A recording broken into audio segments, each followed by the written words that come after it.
Yo, what is up, everybody?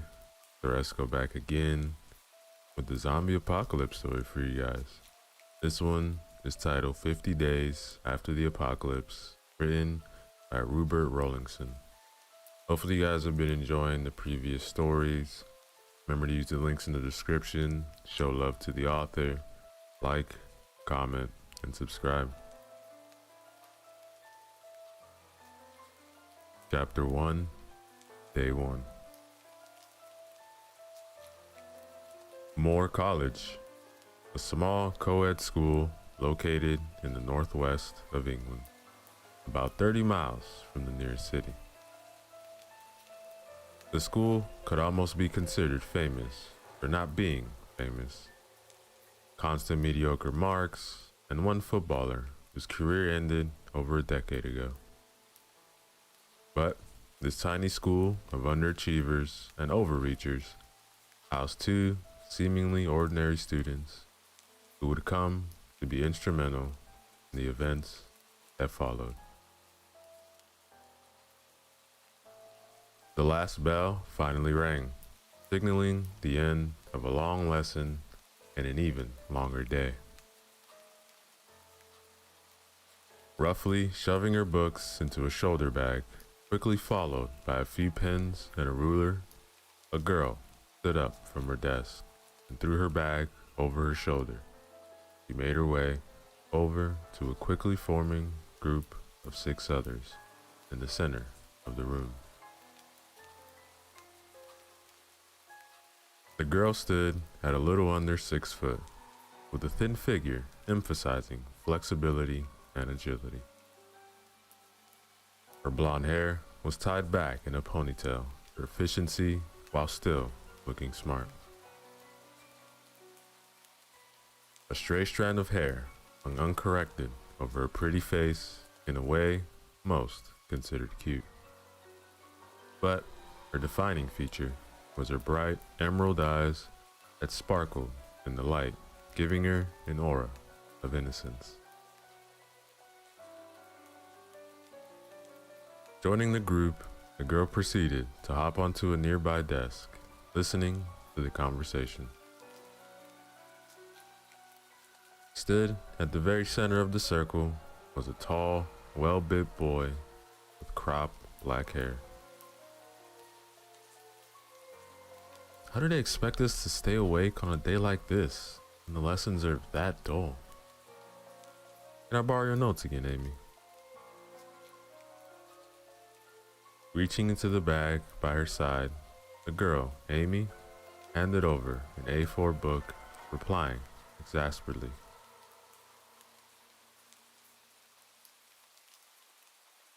Ben, if you don't start working soon, you're gonna fail your A levels. I won't fail, babe. Really? How did you do in your mocks, huh? One of the other guys in the group asked.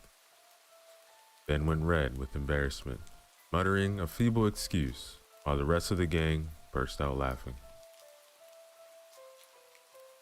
As the laughter slowly died away, Ben tried to recover some credibility by stating, "Come on, I do more work than John." That doesn't count. That weirdo's like some genius, isn't he? Amy didn't bother listening to the response. Instead, she allowed her attention to drift over to the boy they were referring teachers. He sat secluded in a corner of the classroom, leaning back in his chair, apparently sleeping. His straight brown hair was neatly cut through a few strands that were long enough to cover his right eye. As the group had said, he was smart. The trouble was, he knew it. The boy barely paid attention in lessons, and he damn near ignored anyone, be that a teacher, a student, had asked him a question. Everyone got the message. Don't bother me, and I won't bother you. The teachers didn't care, so long as he continued to top the tests to the students His behavior demanded ostracization anyway. As if he sensed her looking at him, John opened his eyes and stared back at the girl. Amy broke the eye contact, quickly turning to her attention back to her friends. Jane, didn't you used to play hockey with him? Yeah, a few years ago. Then he stopped because it interfered with some camping thing. It was clear by the look on her face that she did not like being affiliated with the social outcast. Oh, come on. Enough talk about the weirdo. We need to set off. Y'all are coming to the match, right? The others of the group followed his example, the guys grabbing their sports kits. Afraid I can't come. Mom's working late tonight, so I've got to walk home, Amy responded, jumping off the desk she had been perched on and made her way out, in a hurry to start the long walk ahead of her. The group shouted goodbyes after her while Ben quickly caught up to her and took her hand. When Amy looked at him questioningly, Ben smiled back at her, saying, "Hey, what kind of boyfriend would I be if I didn't at least walk you out?" The two walked through the emptying school, Ben talking animatedly about the match ahead, while Amy remained silent, content to listen. As the couple left the building and made their way to the school gates, Ben pulled Amy to one side. "Are you sure you don't want me to walk you back?" "I'll be fine now. Go to the match and score a goal for me, okay?" Ben brightened up at that, kissing Amy on the cheek. He jogged off towards the pitches, nodding over his shoulder. "I'll see you on Monday." Amy waved at his retreating figure before putting on a set of headphones and hitting play on her iPod.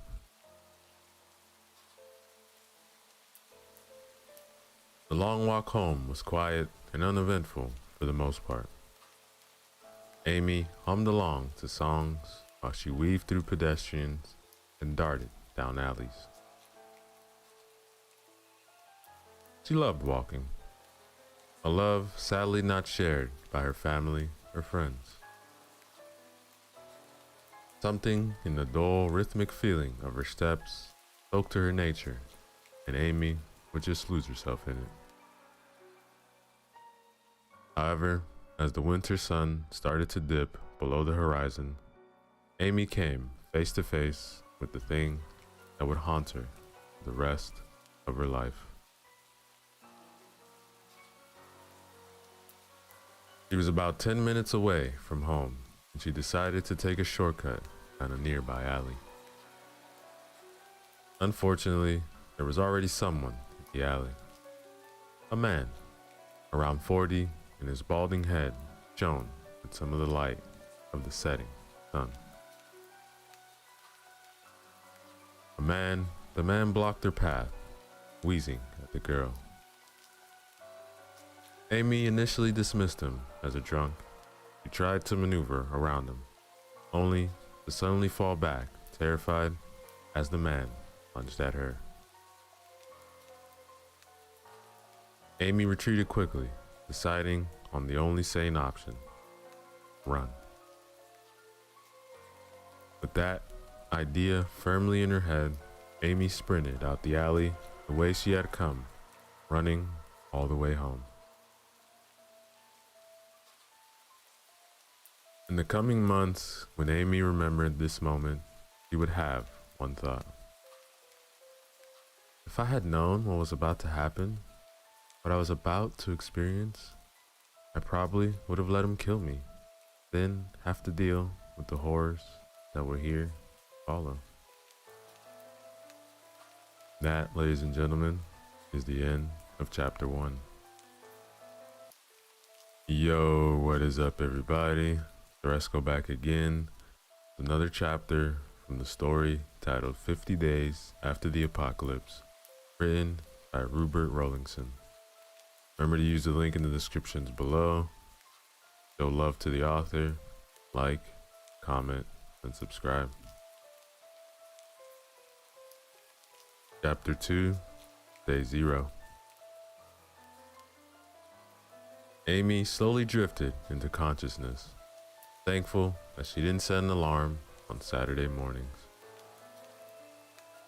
Suddenly, she bolted upright as there was a loud crash from downstairs, followed by the terrifying sounds of her mother screaming. Without thinking, Amy jumped out of bed, rushing downstairs to see a scene ripped straight from her nightmares. Her father was twitching on the floor, foaming at the mouth, a huge chunk of his shoulder missing as if bitten out by an animal. Her mother was trying to fend off a male attacker. Her left arm hung limply at her side, while she brandished a bloody kitchen knife in her right. Amy watched as the attacker charged towards her mother, who stabbed out with their weapon in a blind panic. The blade plunged to the man's chest, but the man continued on, unfazed, pinning the woman against the wall. Amy listened in horror as her mom screamed, yelling at her daughter for help. For a moment, Amy stood still as she tried to process what was happening. Then the creature's teeth clamped down on her mother's neck, splaying blood around the room. Amy's mind broke, and she ran straight out of the open front door as fast as she could.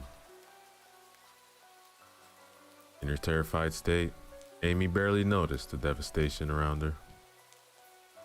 She just ran in a blind panic until she ran straight into the back of someone, falling to the floor. Dazed and still in shock, Amy looked up at who she had run into. Towering over her, Ben stared down at his girlfriend with clouded eyes as he reached out a hand to her. In that moment, Amy believed that she just took his hand. This horrible nightmare would be over. Slowly, with a trembling hand, the girl made to grab her girl boyfriend's hand. That was when she noticed a huge bite on his left arm. Her panic returned, and Amy crawled backwards on her hands. Ben followed her step by step, his hand still slowly reaching out, trying to grab her. Amy's back hit a wall. She dragged her legs, terrified. Ben stood over her, his hand mere inches away. The girl closed her eyes and waited for the end to come. A liquid splashed across Amy's face, followed by a loud thump next to her. Slowly opening her eyes, Amy saw she was covered in blood, and lying next to her was Ben's body, his head caved in. Standing in its place was John, dressed in a white t-shirt, splattered with blood, and walking trousers and hiking boots. A bag slung over his back, and a bloody hockey stick grasped tightly in both hands. "Were you bitten?" Amy didn't respond, and he yelled at her again. "Were you bitten?" Amy numbly shook her head. John looked around again. Look, we can't stay here. Which way to your house? Amy gave a slight nod in the direction she had come from. John made to grab her arm, but Amy flinched and tried to push herself further into the wall. For a moment, John's eyes softened as he said, it's okay. I haven't been bitten. Then he lightly took her by the hand and pulled Amy to her feet.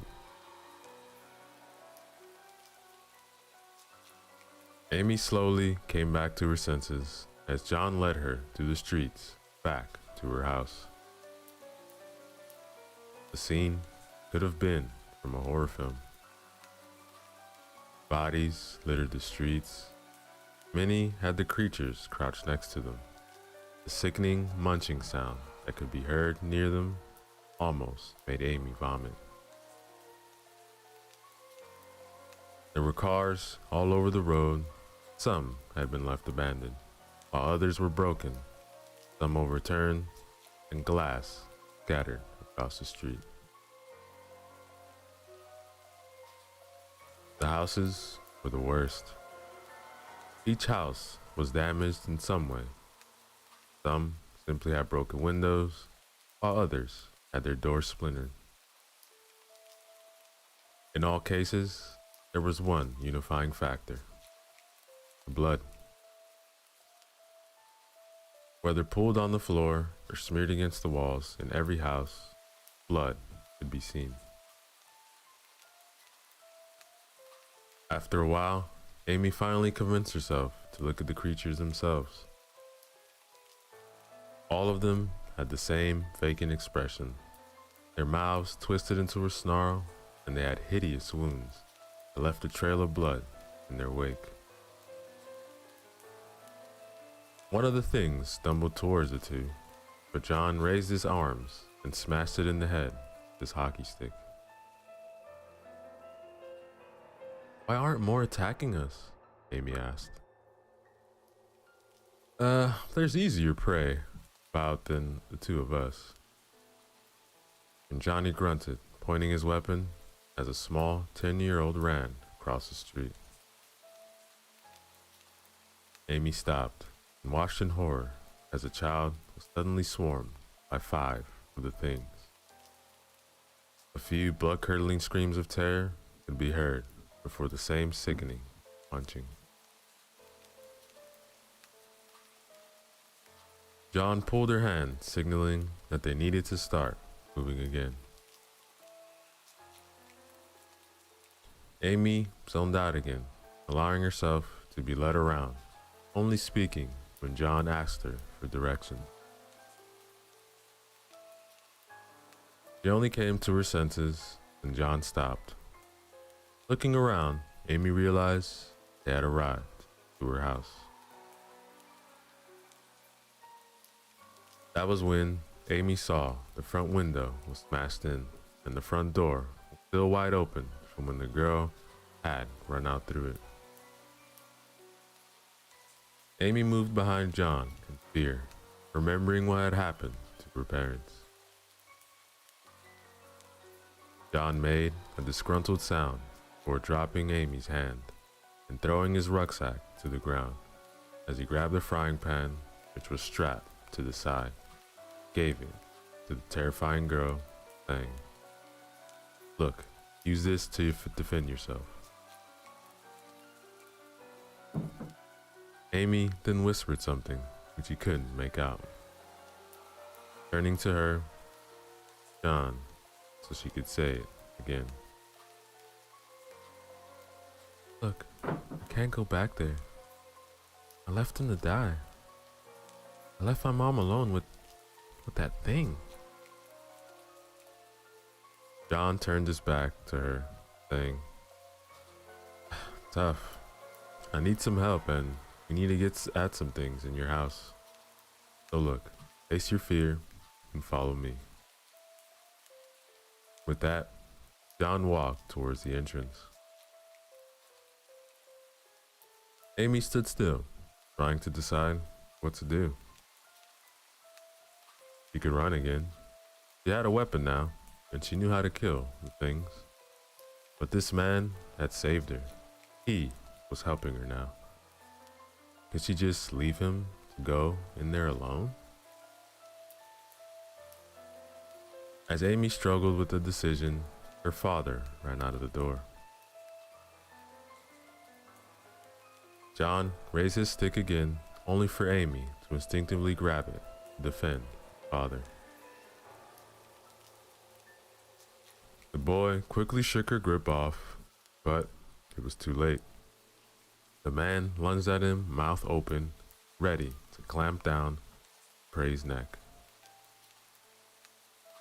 John was quick though, and managed to get his stick between himself and his attacker. The two tumbled to the ground, the father's teeth centimeters the boy's neck.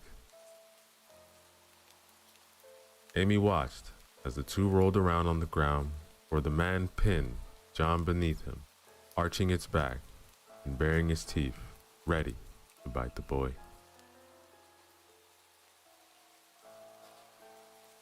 Amy finally acted, swinging the frying pan around and into her father's shoulder, knocking him off her companion. John scrambled to his feet while the man was slower, giving the boy time to raise his stick. This time, Amy didn't stop him as the weapon descended, slamming to the older man's face. She could only watch as her father's body went limp. Collapsing to her knees, Amy stared blankly at her dad's face that was fixed for all eternity, a blank snarl. Eventually, she clambered to her feet, looking over at John, who was bent over, trying to catch his breath. Thanks. Amy's state of mind was chaotic. Lots of thoughts jostled for supremacy. Before John tapped her on the shoulder, dragging her back into reality, he said, "We're not done yet," said, walking inside, aiming following, weapon raised. Upon passing through the doorway, the two companions saw Amy's mother. She was in a terrible state. Multiple bites could be seen all over her body, probably due to her struggles. Possibly the hardest to look at was her face, where a bite had scraped the skin away, leaving only a mess of blood and bone.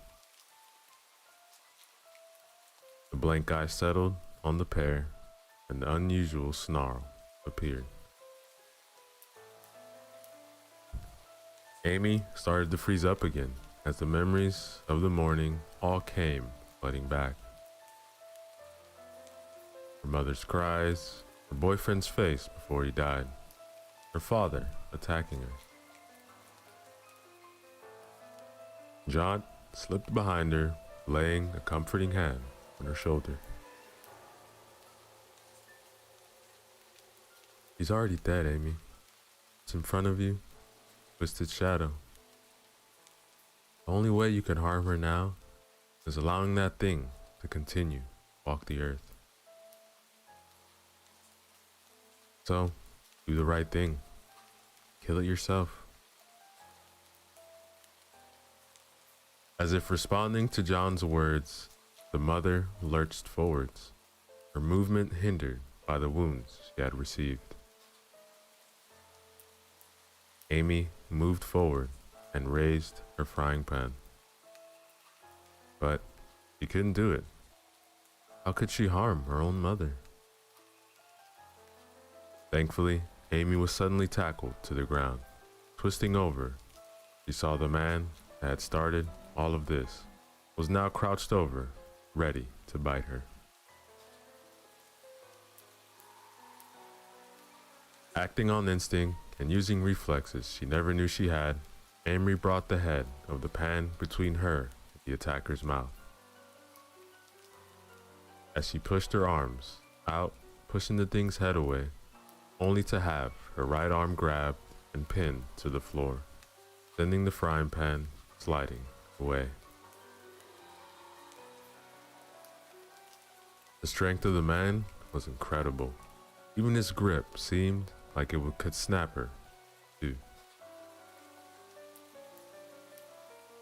Amy began to panic as his mouth came within centimeters of her. So close to her, she could feel its breath. The chunks of flesh she could only assume to be her parents. John's hockey stick suddenly slammed into the creature's chest, sending it rolling away, wheezing.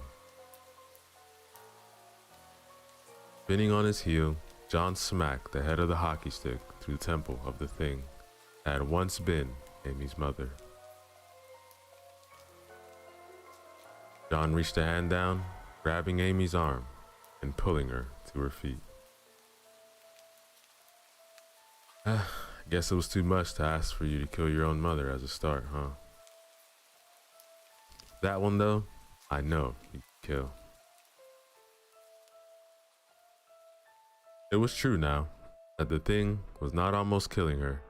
Amy felt her anger at the creature rise as she thought of everything that had happened to her parents, to Ben, and to everyone else on the God-forsaken planet. And she blamed it all on the one thing in front of her.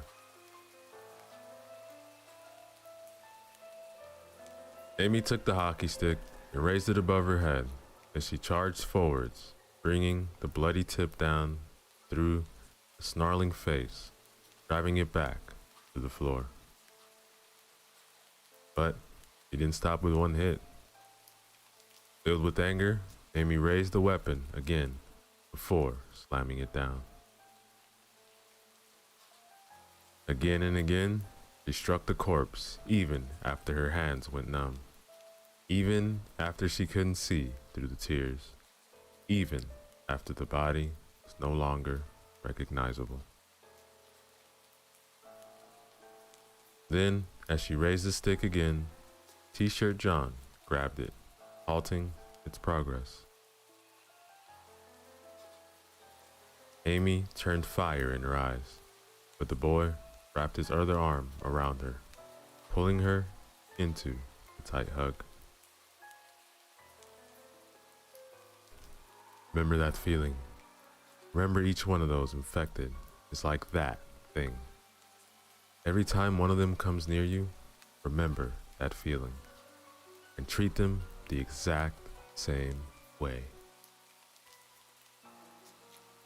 Upon hearing John's words, Amy let go of the hockey stick, beginning to cry to John's shirt. Then, couldn't hold it in anymore. Wheeling away from her companion, Amy crouched down and threw up.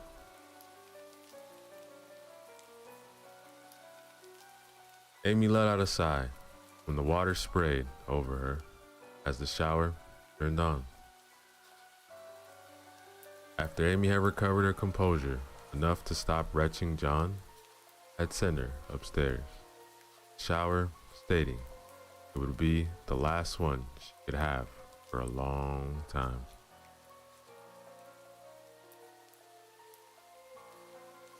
A light banging sound echoed up the stairs.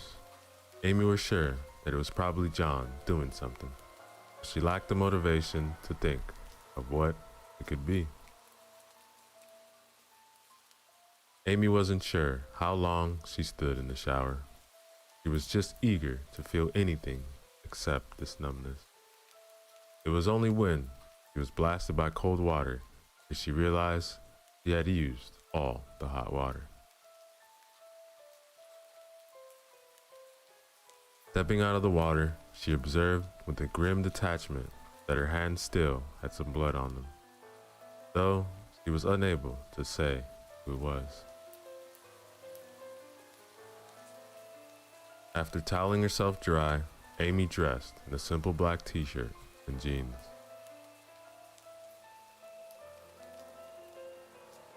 Slowly descending the stairs, she saw John sat by the food cupboards, forming two piles of food. As she walked into the kitchen, Amy noticed that several of the floorboards had been torn out and used to repair the broken door and window. "What are you doing?" she asked as she took a seat at the food counter. Just gathering supplies.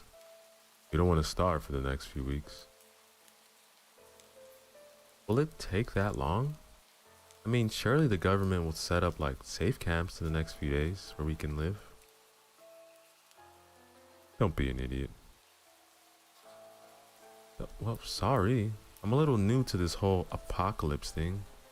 So why don't you explain it since you clearly have so much more experience?"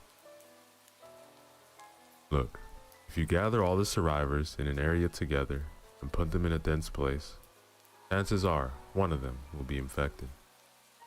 In a tightly packed area like a camp, there's only going to be one outcome: a bloodbath." Amy opened her mouth to respond, but she couldn't find any fault in the logic. That scared her almost as much as the dead. And John continued on, ignoring the girl's mental struggle.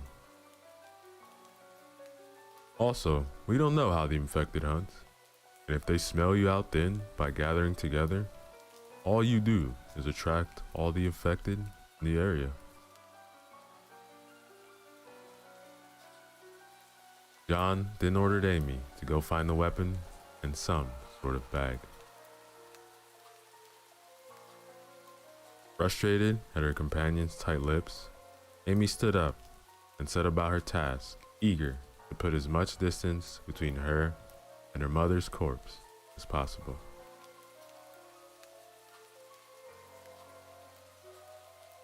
Eventually, her search brought her to the attic. Letting a small smile creep into her face, she had always been scared of going into the attic. Her reasons seemed petty now, considering what was happening outside. The room was dark. The bulb had been broken over 3 years ago, and no one had bothered to change it. From what little she could make out, Amy could see a lot of cobwebs connecting most of the beams. Just as she was about to go back down to John, her eyes fell upon her father's old cricket bag from when he had been caught in his midlife crisis and had decided he was going to become one of the best cricketers in the world, or at least in the town.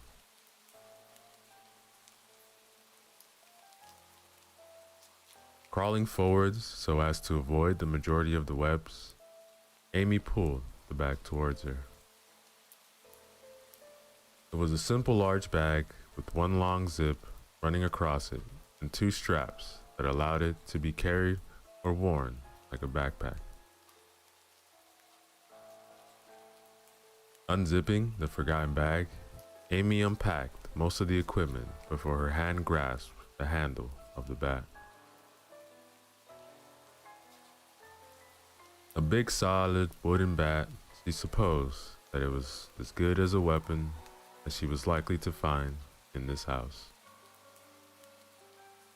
Amy grabbed the supposed empty bag, but as she lifted it, small rattling inside caused her to stop, check the bag.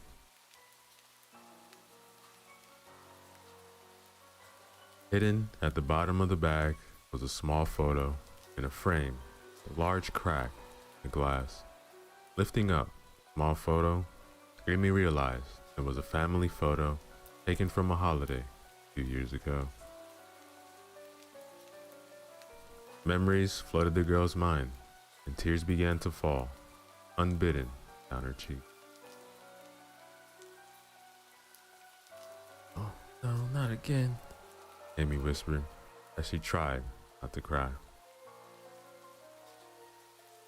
She wasn't going to become the type of person that was always needing protecting. She was going to protect herself. Slowly regaining her composure, Amy wiped the tears from her face and placed the picture back into her father's bag before zipping it up and going back to the kitchen.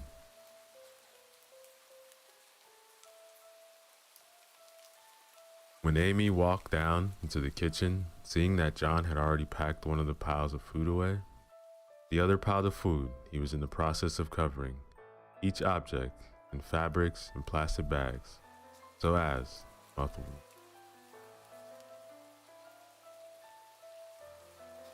When he glanced up at her, John motioned for Amy to put the bag next to him before he returned, covering the objects. Sliding the bag across the floor, Amy again took a seat at the counter. John started throwing in the muffled items collected from all over the house, while Amy was thankful that he didn't say anything about the photo. She did have to admit it was creepy when he produced a spare set of her clothes.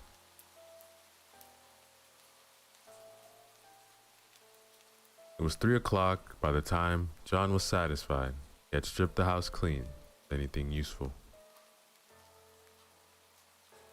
Handing Amy her now full cricket bag as John prepared to leave. Walking over to the door, John quickly used the hammer to pull the screws from the floorboards, blocking the door. I still don't understand why we should set off now. Though she was not eager to stay in her house with the corpses, it did seem rather foolish to be setting off now with only a few hours of light remaining.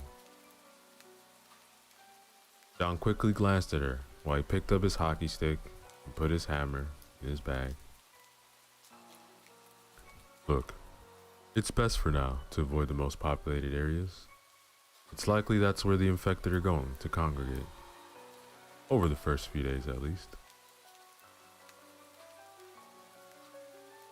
Anyways, ready to go?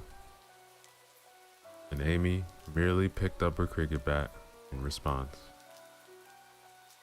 Like that, the two stole off into the waning light. Skirting her father's body, they began to walk towards the edge of town.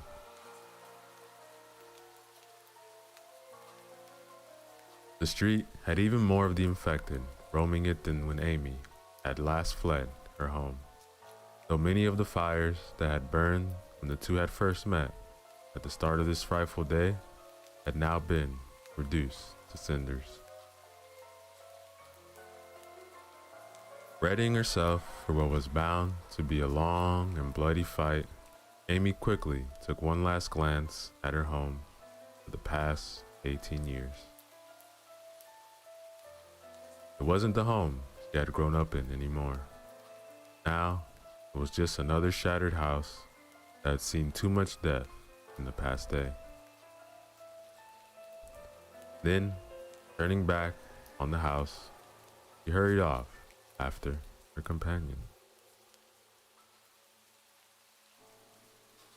Around the world, governments toppled as humans fell on themselves in a fit of anger and distrust. This was the day the old world ended, and this is the day where our story truly begins. And that, ladies and gentlemen, is the end of chapter 2. Yo, what is up, everybody? Resco back again with another chapter from the story titled 50 Days After the Apocalypse, written by Rupert Rollingson. Remember to use the links in the description below. Show love to the author. Like, comment, and subscribe. Chapter 3. Time trickled by at a snail's pace, but slowly the light of dawn began to filter through the boards covering the broken windows. Checking the digital watch, Amy rose to her feet, stretching as she did in an attempt to remove the stiffness from her limbs. Looking down at herself in the new light of the day, the girl saw her blood-covered clothes, momentarily distracted by the way the coating would crack as she moved. Amy thought back on the events of yesterday after the pair had left their house. John had dragged the girl from one house to another, teaching her how to board up doors and windows, as well as how to efficiently search a house for supplies. But the main thing the girl had learned yesterday was how to fight. The infected were everywhere, clogging up the streets and waiting to ambush them in every house. In just one day, Amy had almost died over half a dozen times, and she was sure it would have been a lot more if not for her quiet companion.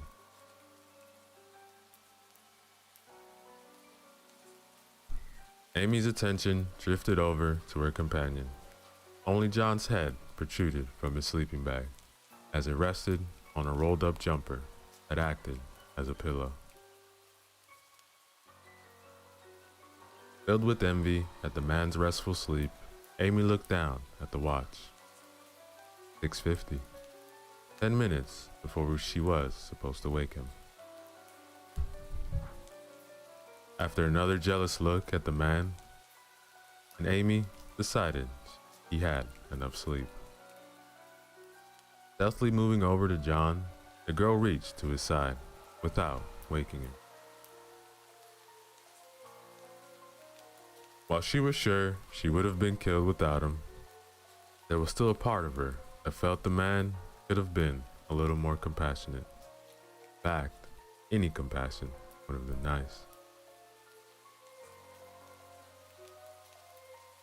Deciding to get a little bit of revenge on her companion, Amy brought her foot back and gave John a light but sharp kick inside. John grunted as he woke up, hands struggling to find the zipper on his sleeping bag, his expression a mixture of anger and shock. If it weren't for the threat of attack by the infected, Amy would have burst out laughing. And after a few good seconds, the man came to his senses. Looking at Amy questioningly, he finally freed himself from the bag. "Time to get up," Amy said in the sweetest voice he could muster, before moving over to one of the upturned chairs and righting it. As she sat down, the girl made sure that her bat was in arm's reach and her chair was pointing in the direction of the door. Shortly after, John followed her, dragging over his rucksack as he mirrored Amy's actions. Rooting through the pack, John pulled out 2 cans of beans, which he quickly cut the lids off with one of his knives. Momentarily confused, Amy looked around for a form of heating the contents before she realized what was about to happen. "You've got to be kidding," she exclaimed in a deadpan voice as John slid one of the freezing cold cans over to her. The man merely smiled at her as he dug out a spork and began to dig through his can. Amy sat there for a few seconds before giving in and asking, "Don't I get one?"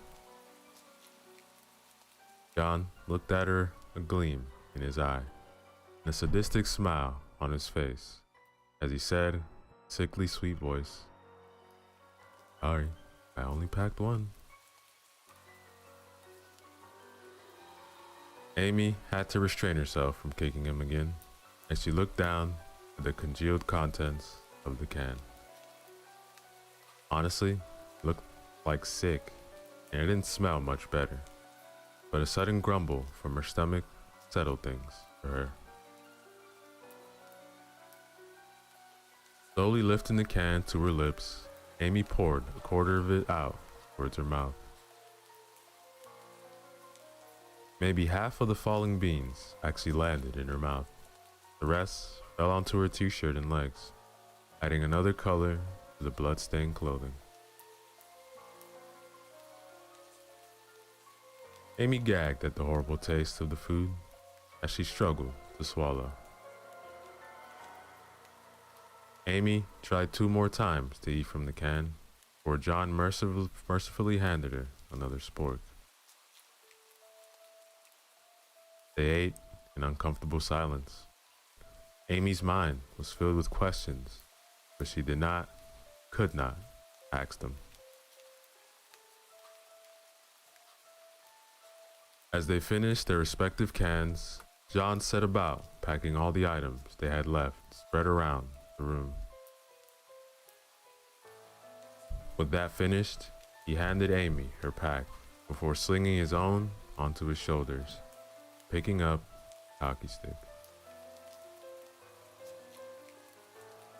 As the two approached the door, they stood silent for a moment, longing to see if they could hear any affected. Satisfied for their momentary safety, the two moved their barricade out of the way and silently stole out of the house and into the streets.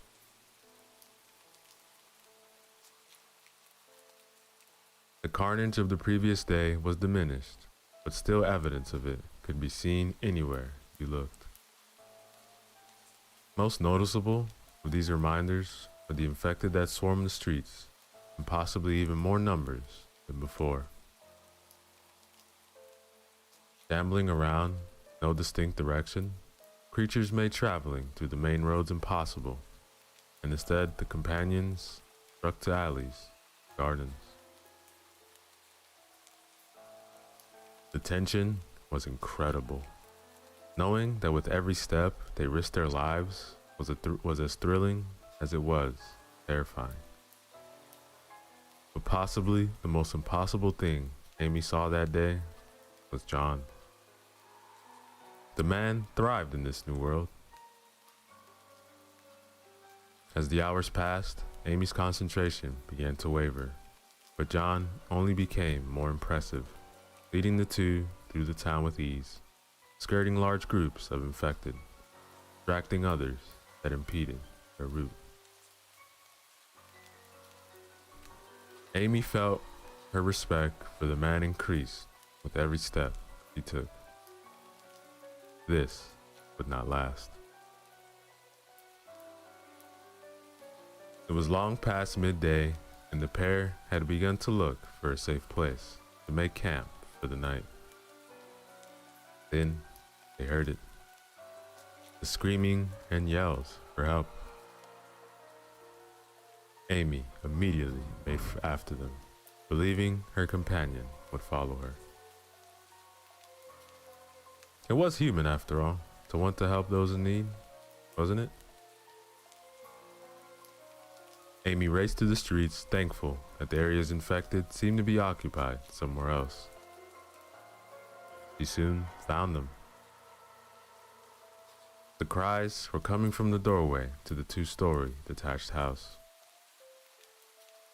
A young girl was crying in front of the open door, while a middle-aged man was fending off a group of 8 infected with a piece of plywood. Amy made a move towards the scuffle, only for John to grab her by the arm and hold her back. "What are you doing? We need to go help them."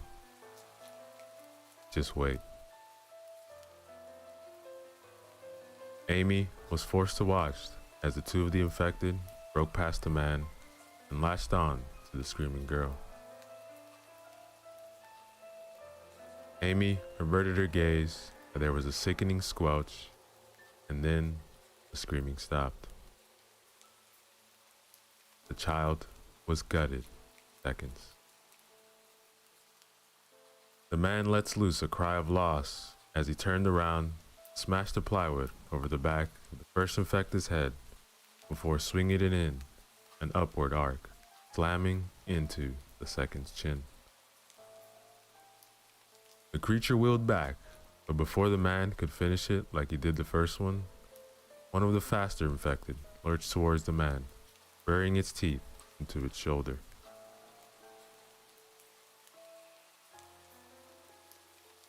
John quickly lets Amy go and pressed a button on his watch. Then he calmly walked past his companion and asking, "Shall we save him then?" As if he was asking for her to go for a walk. But Amy brushed off her worry. Instead, she was focusing on the infected as she charged in to the back of them. The first one didn't see her coming and was an easy kill. The second one turned to her, raising an arm to swing at her, but Amy blocked it with her bat.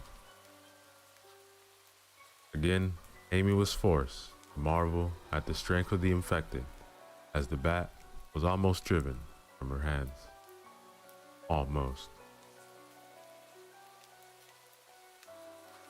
Amy used the block to push forwards and throw the monster off balance. Before it could recover, Amy brained it. Using the brief respite Kill offered her, Amy looked around to see John had killed 3 of the infected, leaving only the one that had killed the girl and the one that had bitten the man.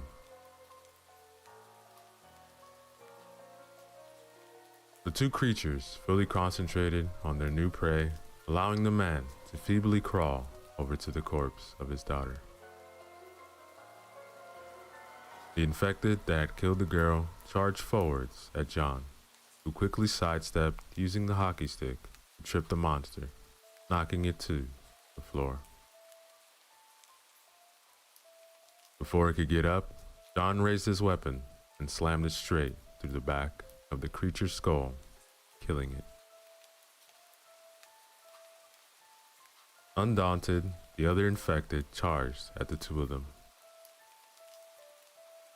John spun on his heel, swinging his hockey stick into the thing's stomach, forcing it to double over, allowing Amy to rush forwards, bat raised, finishing it with one quick strike. Amy breathed a sigh of relief as she stood there, panting. Recovering her composure, she smiled kindly at the man, cowering over the bleeding girl's body. Silently, John strode over to him. "Come with us." "Where?" "Just into the house behind you." Amy mirrored his actions, startled to see that already more infected were emerging from the surrounding houses, probably drawn by the conflict. What about my daughter? You can save her, can't you?" Before Amy could try and comfort the father over his loss, John spoke. "Move over and let me see her." The kindness in his voice immediately had Amy on edge, and she looked at her companion, not understanding his action. The man quickly stood up and moved away from the girl's body, and Amy saw John's hand tighten on the handle of his hockey stick, and she realized too late what was about to happen. Before the 2 could react, John raised his hockey stick and slammed down on top of the dead girl's head. The father yelled in anger and made to grab John, only for the man in question to drop his hockey stick and punch the father in the face. Before the elder man could recover, John slipped behind them, grabbed the man around his neck, dragging him inside the house. Amy stood there, stunned for a second, before quickly picking up John's discarded weapon, following the 2. The man fell into what appeared to be a living room momentarily breaking them apart.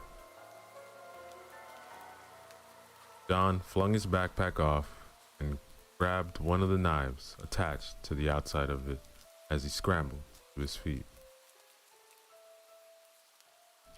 In his anger, the father charged forward, blindly unafraid, only to be stabbed just below his bitten shoulder. Yelling in pain, the man could do nothing as John forced the knife tip out of the other side of the man's body. The father swung wildly at John's face with the other hand, but was dodged, and John pushed the man backwards to the wall. John ran forward, grabbing the knife handle again as he slammed all of his weight behind it, stabbing the tip to the wall. And John gave the handle a savage twist, jamming the knife into the wall, pinning the man in place. The father made to use the other hand to pull the blade, but John grabbed it, forcing it away. Amy, give me the other knives. He called out to the woman who stood in the doorway. Amy hesitated unwillingly to join in whatever her partner was doing. Now! John shouted at her as he struggled with the man. Dropping the two weapons, Amy ran over to the discarded backpack, pulling out all three of the knives before handing it over. Amy watched as John took each one of them and stabbed the man in the same place on his other arm and one through each of his legs, just above the feet, giving each another twist to hold them there. Finally satisfied with his grim work, John moved away, riding one of the upturned chairs or taking a seat facing the man. Amy, go make sure the house is safe. Normally, Amy would have yelled at John not to order her around, but right now, she was all too happy to get the hell out of that room. The next 20 minutes, the girl searched the empty house for infected, as well as barricading the outer doors and covering the windows. With nothing left to do, Amy grudgingly returned to find the man still vainly struggling to escape knives. Silently, she strode in, grabbing a stool. She walked over to a corner. As she sat down, the man finally stopped struggling, realizing it was impossible to escape. His shoulders sank and his head dropped. After a while, the man spoke. You said you would save her, you bastard. I did. If I hadn't done that, you would have had something far worse than death waiting for her. When I get out of here, I'm gonna throttle you until I see the life leave your eyes. I'm afraid that you'll only get out of here after you've died. If you're gonna kill me, then just hurry up and do it. Look, I'm not gonna kill you. You're a dead man walking. Then Amy perked up at that, and she just said, John, can I talk to you for a minute? What did you mean about the bite? Look, bites are how the disease spread. Casting a glance at the pinned man, clearly eager to return his observation, but Amy wasn't done with John yet. So why have you trapped that man? An experiment, really. Amy stood to wait for John to elaborate, but he looked away, not wanting to meet Amy's eyes, as he said, "Look, I'm timing how long it takes for a bite to take over." That's stupid. I mean, you would have had to have been timing him immediately after he was, no? She didn't finish her sentence, and right then, Amy realized what had happened. Unable to stop herself, Amy spoke her thoughts. You waited. You waited for him to be bitten. You sacrificed both him and the girl just for your experiment? Yeah, I mean, why waste the perfect chance? The first slap echoed throughout the empty household.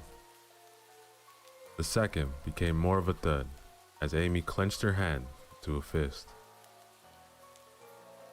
John's head flew back and he staggered slightly before hitting the corridor wall. You sentenced them to death for your own gain. We could have saved them. You didn't even feel sorry, do you?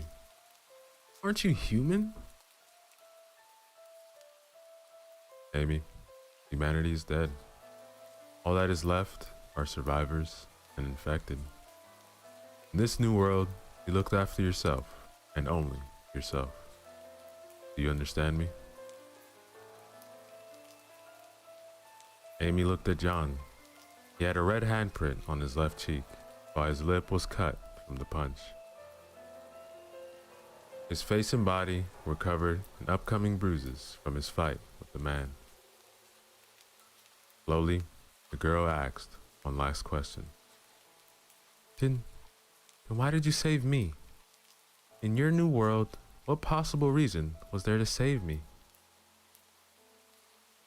You can't survive alone in this world. You need to sleep and need someone to watch your back.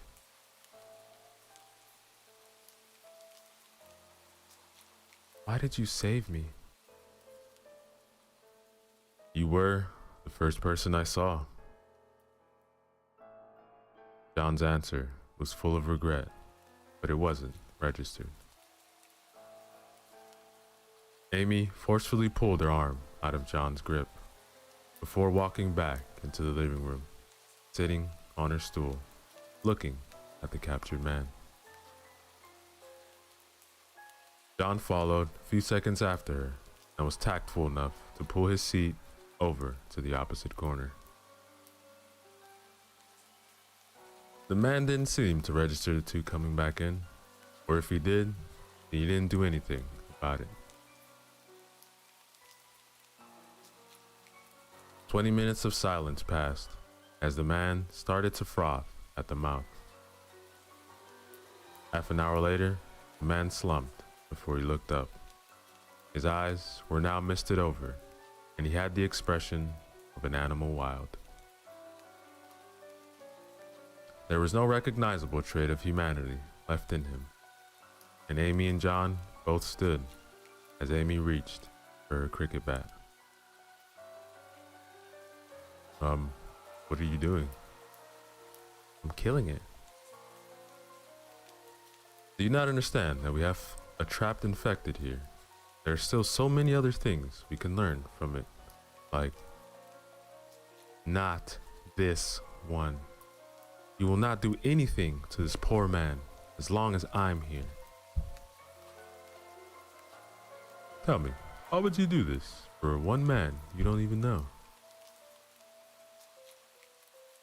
Amy paused for a second before she answered, knowing what she said could decide if they lived or died. Because while I'm still alive, humanity lives on. The two stood motionless for a full minute while the infected grunted, growled behind them. Finally, John lowered his hockey stick. Alright, fine. Kill this one. There will be other chances, and when they come, I will kill you if you get in my way again. Both of them knew the he meant it.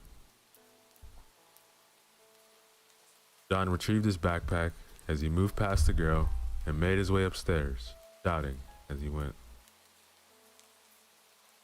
Look, we're staying here for the night, so come and find me when it gets dark. Oh, and clean the knives up when you're done with that thing.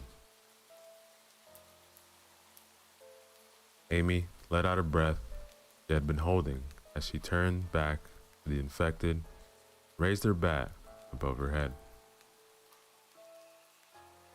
The infected looked at her with its vacant, angry stare.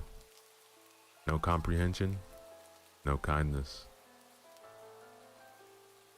I'm sorry, Amy whispered as she slammed her bat down on the creature's head.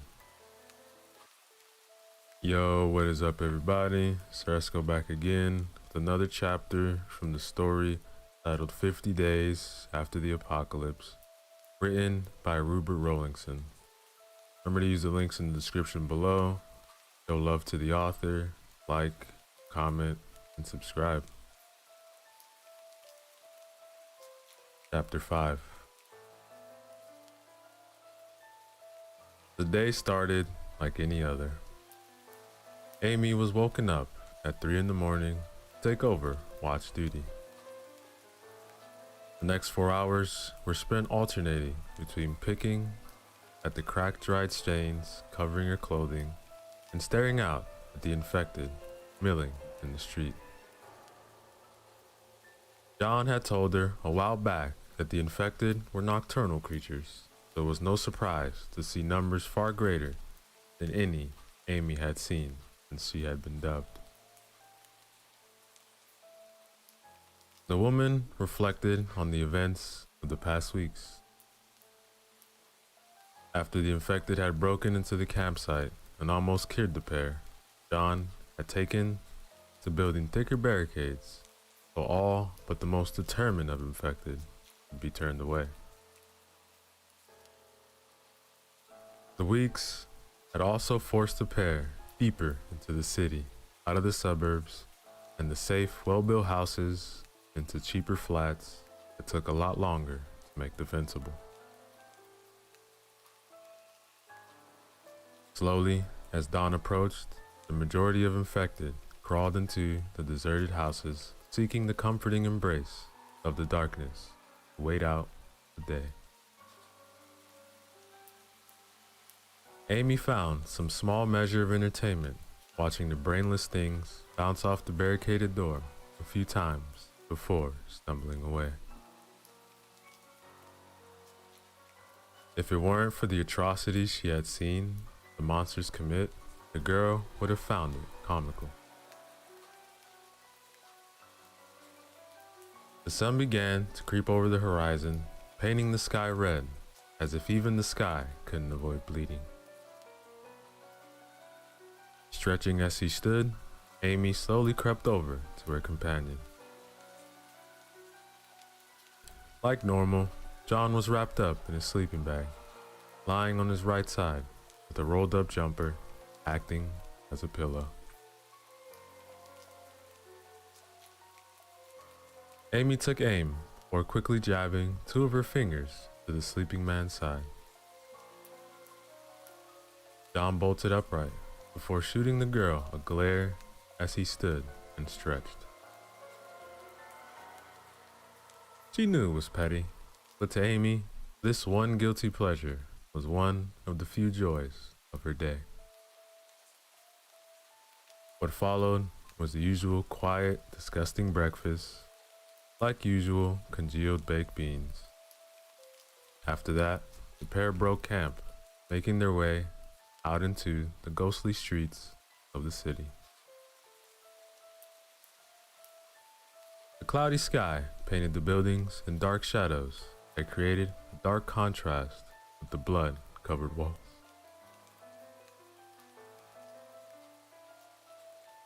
The morning passed without incident, John leading his partner around any packs of infected that braved the sunlight in their search of prey. But in the afternoon, the duo stumbled into a supermarket. Out of fear for their safety, the pair had never ventured into any previous shops where an infected could be hiding around the shelves or in any aisles. This time though, hunger and dwindling surprise drove them forward.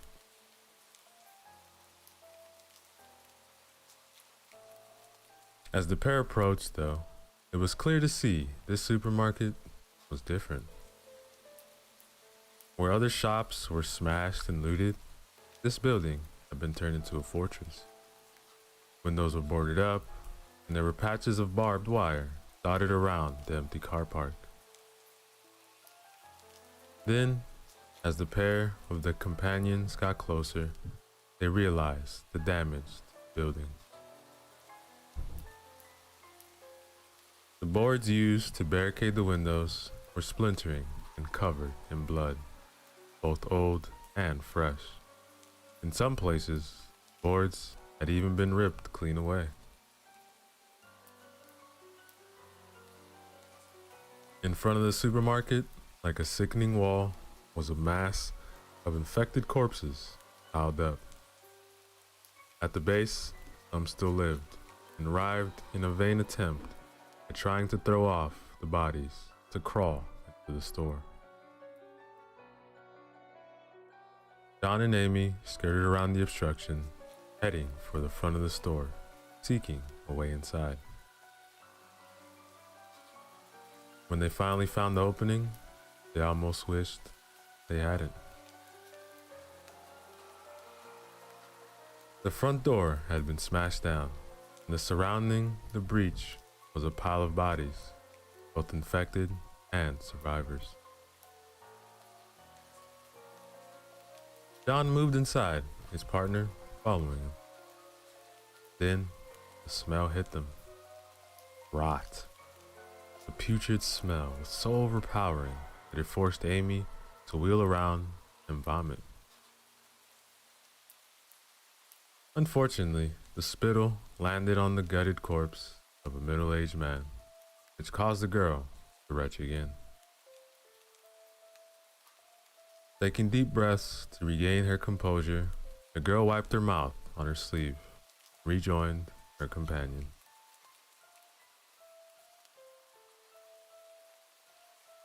John was crouched next to one of the self-service machines, his pack resting beside him as he peered out into the all-engulfing darkness of the store. Slowly, the teen's eyes adjusted and the horror of the supermarket was revealed. The majority of the shelves had been pushed against the walls as a second line of defense, though there were few left at the back, presumably for storage. The cleared space left was used for sleeping, judging by the sleeping mats arrayed around the area. But Amy didn't see any of this. All she saw were the bodies. Men, women, young, old. They were all slaughtered in some of the most brutal ways imaginable. And the blood was everywhere, pooling on the floors and smeared across the walls. Oh my God, Amy breathed as she unconsciously took a shuddering step forwards towards the carnage. Immediately, John's hand shot out and pulled the girl back down, gesturing with the other hand in motion for her to wait. Slowly, with a slight tremble in his hand, the boy reached out and grabbed an empty can. Catching on, Amy readied her bat and slid her own pack off as John pulled his arm back and threw a can. The object spiraled once and slammed into the opposite wall with a loud clang that echoed throughout the store.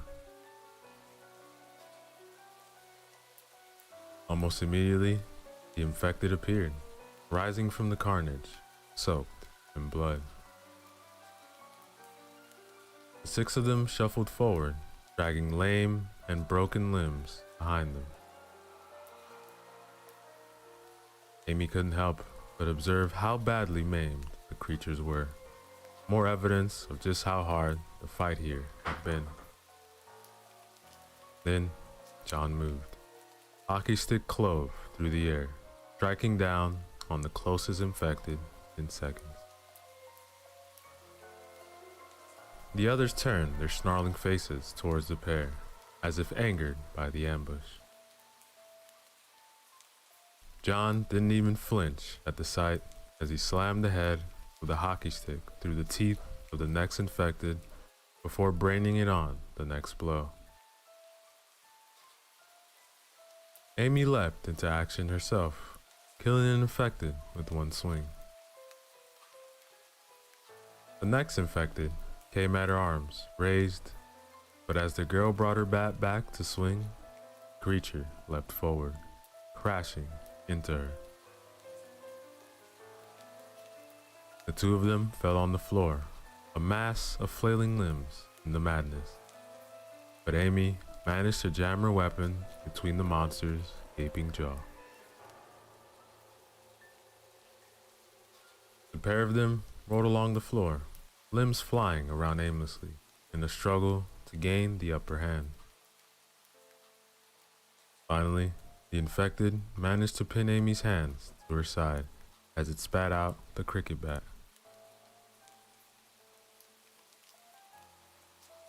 Amy struggled not to scream as the vice-like grip of the monster crushed her wrists.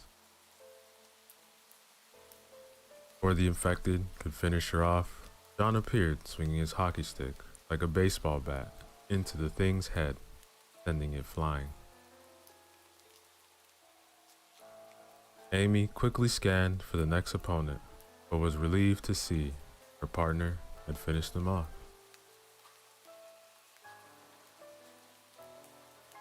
Letting out a sigh, the girl allowed her head to sink back onto the floor, not caring about the blood more. There was a thump as John collapsed next to her, panting. The two of them sat in relative silence, their heavy breathing echoing around the desolate building. Then, after a few minutes, John stood up and offered the girl a hand, as with a slight smile, said, "Come on, you don't want to get your clothes dirty." Amy wasn't sure if it was just sheer stupidity of the statement or the fact that she had once again narrowly escaped death, but she couldn't help herself as she burst out laughing.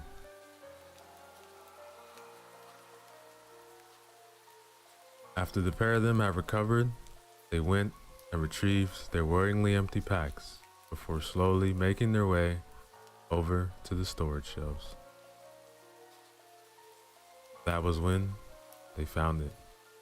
A treasure trove of supplies. Cans stacked on the shelves or rolling on the floor. Bottles of water were piled in one corner, and there were even a few loaves of bread and spices scattered around. The pair lost themselves in their excitement at seeing so much food after weeks of rationing close to starvation.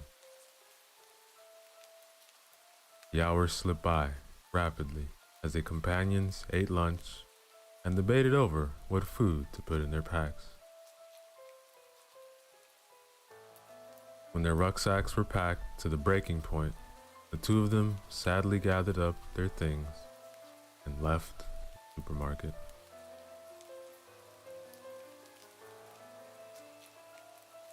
The pair emerged, and immediately they realized their mistake. The road was lit in the dying light of dusk, and the first stars could already be seen in the sky. But the worrying things were that the number of infected stumbling around had tripled since earlier that day. What was worse is that every misty deadeye immediately fixed on the adolescents. "Come on!" John yelled, no longer caring about stealth, and the man ran forwards as all the infected in the street began to close on the pair. Amy chased after her companion as a wall of bodies formed between them and the block of flats on the opposite side of the street. John yelled in anger as he jumped to the fray. Amy followed, swinging her bat wildly at head height, not caring what she hit. She lost track of time, caught in the rush of the fight for survival, a savage grin plastered on her face. Dodging, swinging, sidestepping, Amy looked at the gnashing teeth, grasping arms. Suddenly, her companion appeared at her side, bleeding from several cuts, and his left arm hung lamely at his side. "All right, get ready to run," John yelled, as in one fluid movement, he slid his pack down, working arm, and flung it onto the masked infected in front. The monsters were forced back as the heavy bag punched in its way through its free space behind. Amy didn't need any prompting as she sprinted through the quickly closing gap and into the closest building. John followed hot on her heels, scoping up the pack as he passed.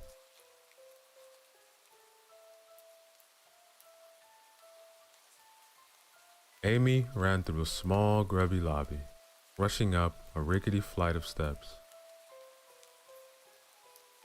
Reaching the top, the girl was greeted by an infected. Reacting instantly, Amy made to swing her bat around. Almost immediately, there was an intense pain in her arms as her weapon slammed to the wall. The creature at the top of the stairs took its chance, lurching at the girl before she could recover. Suddenly, a hockey stick appeared at Amy's side, slamming her to the wall. The girl let out a gasp of pain. She hit the wall just as the creature sailed past her, tumbling down the stairs. Come on, we've got to keep moving," John yelled. Amy turned to yell back at her companion, only to see the man was already trying to fend off some of the faster infected that were following them from the street. The girl began to run again, racing up the stairs to the second floor, John right behind her. Then, as she rounded the banister leading to the third floor, Amy saw them. There were 5 infected, slowly stumbling down the stairs. Normally, the pair would have fancied their chances against the pack, but in this cramped corridor, with over 50 more infected hot on their heels, trying to force through would just be suicide.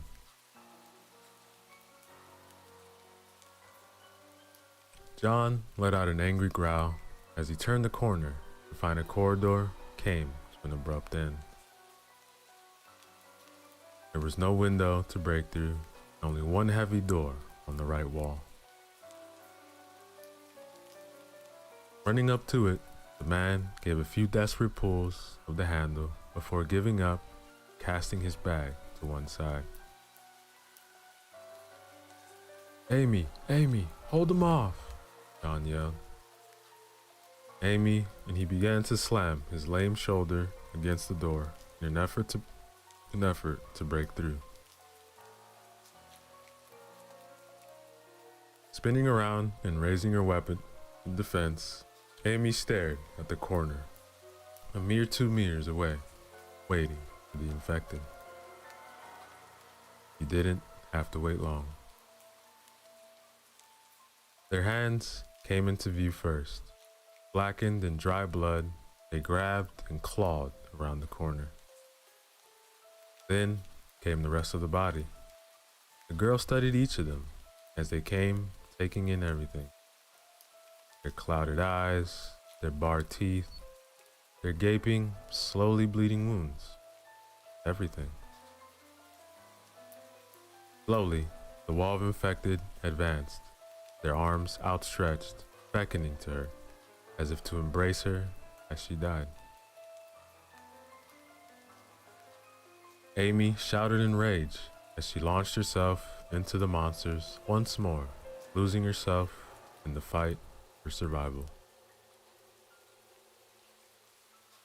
Her bat seemed to blur with speed as she whipped it about, dealing a death blow with every swing, each hit punctuated by a dull slam from behind her. Amy fought as hard and ferociously as she could, but it was no avail. Slowly, she was forced back as a wave after wave of infected attacked her, piling over one another and trampling the corpses of their former comrades underfoot. There was a sudden splintering sound as at last the door's locks broke and the door swung in. Immediately, John appeared beside the girl, grasping his hockey stick, all halfway up. With one swing, the man knocked the front line of monsters back, clearing some space. Acting quickly, the pair of survivors rushed inside the room, once again grabbing John's stitched pack before slamming the door behind them, as they threw all their weight behind it in a vain attempt to keep the infected out. Clawing hands suddenly broke through the woodwork as the door began to crumble under the force of the assault. The bedroom, John said, before he bared his teeth and bit down on the closest infected hand. Annoyingly rather, and pulling back, the hand began to struggle even harder, with efforts to grab the man. With a shared nod, the pair abandoned the door, running inside the main bedroom. As John closed the door behind them, Amy toppled the wardrobe behind it to act as a small barricade. Taking advantage of the small respite, Amy doubled over, breathing heavily, only now realizing how close to collapsing she was.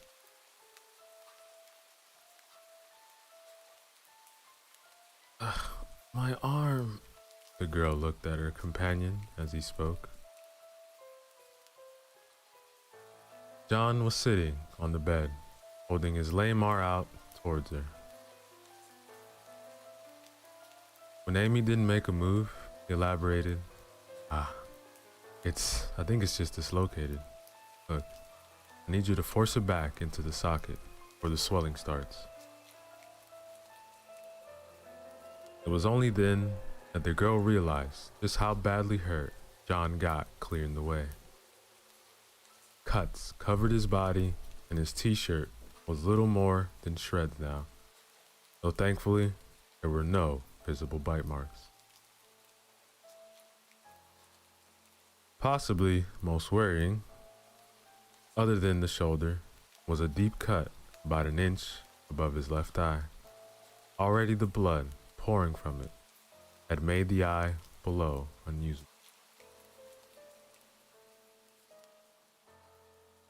Stepping forwards, Amy gently took the man's arm, then she tightened her grip and pulled the limb towards her. John quickly grabbed the bed with his working hand to hold his position. When she could pull no further, the girl reversed her hold and pushed the arm towards her companion's torso. John gritted his teeth, and his arm painfully slid back into its socket. Then it was over. John made a few deft movements to check his arm was working, before offering a small smile of thanks.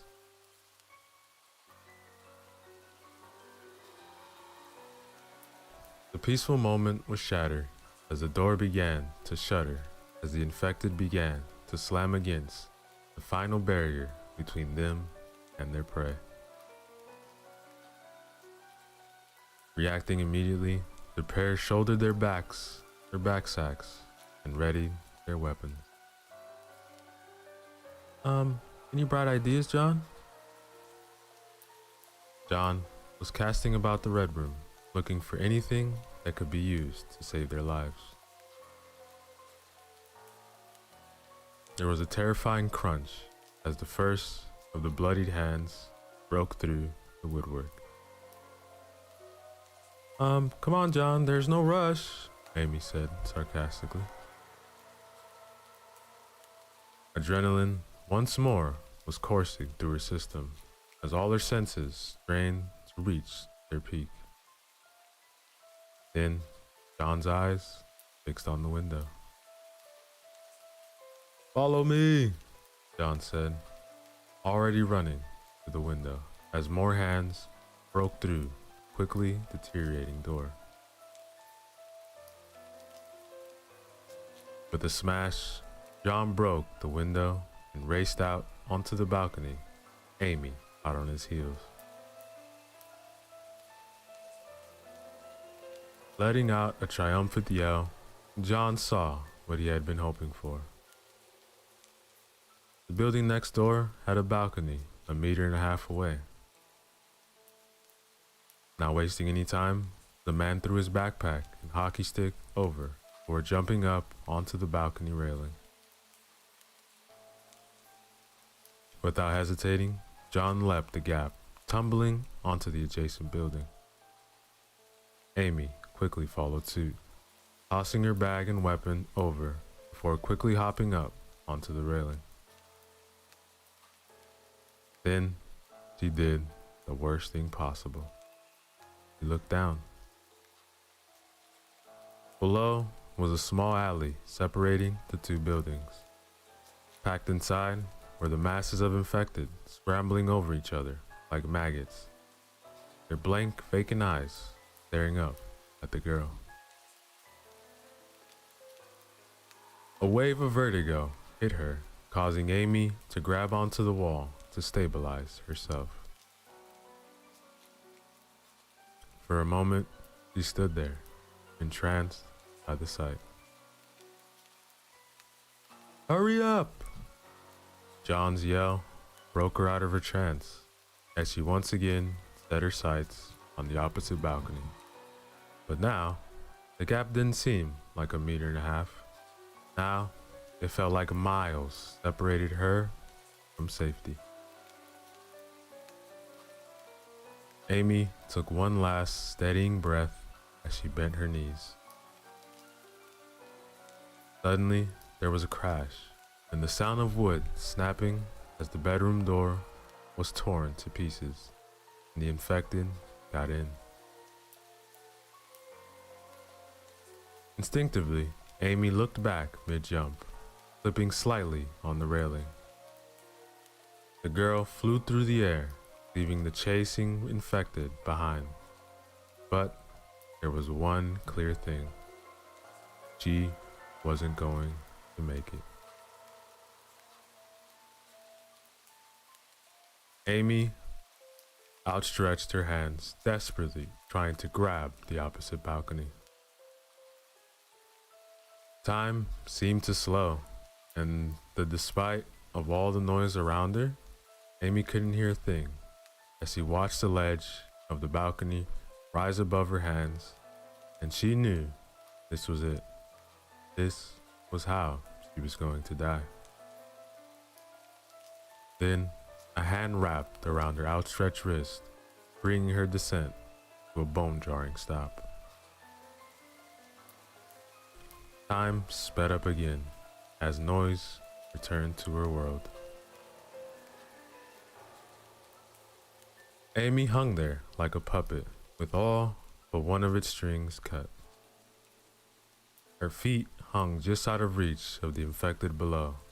As they snarled at her angry, their prey was so close, yet out of reach.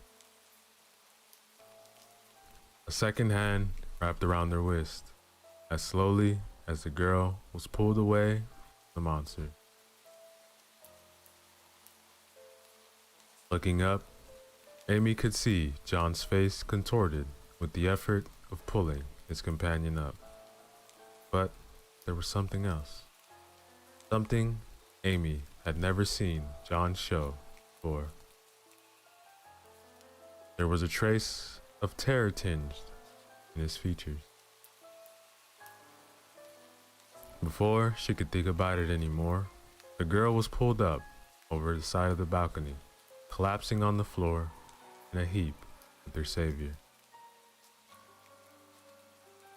That was John was saying before he was cut off as Amy wrapped her arms around him, and for the first time since day zero, cried through his shirt. John sat there stunned for a moment before his features softened and he slowly slid his hands behind, hugging the girl back. Amy didn't cry for long as she quickly reined in her emotion. With a slight movement, she indicated she was ready to move, and the two survivors separated and gathered their things.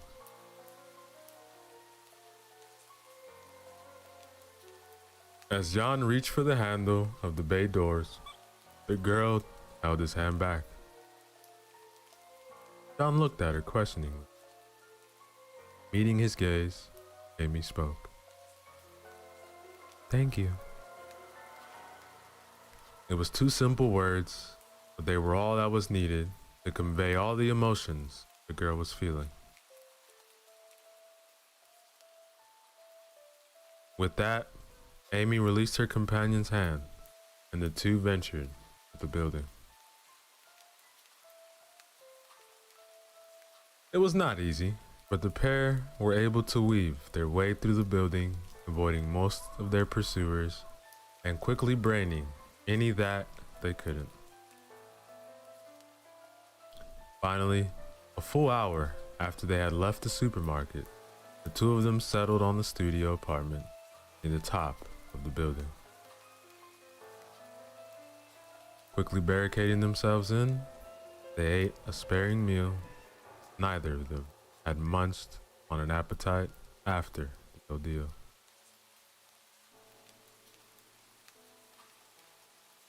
Amy jumped out of her skin at every little noise, panic close to driving her insane. Quietly crawling over to a wall with the view of the barricaded door, the girl, as she propped with her back against the wall, her legs curled up and back clutched tightly in her hands.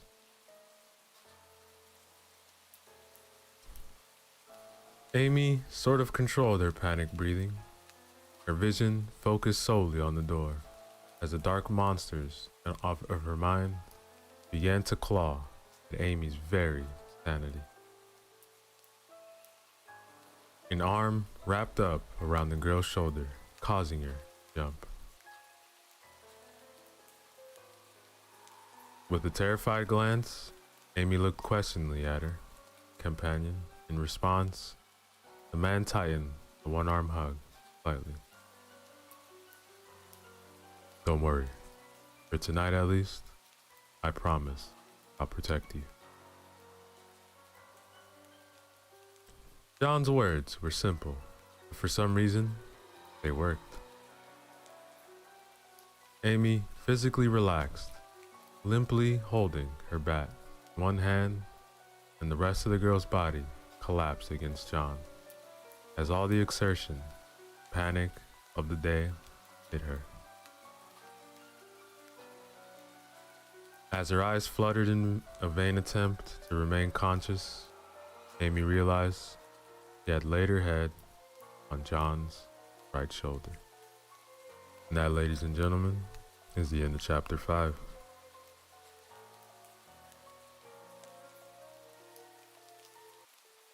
Yo, what is up, everybody? So let's go back again. Another chapter from our zombie story titled 50 Days After the Apocalypse, written by Rupert Rowlingson. Hopefully you guys have been enjoying the previous chapters. Remember to show love to the author with the links in the description. Like, comment, and subscribe.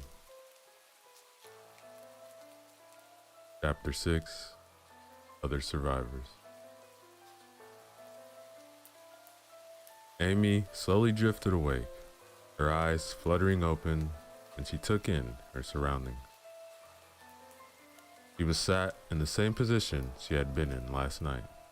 Her hockey stick lay between her legs, where she had dropped it when at some point in the night she had fallen asleep. There was a slight movement beneath her head. Immediately returning to consciousness, Amy bolted upright, quickly looking sideways to see what had moved.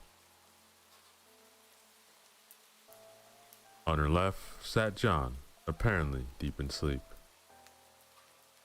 Quickly, Amy realized that she must have fallen asleep on the man.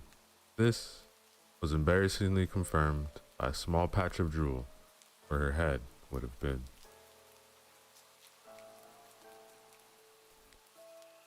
As she became more awake and the memories of the previous day returned, the girl couldn't help but stare at the peaceful face of her companion. John's face was slightly haggard, not helped by the patches of stubble that dotted his chin and neck. His hair was matted, and a mixture of congealed substances gave it a gel-like effect.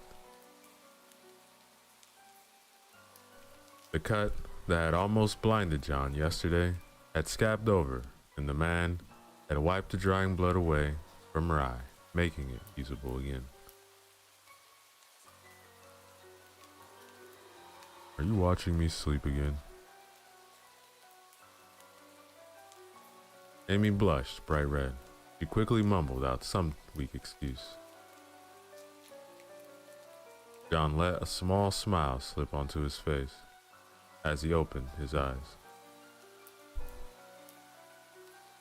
Trying to distract from the situation, the embarrassed girl asked, "Have you slept yet?" Grabbed a few hours sleep after dawn. Once I was sure the infected wouldn't break in." At dawn? What time is it?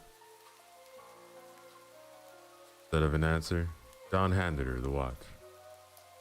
11:17.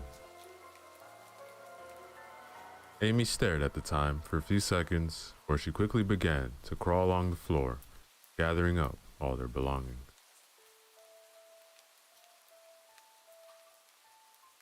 What are you doing? Well, we have to get moving. We need to search for... Amy trailed off as she remembered what had happened yesterday, before the desperate fight. Her eyes darted over to the bulging packs stuffed to the brim, the supplies the pair had raided yesterday.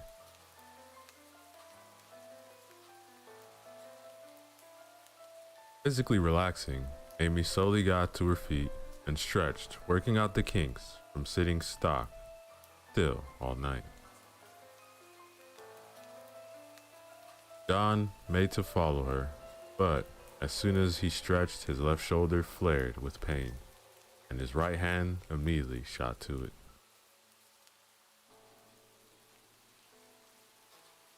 With a shaky laugh, the man tried to brush the action off, as brushing his shoulder, but it didn't fool Amy. The girl stomped over to him, moving his hand away and ignoring his protests, as she ripped open his destroyed t-shirt to look at the injury.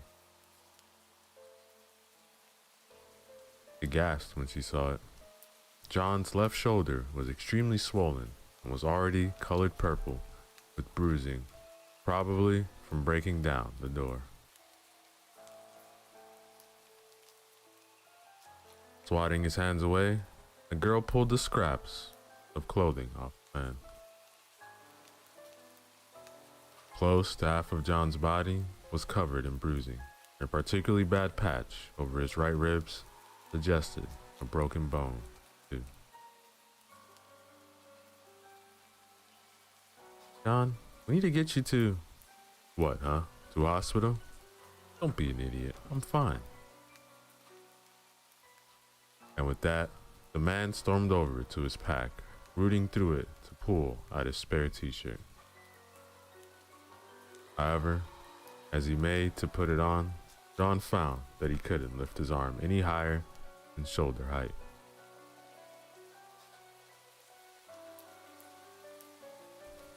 Amy slowly approached him as he struggled to slip the garment on, slightly placing her hand on his normal shoulder, causing the man to freeze. Let me. The girl's hands slid across John's battered body, delicately taking hold of his left arm.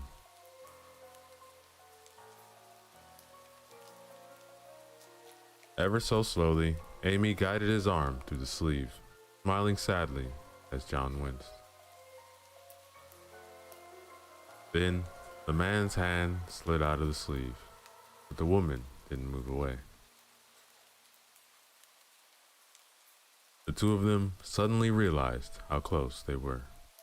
Mere centimeters separated their heads as both of them stared at each other. Amy began to move forwards, closing the distance.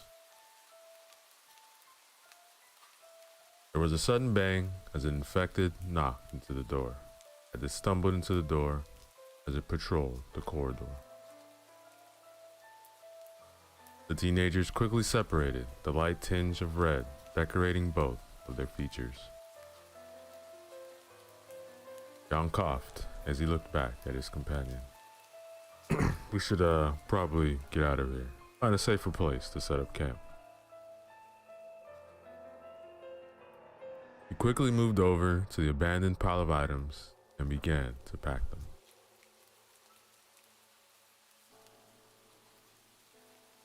Amy didn't respond as she silently set about the task. Within minutes, all their stuff was packed and the two were ready to leave, choosing to forego breakfast. Quietly as they could, the two of them unbarricaded the door and set off to the body of the building and out to the bloody streets still littered with the infected corpses.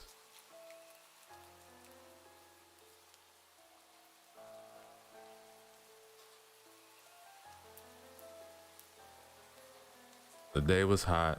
The sun scorched the blood-caked ground, producing a putrid smell that lingered in the air.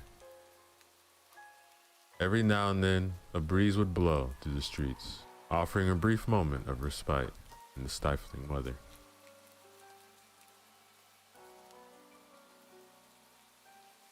The infected were hardly to be seen as they sought the cool darkness of the buildings in an effort to protect against the quick decomposing rate. John and Amy cautiously stalked the streets, still wary of ambush after yesterday. Both of the survivors were covered in sweat from a mere hour of walking in the open sun, and their tempers were starting to fray.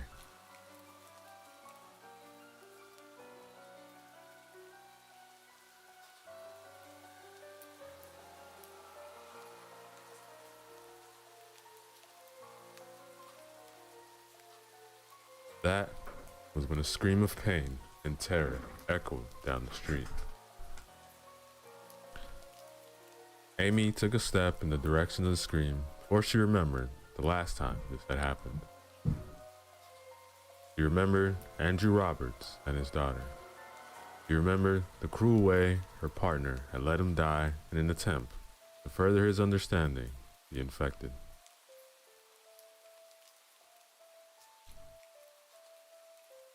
Amy glanced at their companion. She could see the same thoughts were going through his mind. Another scream echoed down the street, more desperate now. That did it. Before John could do anything, Emmy set off, sprinting through the streets. It took her 2 minutes to reach a tall building, at least 15 stories high, from which the screams were coming from.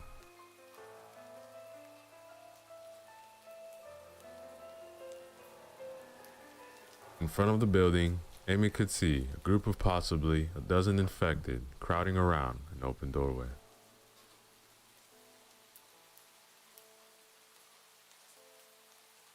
In front of the doorway stood a boy about 14 years old, armed with a plank of wood, trying to keep the creatures out.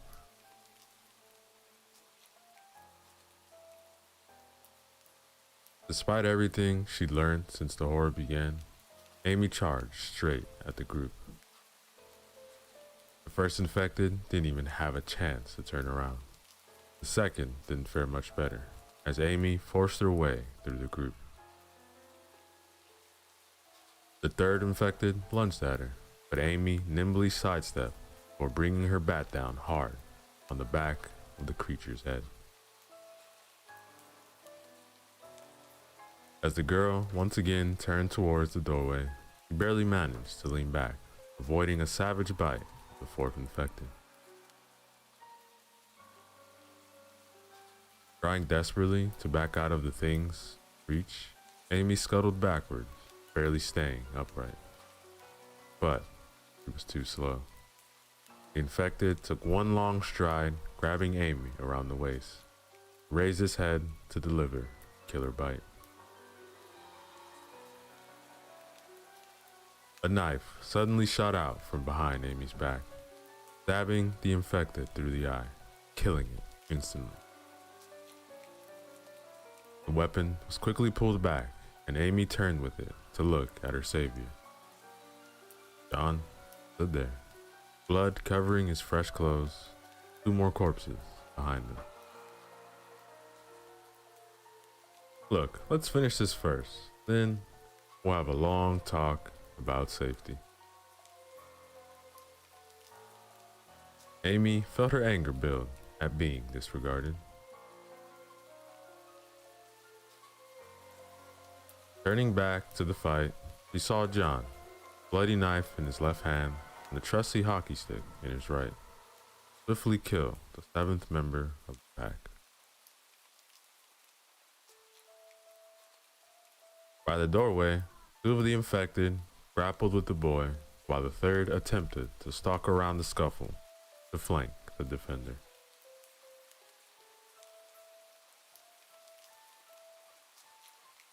Another echo screamed out the doorway. As Amy watched, the boy swung his plank sideways, knocking his 2 attackers off their feet, dealing with them the 2 swift strikes before turning to the 3rd.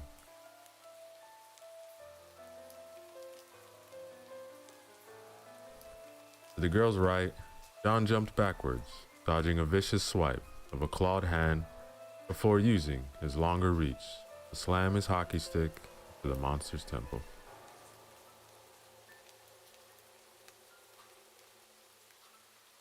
An animalistic smile crept onto the man's face as he watched the creature collapse to the ground, like a puppet that had its strings suddenly cut.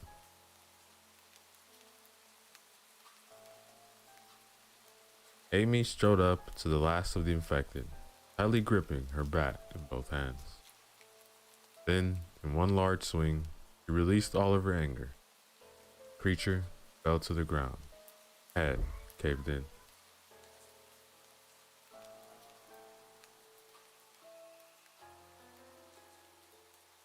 Taking a minute to catch her breath, Amy slowly turned to face the doorway, studying the boy.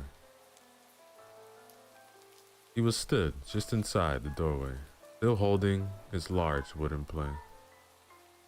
He had short black hair and was quite tall for his age, nearing 6 foot perhaps, already taller than Amy. But What caught her attention was his eyes. They were the eyes of someone who had seen and done terrible things. The eyes of someone who was dead inside. They were the exact same eyes as Amy's companion. Another scream broke Amy out of her thoughts as John began to speak. Look, we're here to help. Let us inside before the infected overrun the place. It was a command, not a question. Amy was about to reprimand John, for she heard the characteristic shuffling of feet and turned to see 3 more infected around the corner. The boy hesitated for a moment before nodding and motioning for the 2 to follow him inside. John followed, weapons held, ready. Taking one last look around, Amy ran inside the building after them, eager to avoid another fight.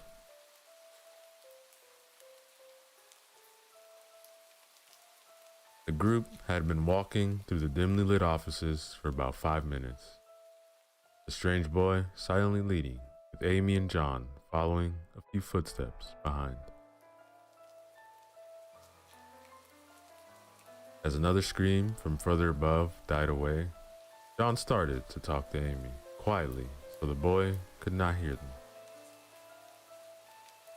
That was foolish. Not only did you run towards a place you knew infected would be, you also charged into a large group. Almost got yourself killed. Were you even thinking?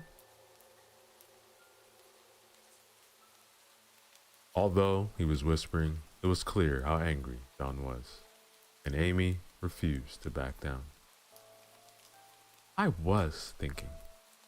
Then tell me, what thought could have possibly led you to be so stupid? The girl got angry. She knew John was right. She knew she had risked both their lives to save someone they had never met.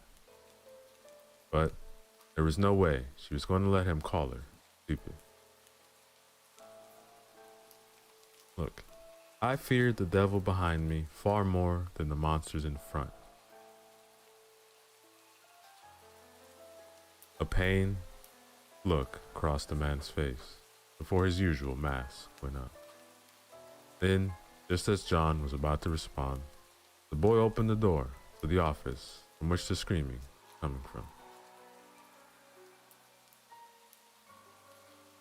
The office was relatively empty, except for a few scattered papers and the door to the adjoining office. Next to the wall was a small oak desk that in the old world would have been very expensive.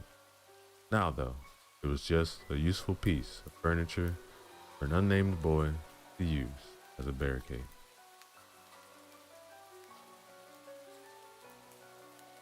Pressed against the opposite of the wall, with her hand pressed to her side, was a screaming ginger-haired girl. Amy could see fresh blood seeping out underneath the girl's hand as it pressed into her left side. Please help me. Those things, they bit me.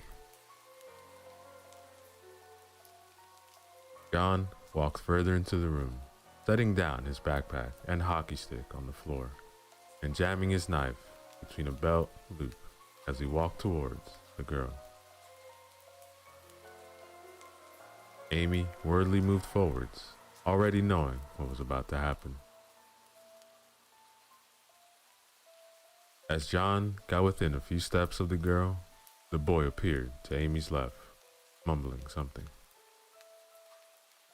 Sorry, what was that? Amy asked, leaning closer to the boy.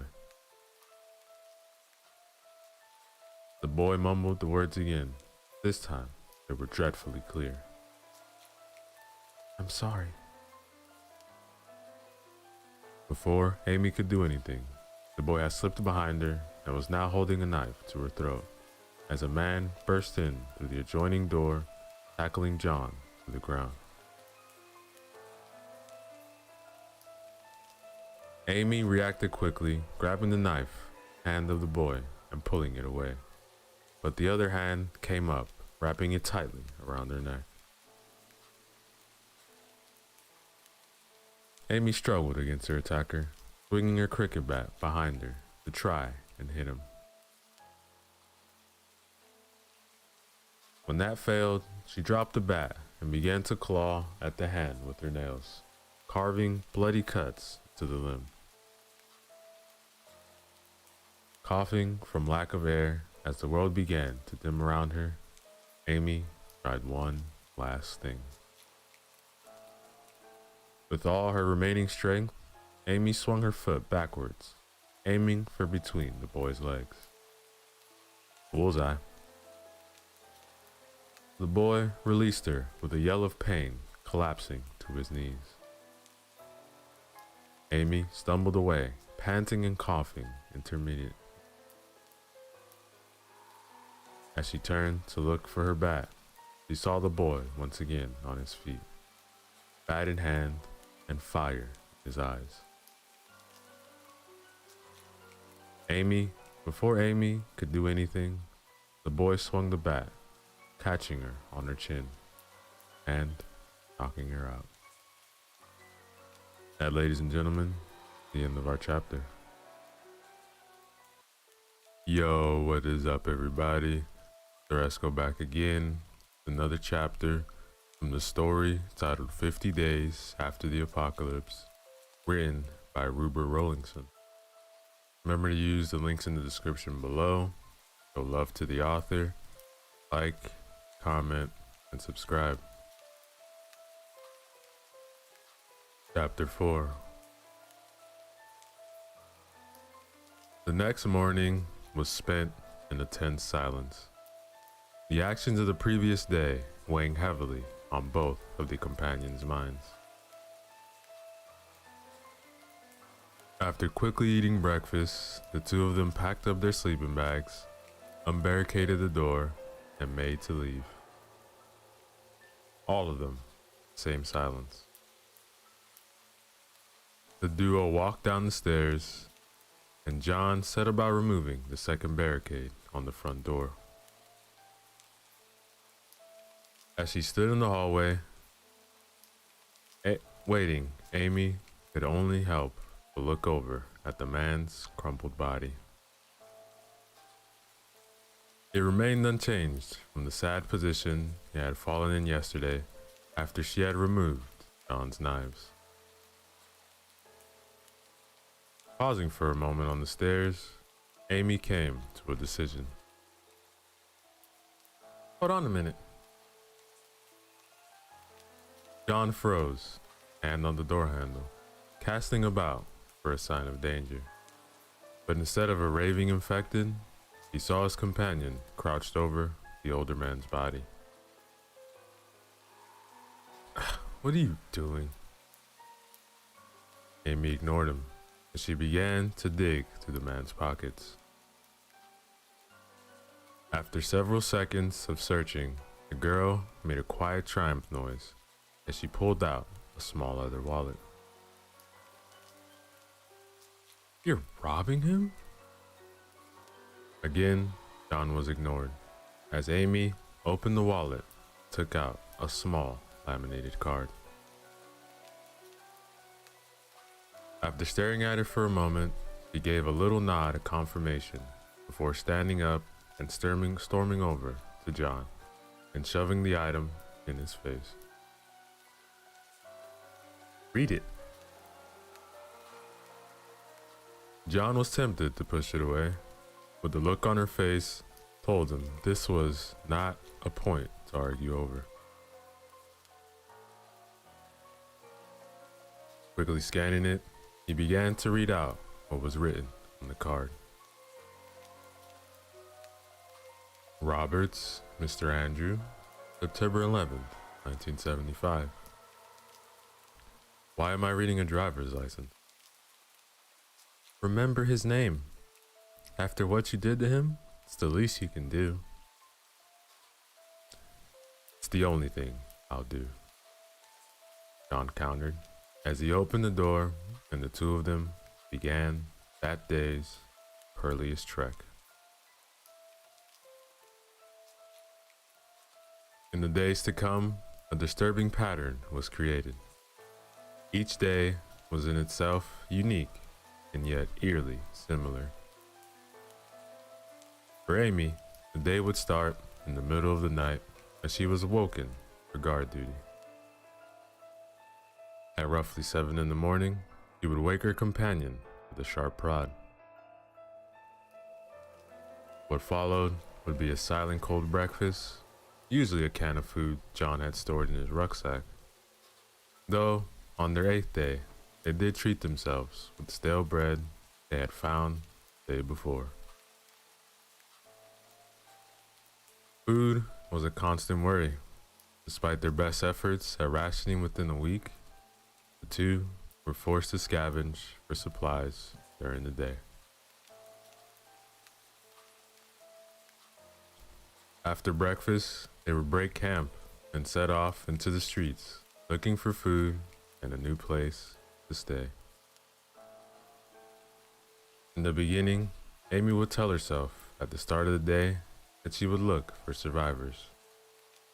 This ambition was quickly crushed when John told her that to have survived this long, the survivors would be as twisted as he was. The day's length would vary from day to day based on how quickly they found shelter and how low the food supply was. In terms of shelter, the building needed to have at least 2 stories and a lot of space. Unfortunately, as the 2 companions spiraled into the center of the city in search of food, the ideal shelter became limited. As such, the days became longer, though the pair of them made sure to be in the shelter at least 2 hours before dusk.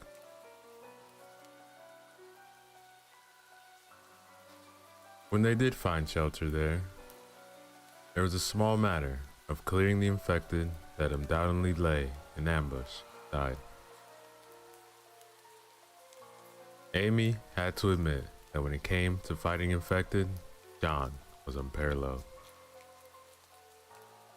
With an efficiency that bordered on scary, he would dispatch the creatures in mere seconds. Then came the worst part of the day. If John was able to trap one of the infected, he would perform his experiments on them.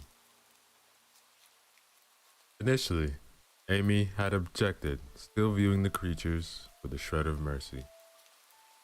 This ended on the 5th day, when an infected almost tore her throat out with its teeth.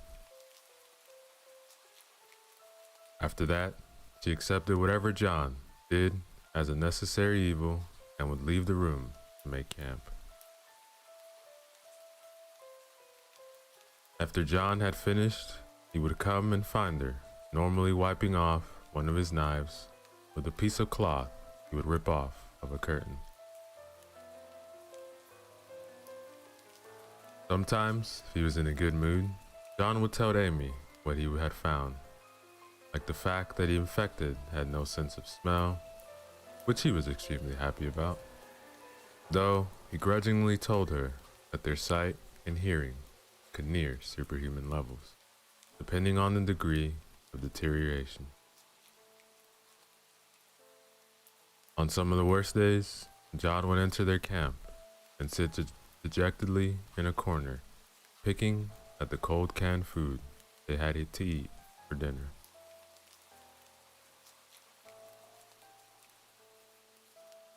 As the days wore on and the situation became bleaker, John wouldn't stop his experiments till he had killed the infected, leaving its body as a bloody, unrecognizable mess of limbs.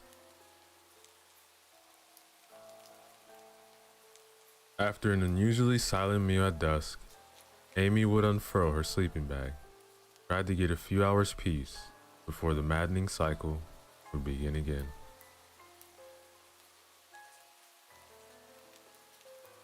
Though Amy would never admit it, even to herself, a bond slowly formed between her and John. It could not be called a friendship after all. Most of their interactions were far from friendly. But at the same time, it was something deeper than that. A dependence on the other. It was not just a matter of needing the other for safety, but to them, the companionship was all that was keeping them sane. This new world, filled with monsters, this one bond between them was the only shred of normality they were to encounter for a very long time. Finally, on the 20th day after this whole nightmare began, the cycle was broken, but in its place arose a much more dire and dangerous situation.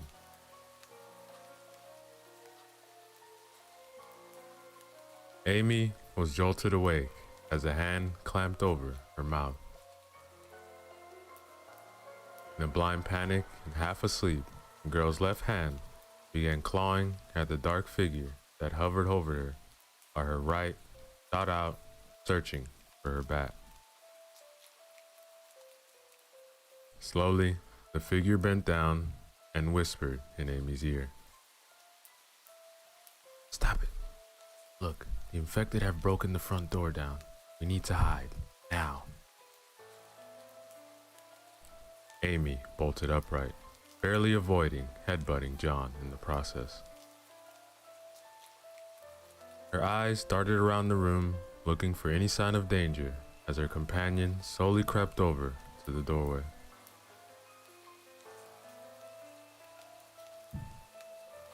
Amy quietly crawled over to her bag as John poked his head out of the broken door. "Leave them," John hissed as he came back to retrieve his hockey stick before joining the girl by the bags.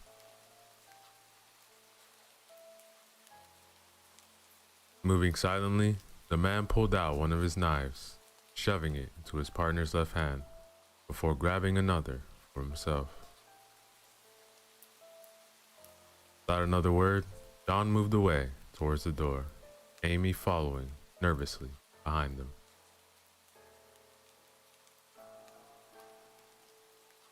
With slow shuffling steps, the pair moved into the corridor.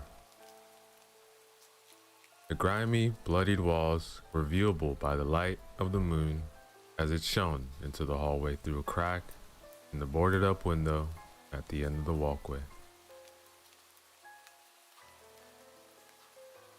Amy opened her mouth to ask where they were going.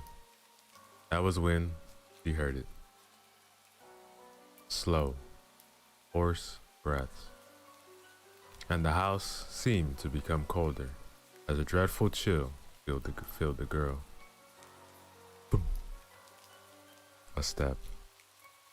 Floorboards creaked under the weight of a body. Boom. Closer this time. Amy's senses strained to their maximum as she visualized the downstairs room, trying to work out where the monster was. Boom, boom. There was more than one, and they were moving even closer as their dreadful breaths became more ragged, almost as if they could sense their prey was near.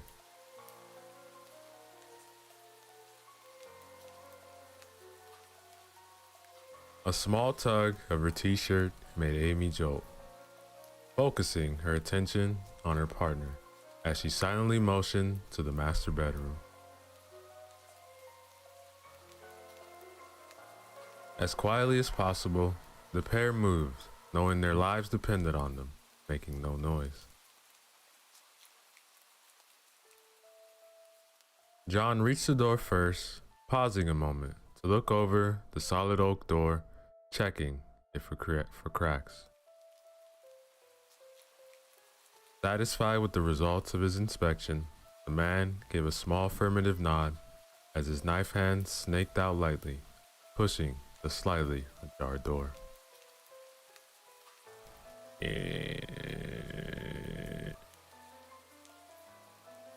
The pair froze, listening, praying that the infected hadn't heard them. Dum, dum. Faster now, on the stairs, the footsteps echoed through the hallway. To Amy, each step felt like a dagger, stabbing into her. John cursed as he shoved the door fully open, not caring as it let out another hideous shriek of protest. Running into the room, the man pointed at the wardrobe, where he practically threw himself behind the far end bedside table.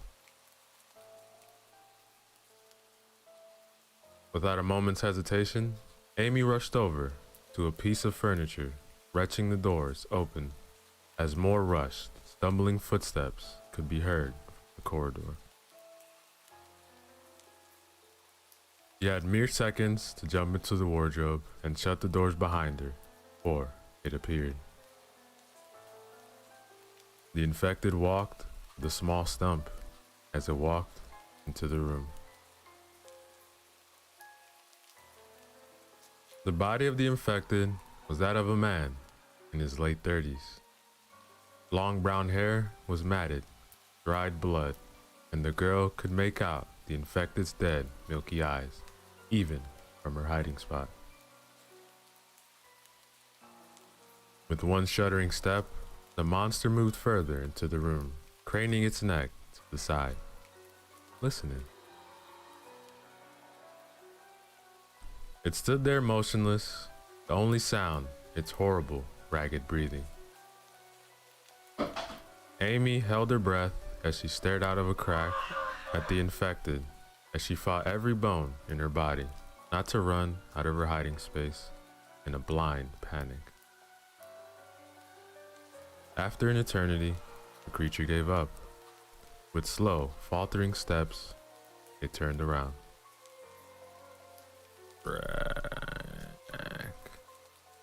Without meaning, to Amy, had knocked the door to the wardrobe. Could only watch in horror as it swung open. The infected's head snapped around its cold eyes, fixing on the wardrobe. Boom, boom.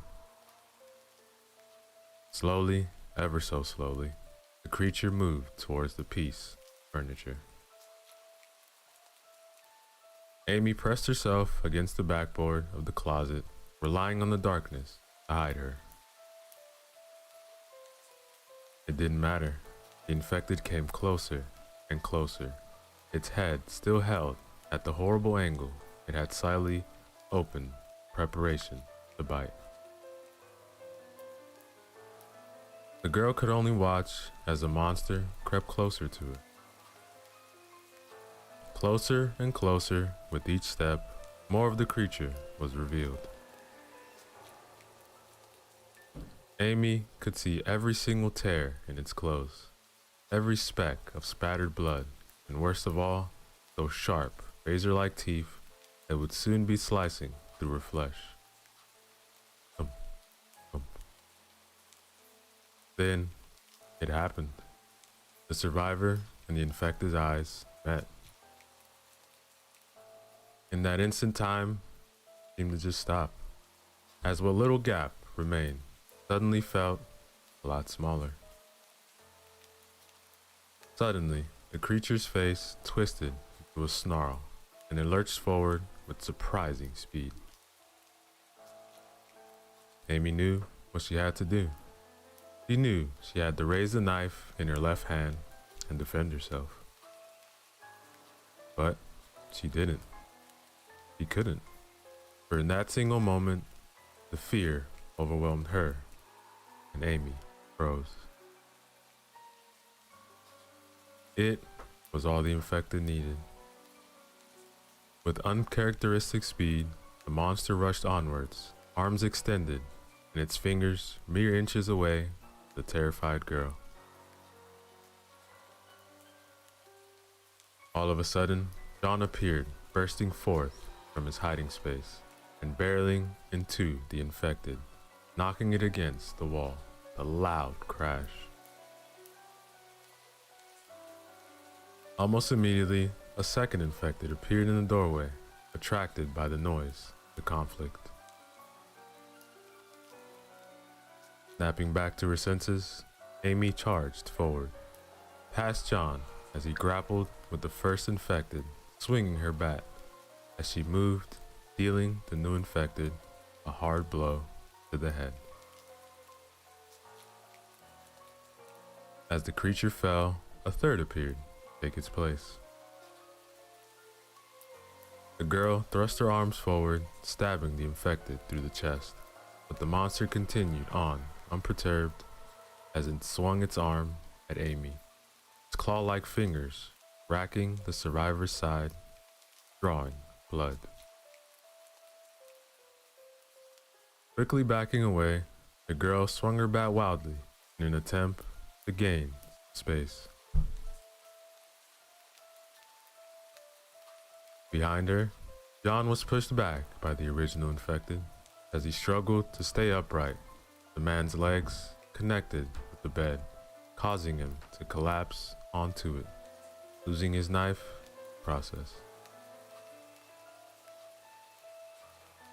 The monster dived forwards, eager to capitalize on its advantage, but John was quicker. In the blink of an eye, the man raised his legs and booted the infected in the face. The creature wheeled backwards, blood pouring from a clearly broken nose before it could recover, and John was on his feet with one huge two-handed swing of his hockey stick. The creature was dead. The feral joy brought on by his kill was abruptly halted as Amy collided with him, causing both of them to end up sprawled on the floor. Towering above them, the final infected opened its gaping maw and plunged towards the pair. Acting on instinct, Amy threw her hands out to protect herself. The knife still clutched fervently in her left hand. It flew forwards before embedding itself to the skull of the infected, straight through its eyes. The monster convulsed several times before becoming limp, held up only by the knife. With one last surge of effort, the girl pushed the body to one side, before allowing it to fall on the floor. Boom. Now, ladies and gentlemen, yo, what is up, everybody? Ceresco back again. Another chapter from our zombie story titled 50 Days After the Apocalypse, written by Rupert Rollinson. Remember to check out the links in the description, show love to the author, like, comment, and subscribe. Chapter 7. Amy moaned as she regained consciousness. The pounding on her head deafened her to any surrounding noise. The girl made to move her hands to her head, only to discover they were bound by a coarse rope. Slowly, Amy opened her eyes. For a moment, she was blinded by a source of light. Blinking a couple times, her sight came back, and the girl took stock of her surroundings. She was laying flat on her back, hands and legs tied. The room she was in appeared to have been an office similar to the one she had been ambushed in, the only source of light coming from the cracks in boards covering the windows.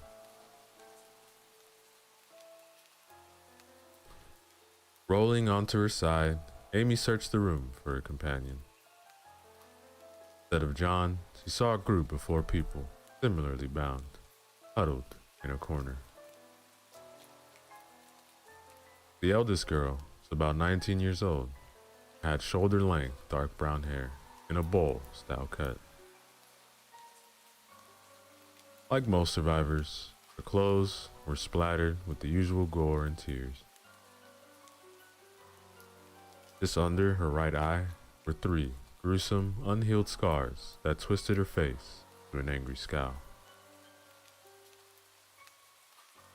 Hidden slightly behind her were two children, twins, probably 5 years old. A boy and a girl. They looked similar to the eldest girl, suggesting they were related. The last girl was slightly separated from the group. Her long ginger hair was tied back in a ponytail. She was 14 or 15 though. It was clear to see she was a bit small for her age. With a flash of recognition, Amy realized the girl was the one who had been screaming.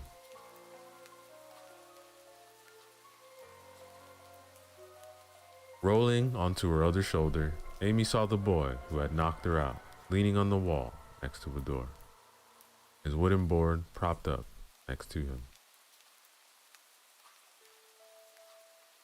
As if sensing she was looking at him, the boy's eyes snapped open, locking onto her.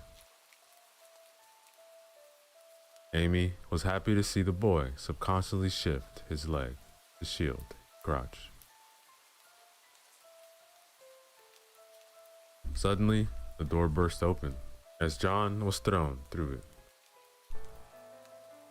He was strapped to a wheelie chair and was covered in fresh cuts and bruises. Then, a man, the same man who had ambushed him, strode through the shattered remains of the door, panting. He was of average height, bald, sweat covered his dark skin. Whatever he had been doing to John, he'd worked up a sweat doing it. Yeah, you're a tough one, I'll give you that. In response, Amy saw her companion spit blood onto the ground. The man laughed before turning to the boy.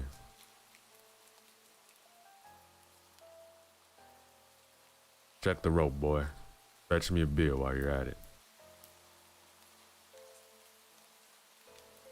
And with that, the man turned and left through the door. The boy crouched down next to John, quickly unstrapping him from the chair and tying him up in a similar fashion to the others before grabbing a nearby sack from off the ground. The clinking of the sack as the boy left the room was the only sound in the safe, John's deep breathing. With their guards gone, Amy crawled over to her companion. John's face was a bloody mess, and every few breaths, he coughed up more blood. What's happening, John? What do they want? They want to know where we got all the food from. Whatever you do, don't tell them. We're good as dead the moment they find out. Amy gave a little nod of confirmation. For a while, the two of them lay in silence, where John eventually slipped into unconsciousness. Confident he wasn't about to die lying there, Amy crawled over to the others in the room, hoping to find out just what was going on.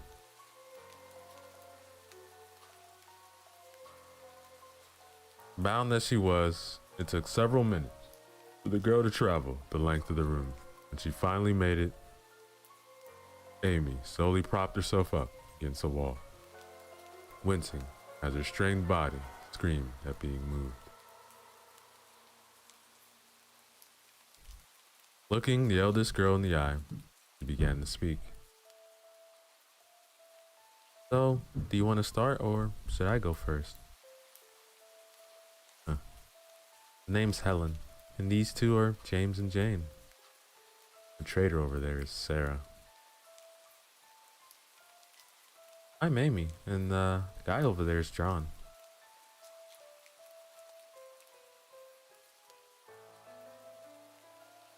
The young boy scurried out from behind Helen, moving over to Amy. James, get back here, the eldest girl said, hooking her legs in front of the infant and pulling him back. Amy looked at the eldest girl, She pushed James behind her. Yeah, can't be too careful. So, who are our captors? Well, the guy who was beating up your friend is Ian. He's an abusive alcoholic whose moods change so much, he's just as likely to offer you a drink as he is to slap you. The younger one's Dan, his son. He does whatever Daddy tells him and may as well be mute. Despite her insulting words, Helen kept her voice low, keen not to be overheard. The two of them lapsed into an uncomfortable silence, searching for a topic to talk about. Amy's eyes, once again, fell upon the scars on her right cheek. So, what caused the, She fell momentarily silent, search for the right words. Oh, you mean these scars? It happened on the first day. We had been staying with my boyfriend when he woke the three of us up. He had turned. That morning, he broke down the kitchen door while I was still working out. What was going on? He killed our mother, left me these, the going away present. So, I had to break up with him. Thought he was getting, too clingy. How'd you do it? Amy asked in a whisper. Well, I brained him with a rolling pin I was using to make his breakfast.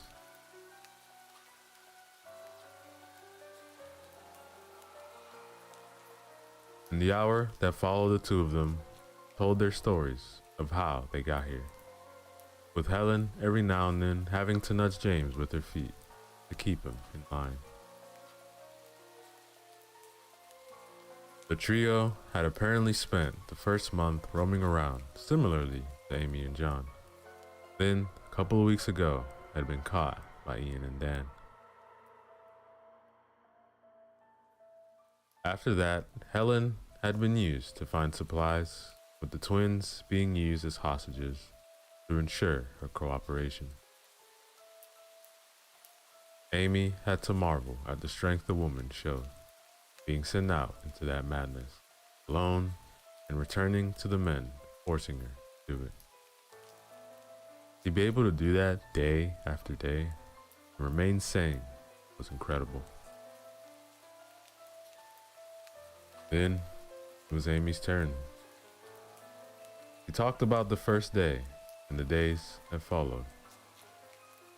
Talked about John's treatment of the other survivors, of Andrew Roberts, of the supermarket, everything. Halfway through her narrative, John regained consciousness. He crawled over to the group of survivors and sat quietly next to Amy. It was after dusk when Dan reappeared in the room. Without speaking, he moved over to John's pack, pulling out a loaf of stale bread and an assortment of cans. That was when Ian stumbled, reeking of alcohol and knife in hand. With uneven steps, he made his way over to Sarah. In response, the girl drew her legs in and pushed herself further into the wall. But it was no use. Ian grabbed her by her waist, her wrist, and hoisted her to her feet.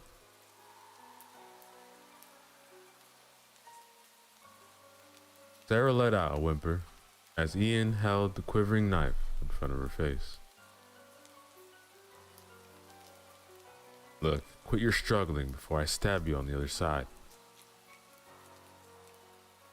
Sarah became stock still, her eyes filled with terror.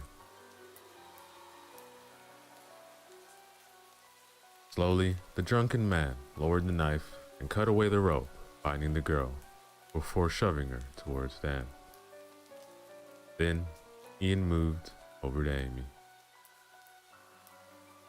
As his hand reached out, John moved forwards putting himself between them. If I were you, brat, I'd move. Now. Unless you want another beating like earlier. A sick smile spread across Ian's face as he spoke. But John looked him straight in the eyes and smiled the same twisted smile back.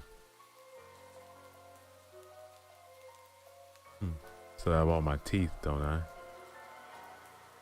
The punch hit John right in the mouth, knocking John back to the floor. Amy watched as her companion coughed several times and spat out a tooth with a fresh patch of blood. Not anymore. John looked up at the drunk man. I've got plenty more. The second punch slammed the man back to the floor, causing him to cough up more blood and spittle covering the floor. Defiant as ever, John made to get up before a pair of tied up hands were softly laid on his shoulder, holding him down. It's okay. It's okay. Amy's voice was soft and didn't betray the fear she felt.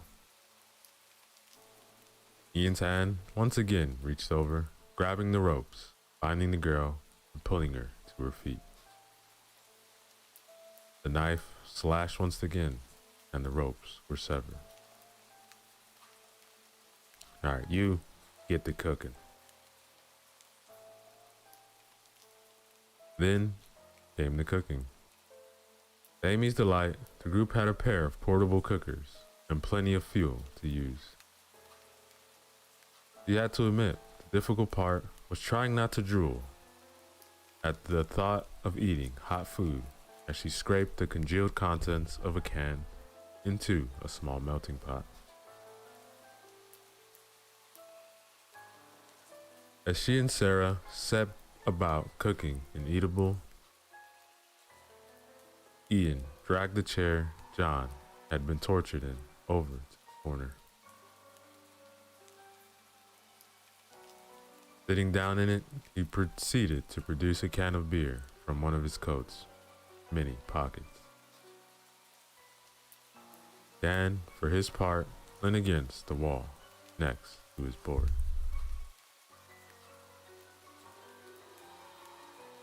Amy let out a curse as the knife she was being forced to use to stir what she believed was a casserole scraped against the bottom of the metal bowl.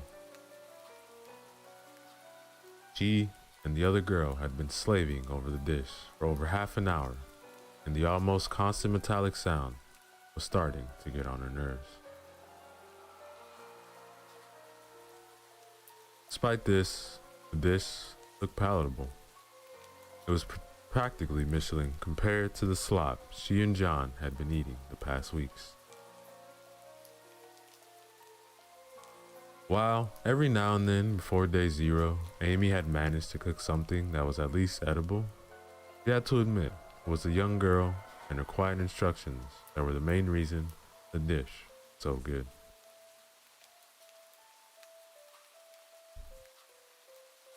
Another scrape dragged Amy's wandering mind back to the present. Letting out another stream of curses, the girl removed the implement, deftly weighing it as she debated whether or not to charge Ian with it. It won't work. The words were so quiet that Amy almost missed them, looking at the girl.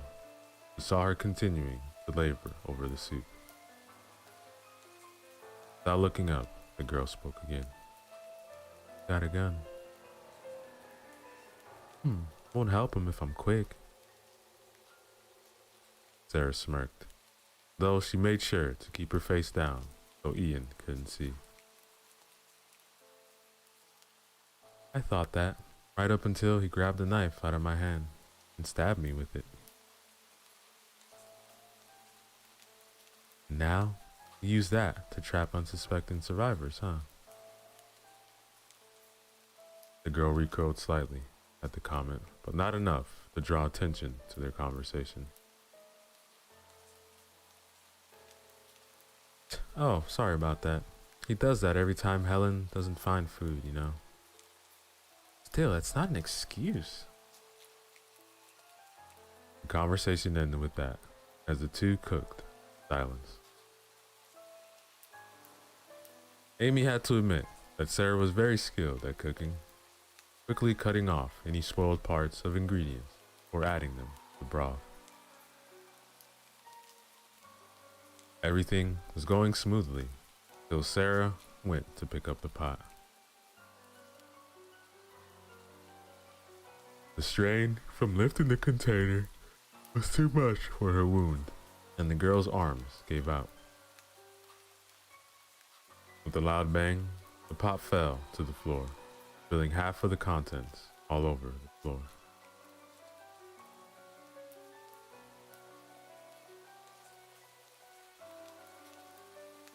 Ian swore loudly, storming over to the pair and dragging Sarah to her feet by her hair.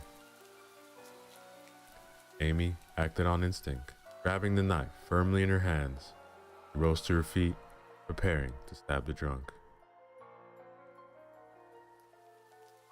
The knife was halfway to ending Ian's life when it was knocked from her hand by her own cricket bat.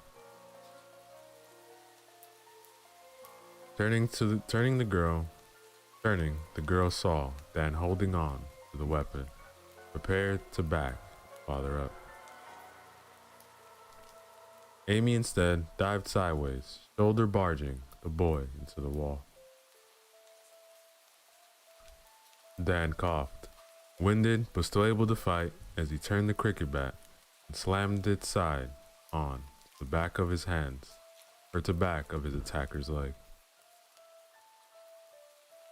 Amy fell back off balance, but made sure not to leave an opening for a follow-up attack. That's enough. Ian getting the attention of the two combatants. He was stood with Amy's dropped knife pressing against Sarah's neck. Amy thought about continuing her fight. After all, this was the same girl that had led to her and John's capture. Her resolve crumbled though when she saw Ian draw blood. Amy's shoulder dropped and she held out her hands, allowing Dan to tie them up again. Then something strange happened. The boy picked up the cricket bat and marched over to his father. "Let her go," Dan said, in a deeper voice than you would have thought given his age. Ian paused for a moment, clearly not used to his son challenging him and unsure what to do. Finally, giving in, the man threw Sarah to the floor and picked up the pot. Not like I care anyways. Your portion she spilled anyway. Now go check and see if any of the creatures were drawn by the sound.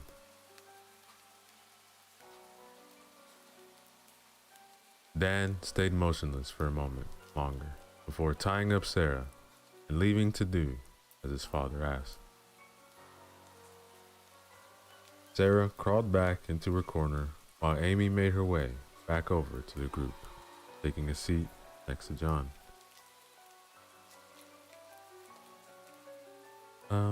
Sorry I couldn't break us out. Amy half joked to her companion, who merely smiled, sending her smile back. Don't be, because I found our ticket out of here. And that, ladies and gentlemen, is the end of our chapter. Yo, what is up everybody? Sarasco back again with the final chapter from our zombie story titled 50 Days After the Apocalypse, written by Ruber Rollinson. Remember to check out the links in the description below. Show love to the author, like, comment, and subscribe. Chapter 8. A week slipped by, and despite the constant threat of death, Amy had to admit it did feel safer than wandering the streets. The group was being held on the 25th floor of an old office block. Every access point had been barricaded by the father and son, though it wasn't as secure as any of the barricades that John used to build. Every morning, Dad would rouse the captives and untie Sarah, who would set about making breakfast. Helen would then set out a few minutes later after very wary Dan untied her. After that, Ian would eventually rise from his drunken stupor and take a large portion of whatever Sarah had made for breakfast, leaving the others to split or remain between themselves. Then, it was the worst part of the day. Ian would take John into the next room and supposedly interrogate him. Really though, it was just the man wanting to hurt somebody. Amy would try her best to ignore what was happening and would play with James and Jane.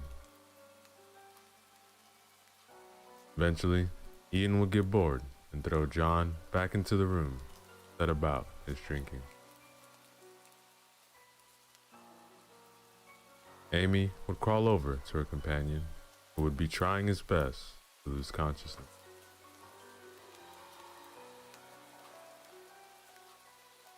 The two would sit together in a comfortable silence and wait out the remainder of the day. Finally, as the light receded, there would be a knock on one of the barricades that would signal Helen's return. Then, Sarah would cook the group dinner, where they all retreated to their own corners, to sleep, start the day all over again. In terms of the group, Helen was by far the most capable. Amy half believed that she might even be better at surviving in this world than John. However, it was clear that the twins were her weakness. James and Jane were two normal 5-year-olds, who, while it was nice to see two children uncorrupted by the world, Amy knew they were a liability. Sarah, on the other hand, was a beaten down girl. Despite Dan's best efforts, it was clear that torturing the girl was Ian's favorite thing to do. Ian was a typical abusive drunk with a seemingly limitless amount of alcohol. The odd one, though, was Dan. Amy wasn't quite sure what to think of him. At first, he was kind to the captives, especially Sarah. Other times, though, he would treat them as prisoners, barely saying a word.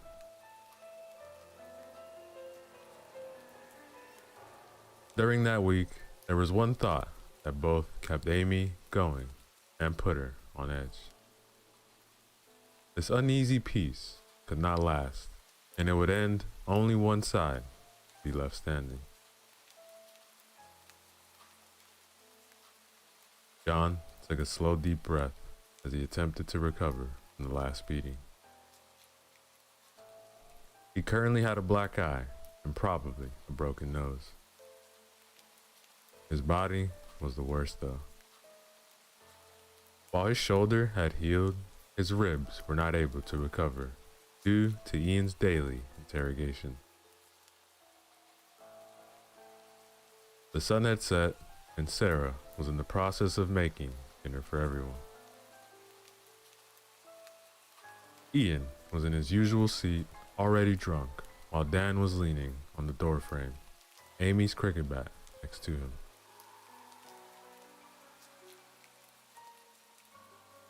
Sarah was just finishing up the food when her arm gave out again. The bang of the pot on the portable cooker echoed throughout the office. Ian was up immediately, ranting at the poor girl as she tried her best scoop up the lost food. Don't put it back in the pot. You pricks can have that waste. But it's not done yet, Sarah responded, continuing her efforts. Angered by her answering back, Ian picked up the girl and punched her hard in the gut. Sarah screamed as they punched. The punch hit her stab wound. Amy was on her feet in seconds, rushing to the girl's aid. Leave her alone. Ian dropped Sarah and rounded Amy instead. What, huh? You gonna make me, huh? Maybe I will. The slap echoed almost as much as the clang of the pot. Amy was knocked to the floor by the force of the blow. Ian started to laugh at the fallen girl, only to let out a grunt as John dived into the man, knocking the wind out of him and forcing Ian back into the opposite wall. John stood protectively in front of his companion, his breathing still labored and his hands still bound. Look at you, sticking up for your girlfriend. Obviously, I didn't hit you enough earlier, Ian said as he drew his gun. John stood his ground, smirking at the old man. What are you smiling at, huh? I just can't believe it took me a week to realize that the gun's fake. John's response only angered Ian more as he tossed the weapon aside and moved threateningly towards the defiant man. You think you're so clever, don't you? Well, the gun might be fake, but these ain't. And he raised his fist, made to punch John in the face. If the man had been sober, the blow might have connected, but drunk, as he always was, his swing was wilder than that when infected. John swayed backwards out of the way, and the hook before hitting headbutting Ian in response. The elder man fell back, blood spraying from his nose. Regaining some of his composure, Ian held out his hand towards the son. Give me the bat. Dan hesitated, clearly unsure what to do. Then, as he reached for the weapon, John spoke. For once in your life, think of yourself. Every eye in the room turned towards the bound man. Look, full immunity. We'll forget about all this and you can join us. Ian just burst out laughing, marching over to his son. You think my son would have the backbone to do something like that? He's a little brat, always has been. Dan shot an angry look at his father, but lowered his gaze when Ian stared back. You really want to stay like this? Knuckling under, barely better than a captive? Just give up, man. There's nothing you can do or say to get this little coward to do anything. I can't, but I bet she can. John countered, turning to Sarah, who was still on the floor, tears in eyes from the pain of the blow. Dan and Sarah looked at each other for a second before the girl spoke. Please, help me. Before Dan could respond, Ian let out an angry growl as he marched towards the defenseless girl. What are you saying now, girl? You're nothing but trouble. Could have done this a long time ago. As he walked towards Sarah, Ian raised the bat threateningly. Suddenly, Dan was stood between his father and the girl, arms outstretched protectively. Ian scoffed at his son's action, bat still raised aggressively. Think carefully about this, boy. You really want me to show you what happens when you go against me? Dan held his position for a moment longer before backing down, lowering his arm. Yeah, that's what I thought. Suddenly, Dan grabbed the handle of the bat with one hand and with the other punched his father in the face. Ian fell backwards, letting go of the bat as he did.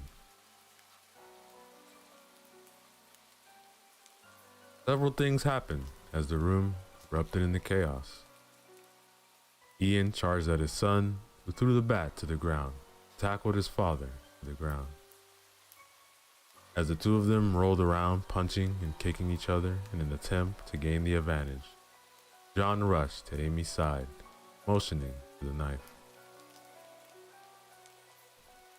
Catching on, Amy grabbed the weapon to cut her companion free. Sarah crawled backwards, trying to get out of the way of the brawling father and son. Ellen tried her best to shield the twins as they cowered behind her, fearful of what was happening. As Amy cut John loose, he grabbed the knife and freed her as well, before handing the weapon back. Alright, look, cut them loose as well, John said, motioning to the siblings as he rushed off into the other room in search of something. As Amy went to free the other captives, he was almost knocked over by Dan as he was thrown backwards by his father. Dan recovered his footing and punched Ian in the gut as the man tried to capitalize on his advantage. Ian staggered in pain as Dan continued to punch his dad in the gut. In desperation, Ian grabbed his son's leg and attempted to knock him to the ground. But Dan countered, twisting in midair and landing on top of Ian. Before the man realized what was happening, Dan was on him, punching his face with a ferocious anger born from the years of abuse he had suffered. The boy lost track of time, focused only on the object of his anger. Suddenly, Dan found his arms being held back as John pulled the boy off of his father. Dan struggled to kick Ian's prone form as well as he was pulled off of the man. Casting about angrily, the boy saw all of the former captives arrayed around him, Helen with the knife and Amy with her bat.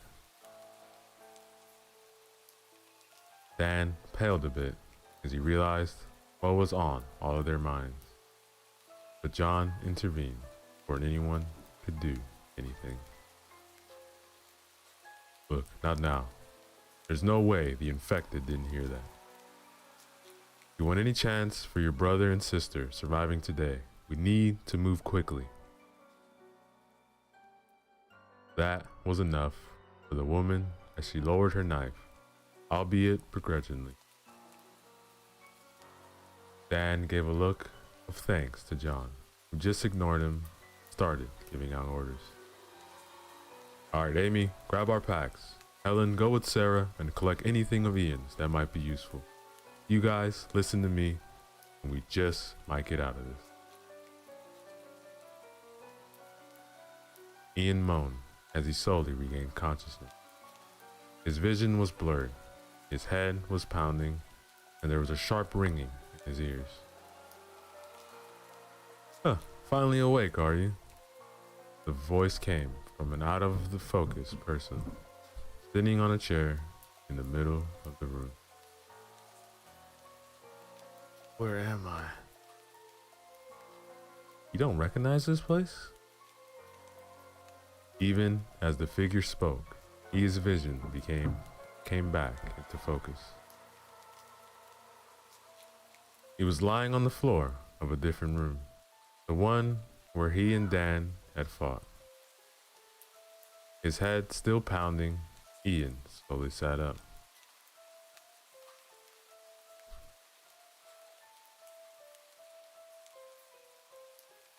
His vision finally fully returned. He recognized the figure in front of him as John. The other man who sat cross-legged on an old chair hockey stick lying beside him, and his left hand hidden behind his back. To think that a run had it in him, huh? I have to teach him a lesson later. I wouldn't do that if I were you. And why wouldn't you? Because it brings your death a lot closer, John said, also standing up, displaying the knife in his left hand. Ian suddenly became alert, his body immediately tensing, ready for another fight. The pair stared at each other, looking for an opening to pounce. Then John slowly began to bend down, pick up his trusted weapon.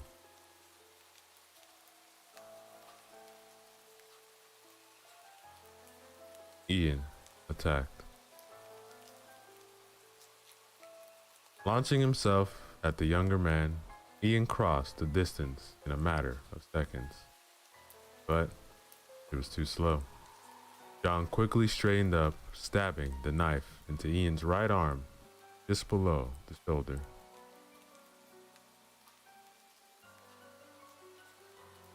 Like a matador dodging a bull, John then quickly sidestepped the charging man, sticking his foot out at the last second to trip Ian and send him crashing to the floor.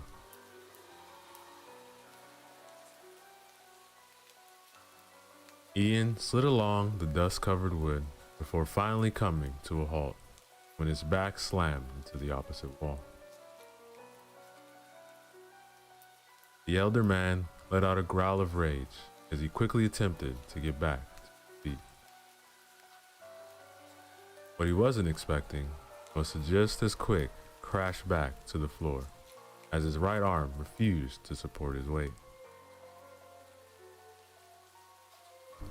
Ian stared at his arm, angrily, not understanding why an arm, which he could still feel like any other limb, refused to even move an inch.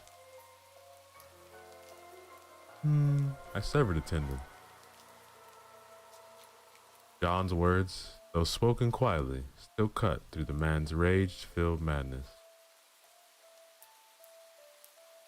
As Ian's gaze snapped to the speaker, he elaborated.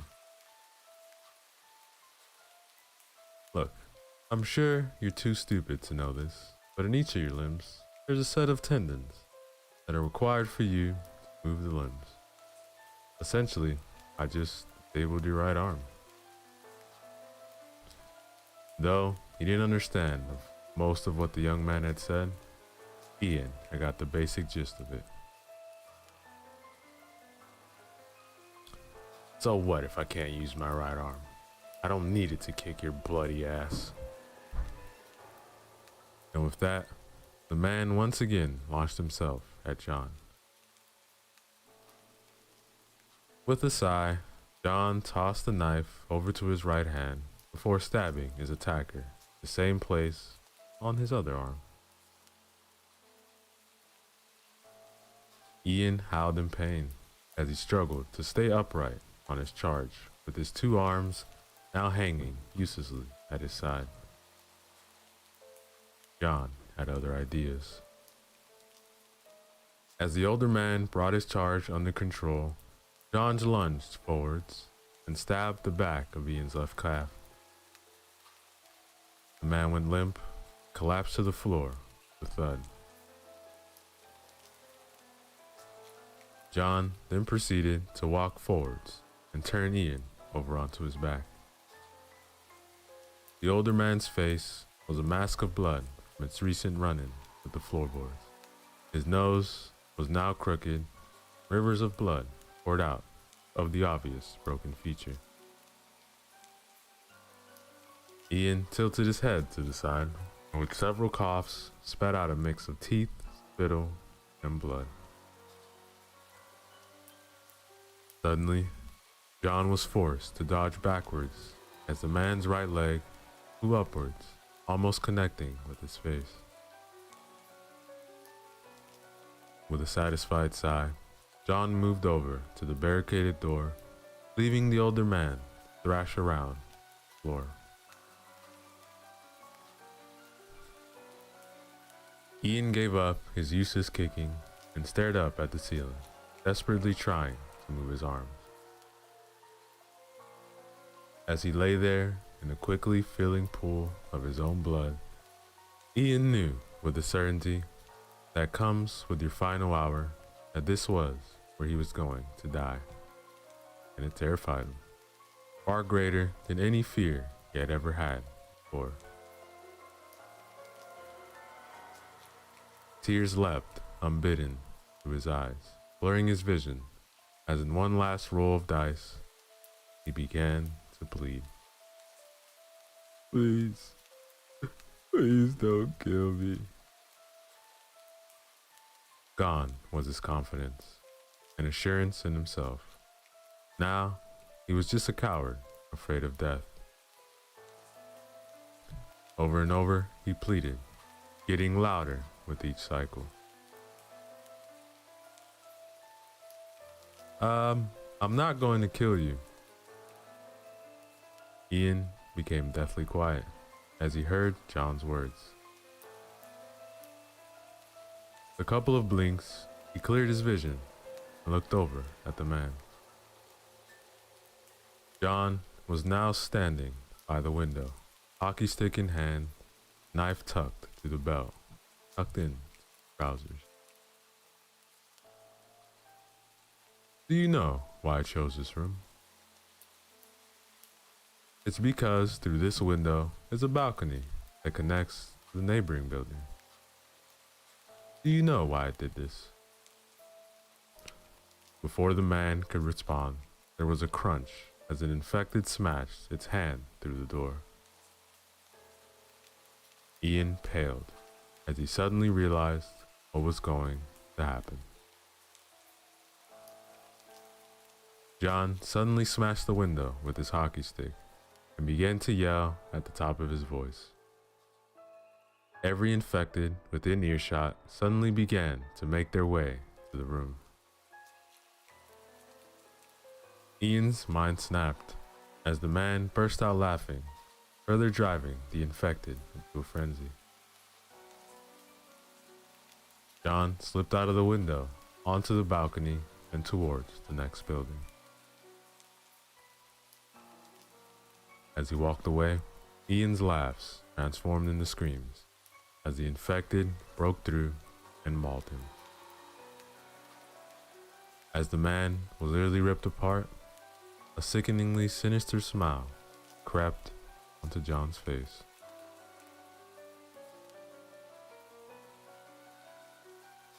Amy tried her best to ignore Ian's pain screams as John crept in through the open window. Shutting the window behind himself, John at least managed to mute the sounds. The dark room was small, but it was secure, especially with the barricades Amy and Helen had constructed. In the center of the room sat Dan, with the former captives stood around him, not quite at ease, even though the boy was bound. John flopped down on the floor, his tired body beginning to pack up. Everyone looked at the man, clearly waiting in his decision. John sighed, knowing they wouldn't like what he was about to say.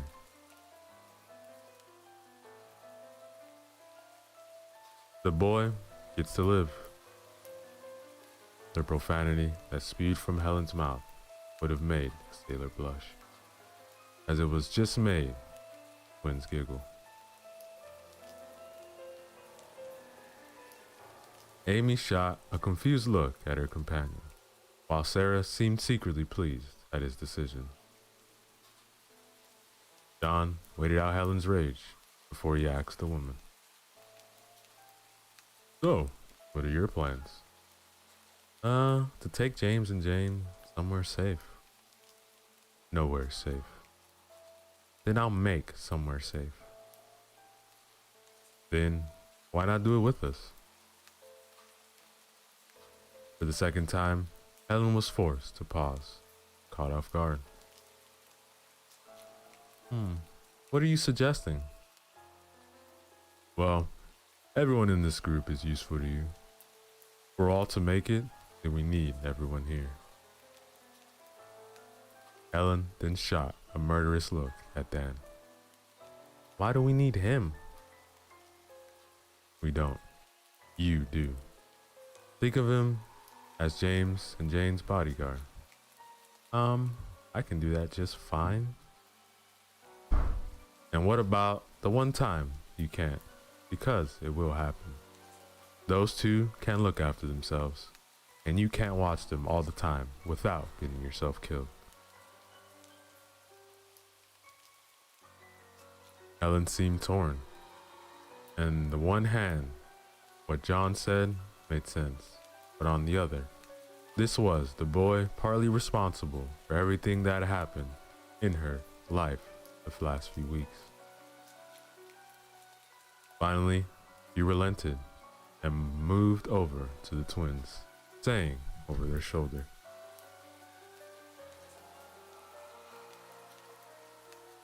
"Look, tell you what, how about he doesn't get a weapon?"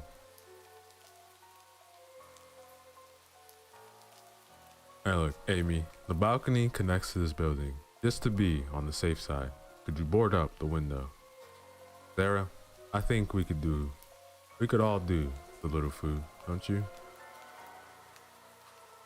The two girls nodded and set about their task while John moved over to the final member of their group. Dan looked up at his savior, who crouched down in front of him.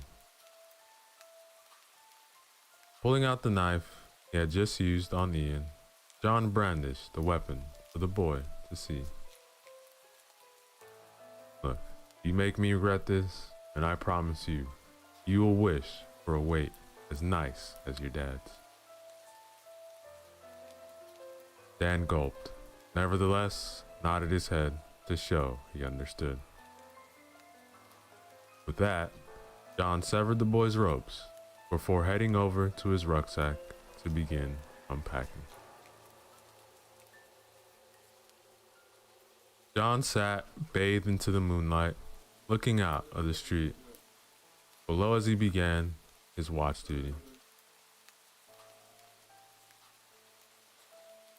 Behind him, the rest of the group was sleeping in makeshift mattresses made up of sleeping bags and spare clothes. Well, almost all the group. "Look, you can quit pretending now," John spoke quietly, so as not to wake the others. His gaze not shifted from staring out the street below. Almost silently, Dan rose and crept over to the window, sitting opposite John.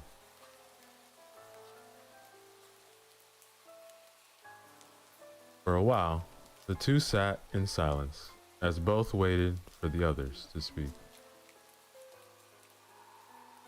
Finally, the boy relented. "Wait, how did you know I was awake?" You remind me of myself. I know I wouldn't want sleep while surrounded by a group of people I've been holding captive for weeks." You should be more trusting. Are you telling me that's how you would react in my situation? The boy struggled to keep his temper under control, knowing that the last thing he needed right now was to wake the members of the group up.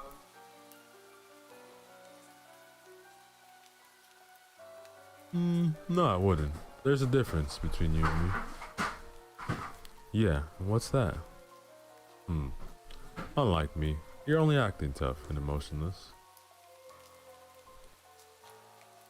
I'm not saying to go back to the person you used to be. Just stop, being an outsider. It means you'll have to work to get on their good side. But Amy trusts you, as does the girl. What about you? Tell you what, you're useful to the group. As long as you remain so, I'll support you. A small smile of gratitude appeared on Dan's lips after John's response, but the man quickly added, "Look, don't get me wrong, this works both ways. The moment you stop being useful to my survival is the moment I leave you, fend for yourself."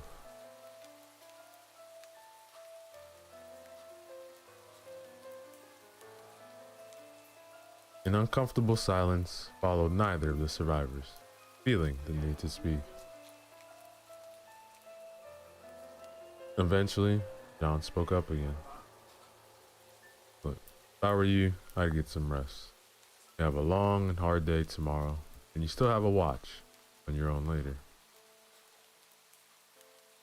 Without responding, the boy quietly climbed to his feet and tiptoed away, only to stop a few steps later and turn. I don't believe you're as emotionless as you think you are." With that, Dad made a final few steps and sucked down into his sleeping bag. John smiled once again as he looked out of the window and whispered to himself, "Tell me that in a few days." And that, ladies and gentlemen, is the end of our story. Yo, what is up, everybody? So let's go back again with a zombie story for you guys. This one is titled "A World Full of Zombies," written by Pipsqueak. So remember to use the links in the description below. Show love to them, like, comment, and subscribe. Chapter 1. Addie. The gun sounds off, the sickening boom, and the body drops down. Dead forever. Its skin is decaying, rotted. You can see some of its bone poking out. I stared down at the once human, now zombie. Unlike in those scary movies I watched when I was little, all zombie skins are just the same as they were alive. Except they're ripped up and bleeding and dead. Dead and still moving, walking, seeking more people to kill. I kick the corpse with my foot and it rolls to the side. It's dead, alright. I kneel down and loop my fingers around the bag it was carrying. It contains some moldy food and a few cartridges of bullets. I take the bullets and step over the body, moving on. I've been alone for about 10 years now, before the apocalypse had even started. I'm 17 years old now, which means I was exactly 7 years old when my parents died and I was forced to fend for myself. I've lived with that for years. I shake my head, clearing my thoughts before loading my gun. I move along the abandoned road, looking at each house carefully or picking the least broken one and heading in there.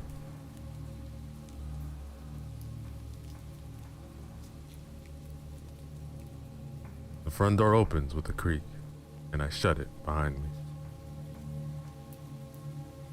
Something lunges at me in the dim light of this house. My gun gets thrown aside. The thing is on top of me, and I struggle, trying to escape its grasp. A gun goes to my temple, and my eyes widen as I realize that the thing is human. A real human. Alive. Get the hell off me. What? How can a zombie talk? God. I'm human, you idiot. I struggle, and he pulls his face closer to mine, staring down at me with his green eyes. I glare back at him, resisting the urge to punch him right in the face.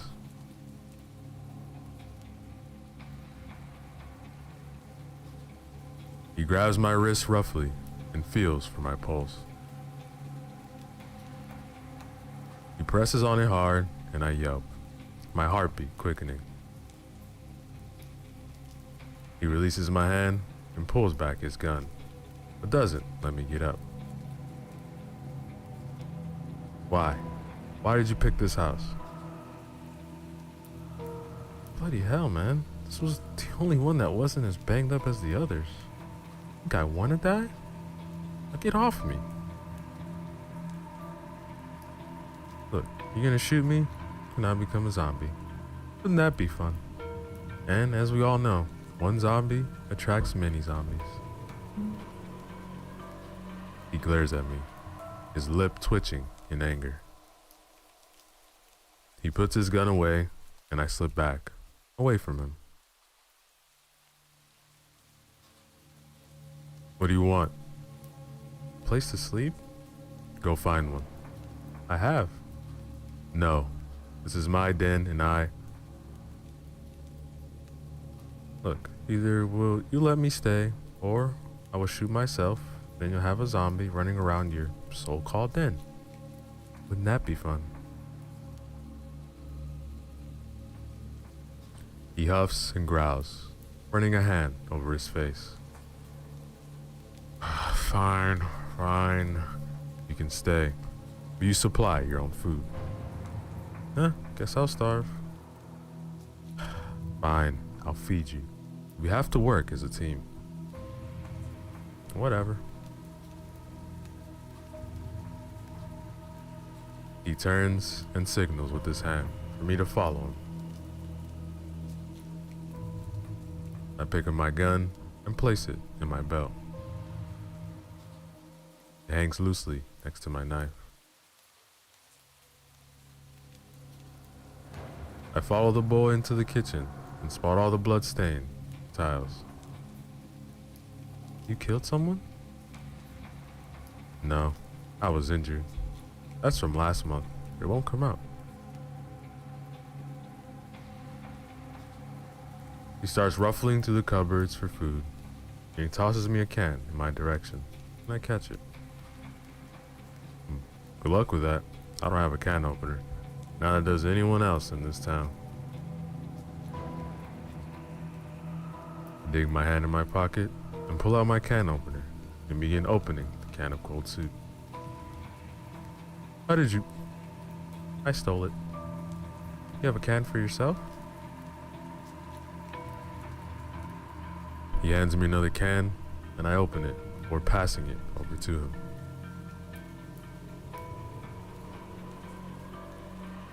He sips the cold soup cautiously while I drink mine, hungrily. It's a nice soup, really. One I used to enjoy when I was little.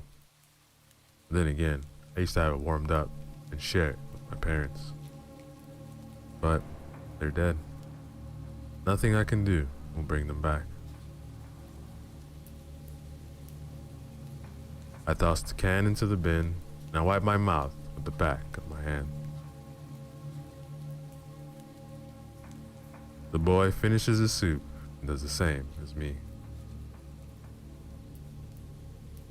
I look up at him. He's quite tall, chestnut hair, which has been clumsily cut. He looks about a year older than me, maybe two. He has dark green eyes and little to no freckles. What? Sorry, just haven't seen a real human for like a year. You have pretty eyes. Oh, thanks, I guess. They're dark blue. A rare but pretty color. But I don't care. To a zombie, I just need to die or become one of them. So, what are you doing out here anyway? I needed to move. They have bigger numbers. Yeah, I know. They're all over here. The guards? What guards? I had no idea the guards were still out there. Yeah, you know, the guards. People who come, take the humans away, experiment on them. I didn't know that. And then there was a loud knock on the door, and the boy springs into action, scooping up a bag, tossing all his food into it, and all his weapons. I stare at him confused, so he grabs my wrist, looking dead into my eyes. Get your things. We need to leave now. That, ladies and gentlemen, is the end of chapter 1. Yo, what is up, everybody? So let's go back again with another chapter from our zombie story titled A World Full of Zombies, written by Pipsqueak. Remember to use the link in the description to show love to them, like, comment, and subscribe. Chapter 2. Addie. I jump up, pulling my backpack up onto my shoulder, making sure it won't fall off while the boy hunts around for something. Open the door! We know you're in there! Where is it? Where is it? Where is it? What is it? A picture. It's a picture. I need it. I hurry around with him and dash upstairs, hunting around for a picture. I find one and hurry downstairs to show it to the boy. He grabs it gratefully and stuffs it into his bag.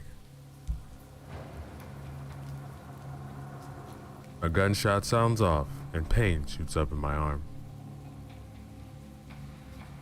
I groan in pain as blood starts pouring down my arm. The boy then zips up his bag and scoops me up in his arms. Hey! Oh, shut up. He rushes out the back door and leaps over the fence. The house explodes and the boy dashes into a bush, pulling us both down. We need to find the safe zone. Well, no shit, Sherlock. Get my bag. Takes it off my shoulder and rummages through it. Hey! He pulls out a bandage and begins wrapping my arm. He puts the rest of the roll back in my bag and slides the bag back over my shoulder. Welcome. Alright, this way. Why? I just say so, alright? He leads me on for hours upon hours, and my arm is throbbing with pain. It's not a normal bullet wound. I've dealt with them before. This one hurts so much more, like hundreds were shot into me at the same time.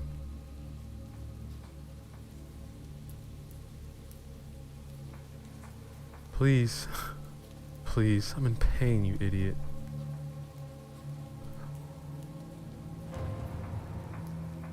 No, we can't. They're too close. Painful. Look, I don't care. What will be more painful is when they catch us and force us into that horrible place. Let's keep moving. We continue moving, and each step is an agony for me. The light hours of day turn into night. The zombies are still roaming, and the boy shoots one every once in a while. He leads us into a forest. I continue stumbling and tripping. He stops after a while and turns to face me. Why are you so slow? I don't know. I've been shot. It hurts. I've lost blood. And oh, I've been walking for a full 3 days now. Three days. Yes, so please, just let me rest. No, we have to keep moving. You're close. Please, I am in pain, you idiot. He lets out a sigh, picks me up in one smooth motion. Hey! Look, shut up. I'll carry you until I get tired, alright? Whatever. Good. Now, go to sleep or whatever. Just don't annoy me. I roll my eyes, and he starts moving again, holding me gently in his arms.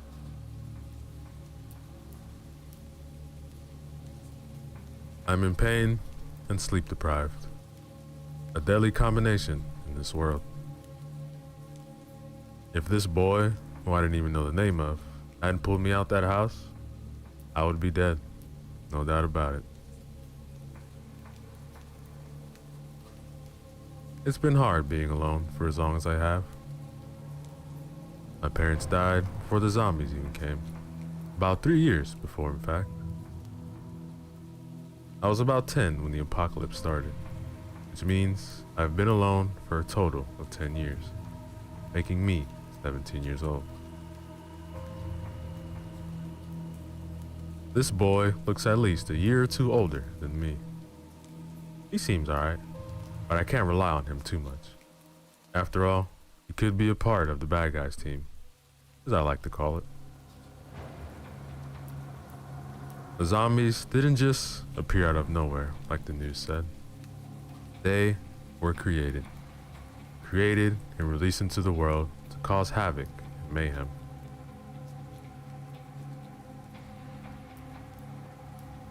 I let out a deep sigh, my tired body begging me to close my eyes. To sleep, to rest. But I can't. I have to be on alert. What would happen if I fell asleep? Those people could catch up and I wouldn't know it. The boy could leave me somewhere to die. A zombie could come, and the boy would have no cover since he's holding me. I can't let that happen. I can't let my guard down.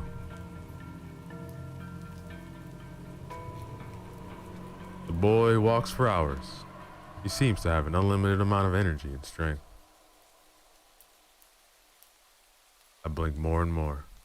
Something I do to keep myself awake. It's not working. I am so tired and weak. Just sleep.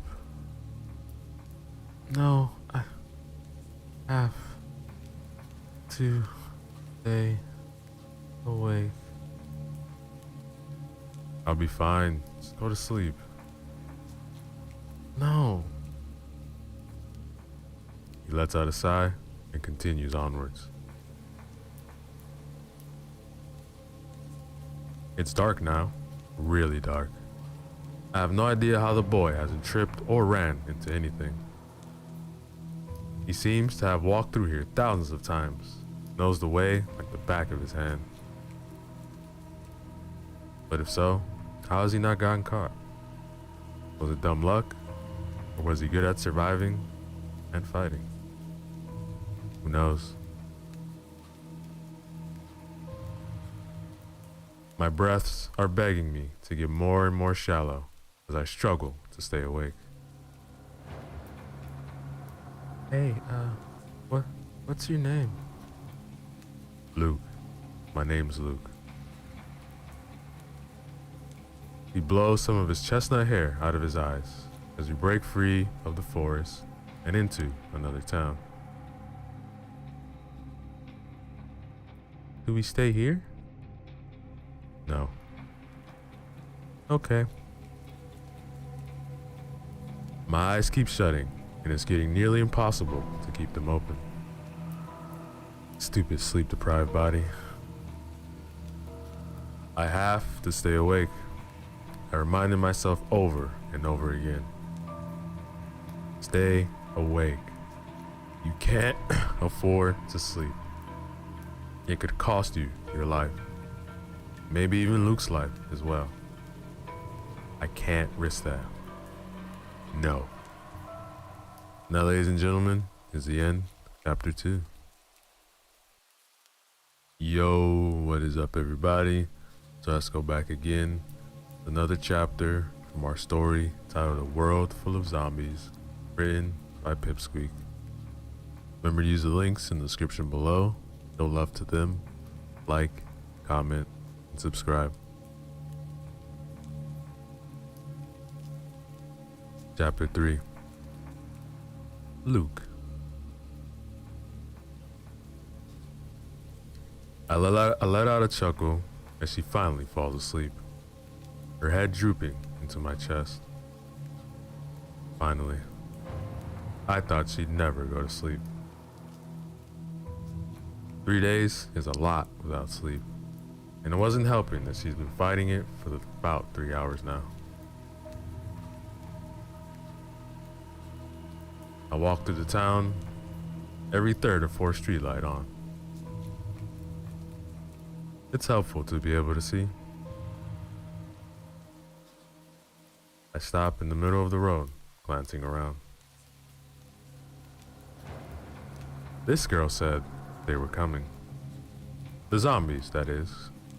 Which more than likely means they haven't made it to this town yet. Which could mean more humans. Which can have its pros and cons. Pros, it could mean shelter. Cons, it could mean they shoot at us.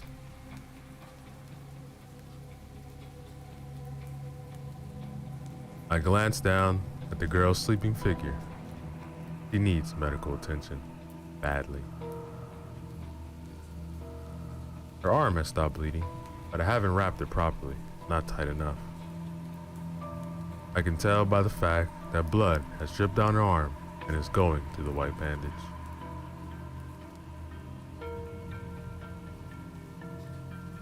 I look around, seeing if there's a light in on one of the windows.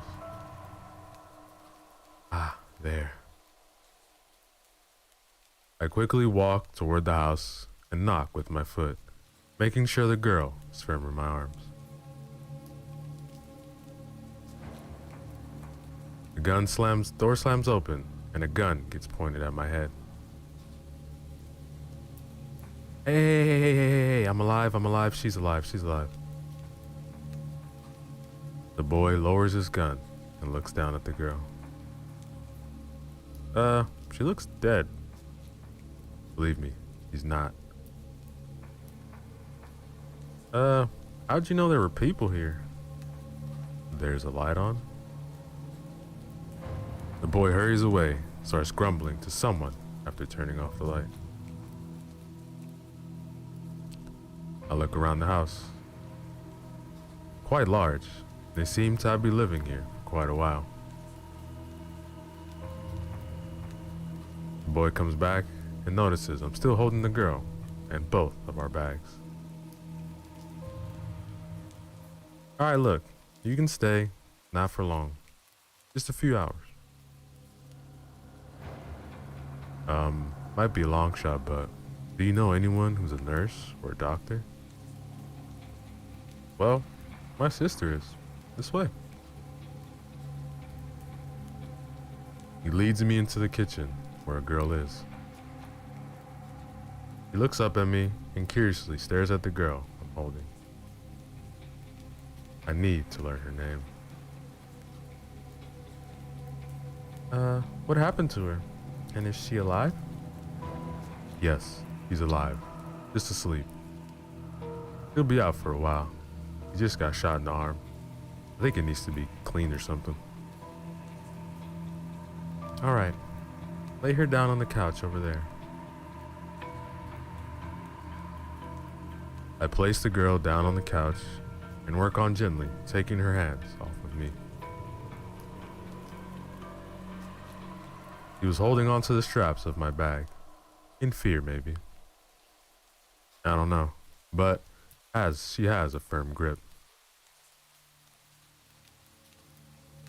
I manage to release her hands from the straps, and the other girl walks over with the medical kit.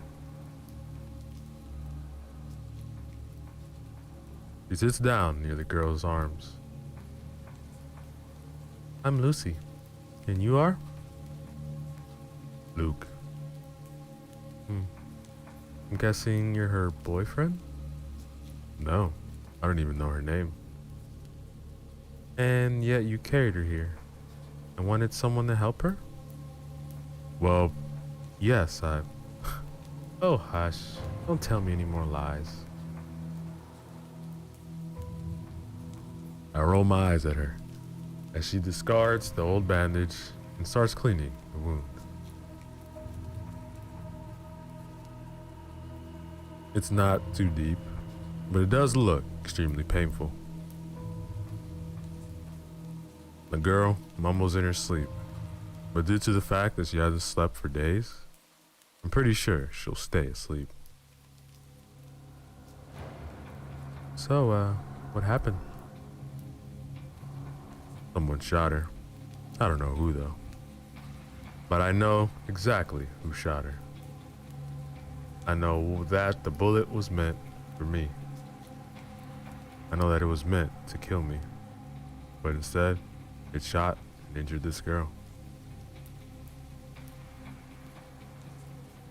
Lucy nods and starts wrapping the girl's arm up again. I make note to ask her what her name is when she wakes up.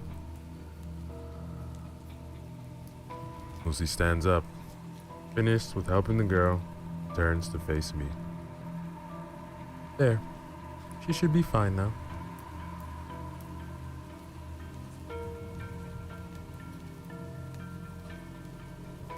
The boy walks into the room and offers something to his sister while I walk over to the girl. She's still sleeping and her wound is wrapped up in a fresh, clean bandage.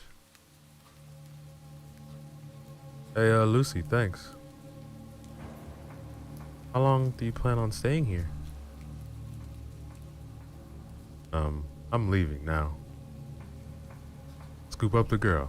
She clings onto the straps of my bag again. Not gonna lie, it's kinda cute. Oh, okay then. Alright, good luck. You too, and keep your lights off. It's still dark out as I roam along the road. The girl is still asleep as I find an abandoned house and walk inside. I sit down at a wall, leaning back on it as I sit the girl next to me.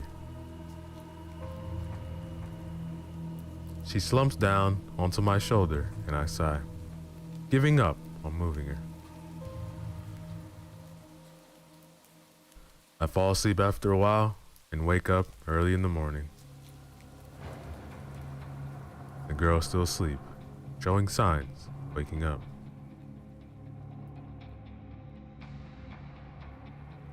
I shut my eyes, thinking of my family. That's why I needed the picture. It's my last reminder of them, of what we used to be. A family, together. But not anymore. When the apocalypse started, my dad's first act was to teach me how to use a gun and a knife. I was a quick learner, so I taught my younger brother how to throw knives. I wouldn't let him touch guns though. Told him he wasn't ready, but I wasn't either. I shouldn't have been ready to use a gun. I was still young, 11 years old in fact. Handling a gun, shooting at zombies. That, ladies and gentlemen, is the end of chapter 3. Yo, what is up everybody? So let's go back again. It's another chapter from our story titled A World Full of Zombies, written by Pipsqueak.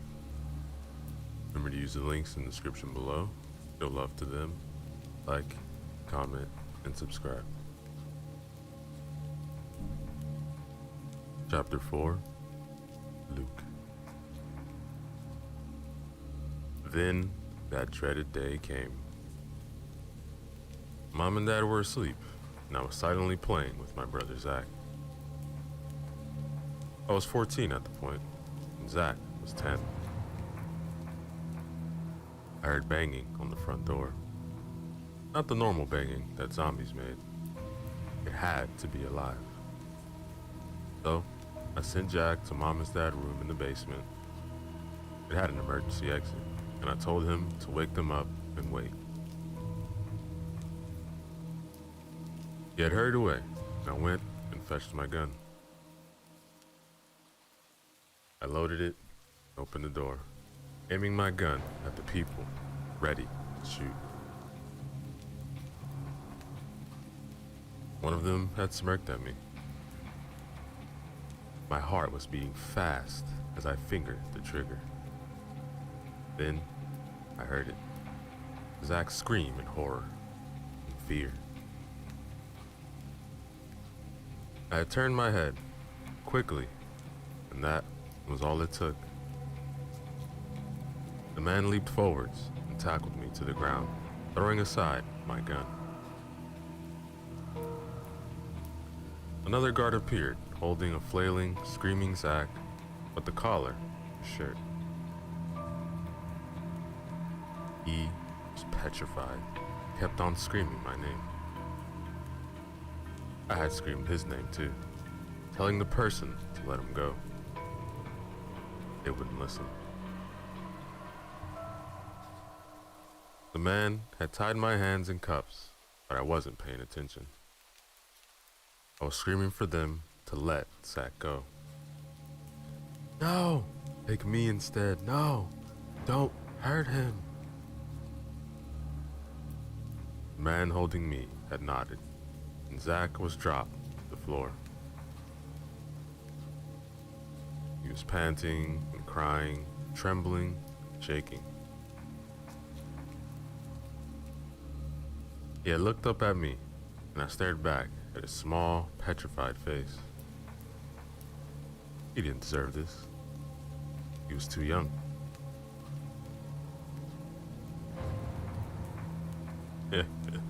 Say your goodbyes, the man holding me had chuckled.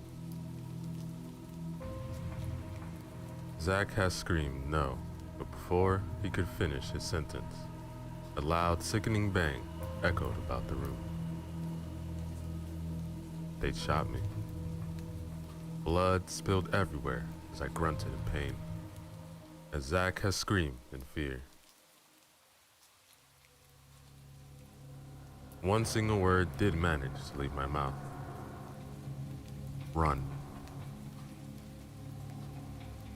And so he did. Zach took off running out the back door, grabbing his emergency backpack as he went.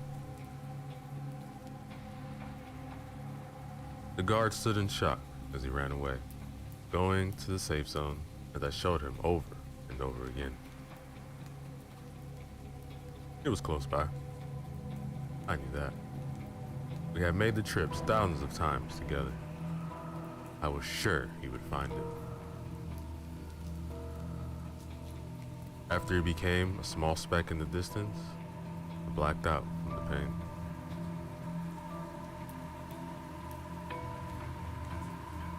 I'm pulled back into reality as the girl's head jerks off my shoulder. He jumps up. I open my eyes slowly looking up at her. Her face is red, as I'm guessing she's embarrassed, and her hair swung back over her shoulders.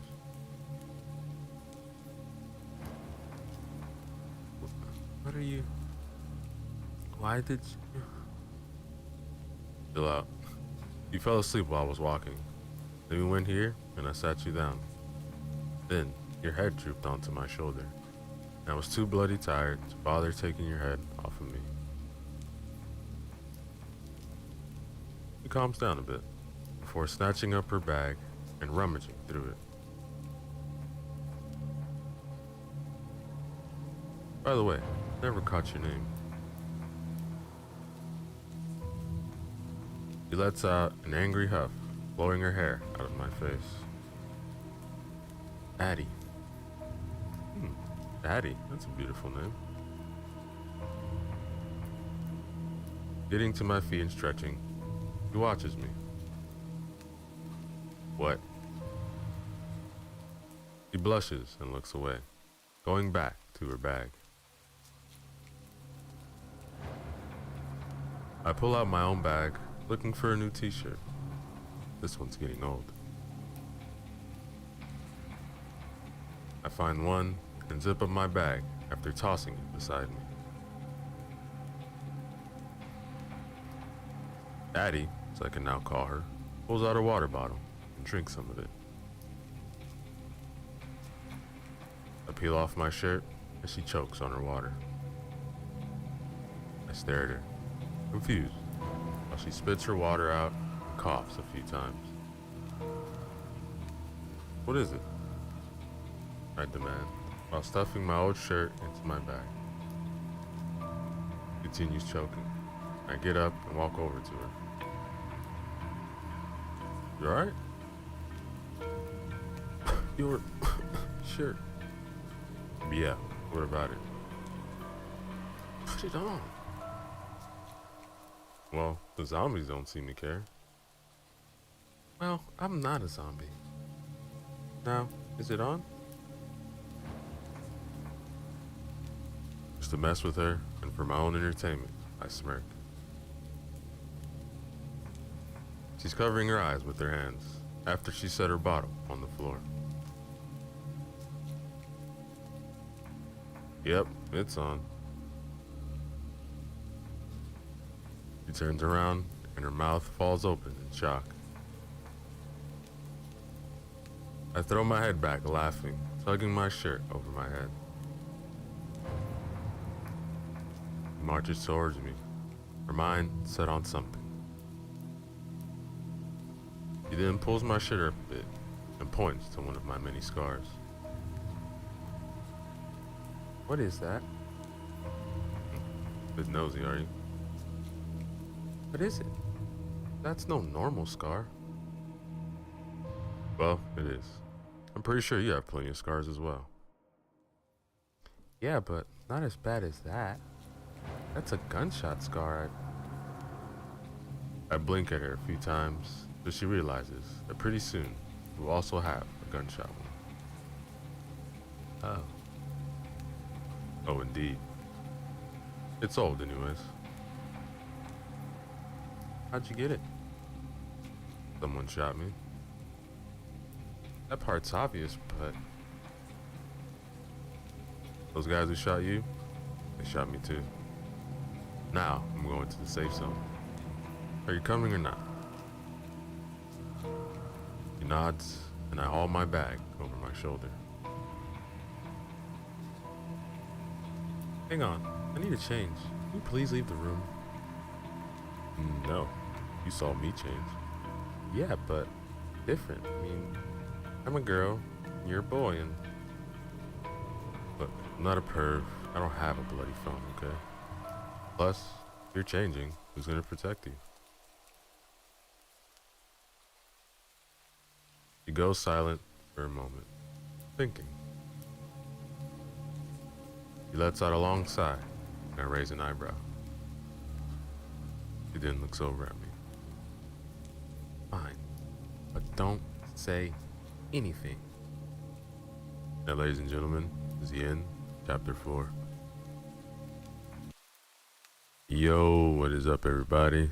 Let's go back again. Another chapter from our story titled A World Full of Zombies, written by Pipsqueak.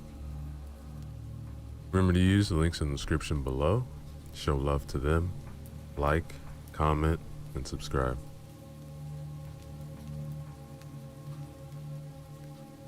Chapter 5. Addie. I let out another sigh as Luke looks at me. I pull out the clothes I want to change into out of my bag. Bike shorts and a gray drab t-shirt. If you say anything, I swear I'm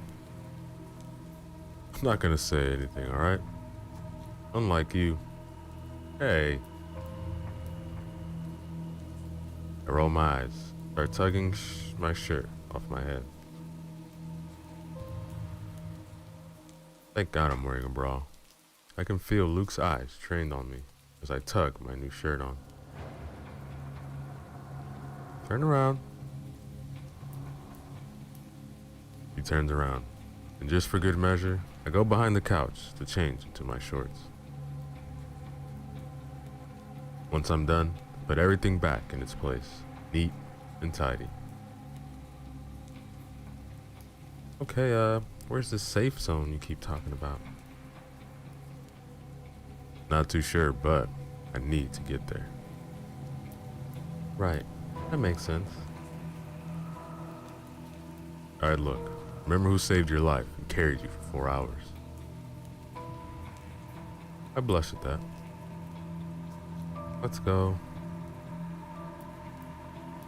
I pull on my bag and follow him out the front door. The zombies don't seem to have reached this town yet, but I'm sure they will. Luke walks ahead, leading the way. Why is this safe zone so important to him anyway? I decided to ask him after a long, bitter silence starts to settle. Hey, Luke, why do you want to go to the safe zone anyway? Someone's there. Who? Someone. Family? Yes. Why are you coming to the safe zone with me anyway? Well, because I have nowhere else to go. And the name of this place is correct. Maybe the safest place I can be at the moment. I gesture towards my arm. It's been wrapped in a new bandage. I assume Luke did, and has been cleaned as well. I can tell because it's not stinging anymore. Right, anyway, how's your arm? Not great, but not bad either.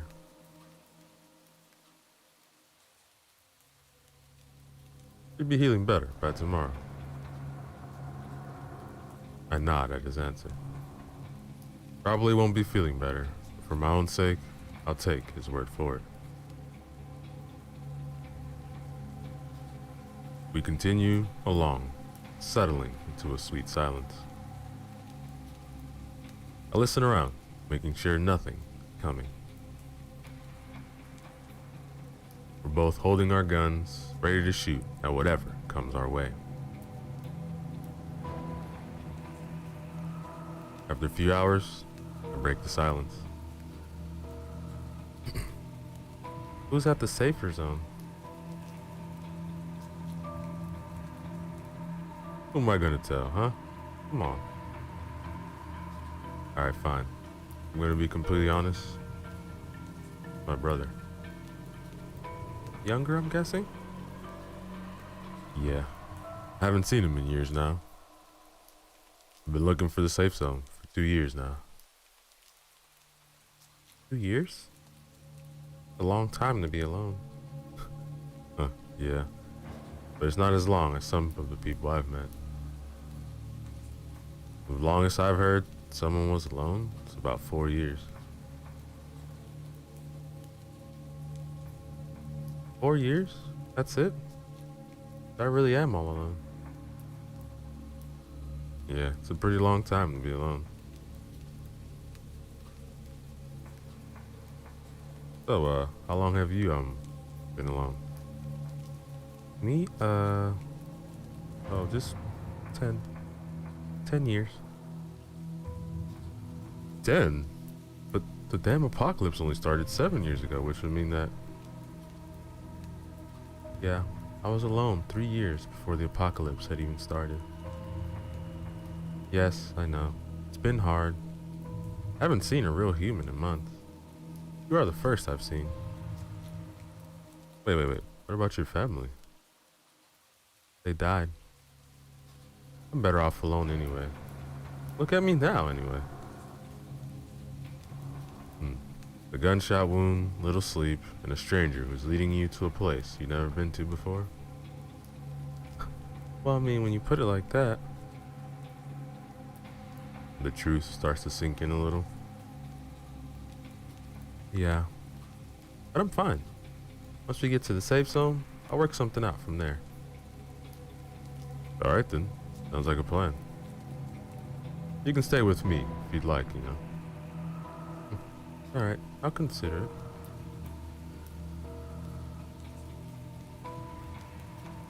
I find myself wondering what Luke's brother would look like. Maybe a miniature version of him. Or maybe a miniature opposite. Who knows? Well, Luke does, but still. Then I begin to imagine what it would look like if I had a sister. Would I not be alone? Would I still have met Luke? Would I be a different person than I am today?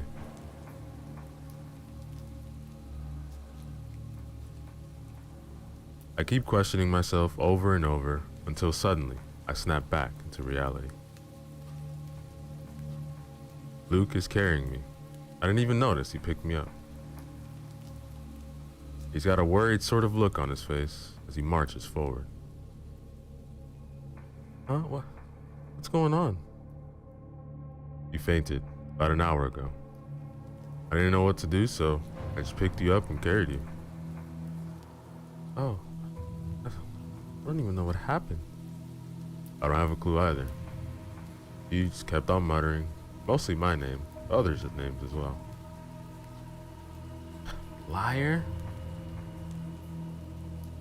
What's there to lie about? Kept on saying my name, a lot.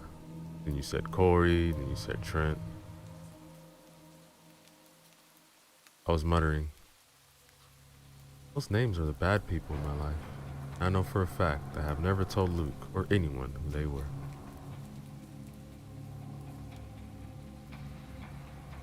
Why didn't you just leave me? You're risking your protection and you fainted. I couldn't just leave you. You nearly cured yourself just by fainting. So, I couldn't leave you. Plus, I'm fine. You're light, so it'd be easy to put you down and shoot at a zombie. I stare up at him, utterly confused. Everyone out here knows it's every person for yourself.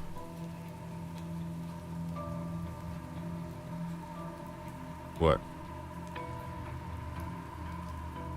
Nothing. Do you want to put me down? Or do you want to sleep? I really want to sleep. But I know I have to help him. You can put... Sleep? Yeah, good choice. Now, ladies and gentlemen, is the end, chapter 5. Yo, what is up, everybody? Let's go back again. Another chapter from the story titled The World Full of Zombies, written by Pipsqueak. Remember to use the links in the description below. Show love to them. Like, comment, and subscribe. Chapter 6. Addie.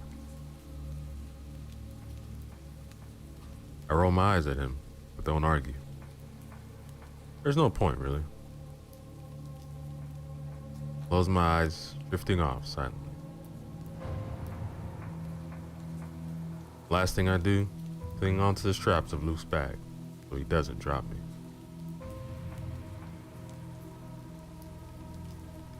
My father used to pick me up when we went hiking, and the hill was too steep for my little legs. He would scoop me up in his arms, and I would giggle and laugh. He would always pretend to drop me, and I would laugh and cling on to the straps of his hiking bag. He would chuckle and tell me that he wouldn't let me go. But I wouldn't let go of the straps until he put me down, just to be sure.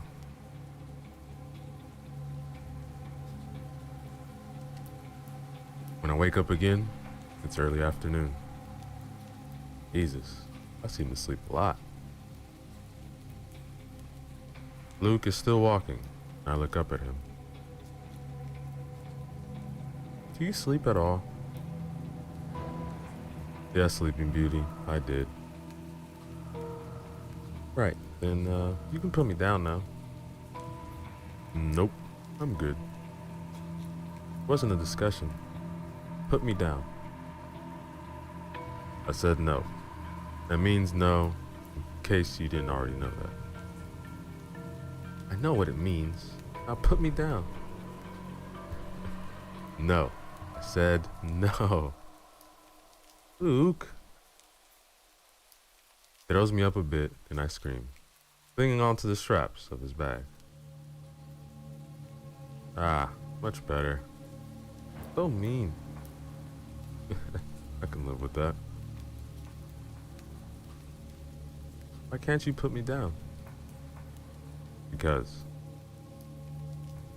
why? Because I found the safe zone. I turned my head to see 2 large metal gates with 2 towers beside it, guards in it. Smile at Luke, and he grins back. Now, can you put me down? Sure, fine. But stay close. I nod, and he sets me on my feet. We walk up to the gates, and the guards look down at us. If you are alive, please raise both your hands slowly and spin in a circle. My heart drops to my stomach. I can't raise one of my arms. Luke raises his arm slowly, spins in a circle.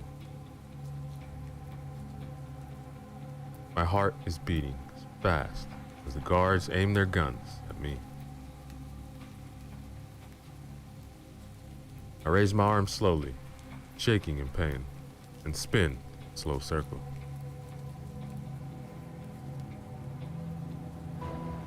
Luke stares at me and waits for me to stop spinning before he rushes over to me, lowers my arm. I lean into him, sucking in deep breaths. What's wrong with her? She's been shot in the arm and needs medical attention. All right, go in. Meet someone there who can help. Luke nods and leads me forwards to the safe zone. I whimper as I feel blood starting to escape the bandage. Gonna be alright, okay?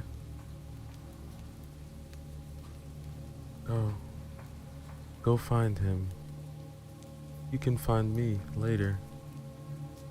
But what if... No, I have to go find your brother. I've been alone for 10 years. I can look after myself. Yeah, but... Luke, go. Go find your brother. He'll know where I'll be, correct? Thinks for a moment, or nodding sadly. Yes, but... And I hobble off, leaving him behind me. I find a lady who directs me to the hospital, who immediately takes me into surgery. Hello, honey. What's your name? Addie. Okay, Addie. Do you know anyone here? Anyone at all? Luke? Last name? Addie. Do you know his last name? I black out before I can say no.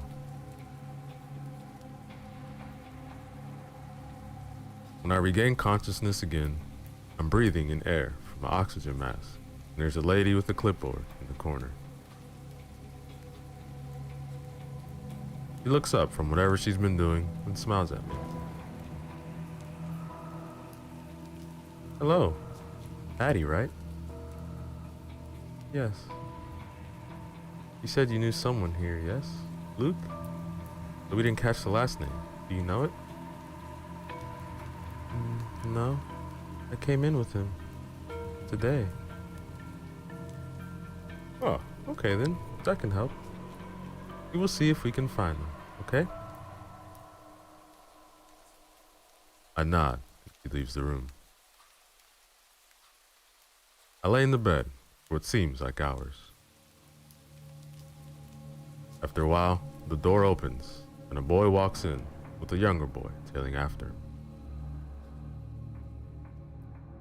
That her? The younger boy asks as my eyes begin to focus.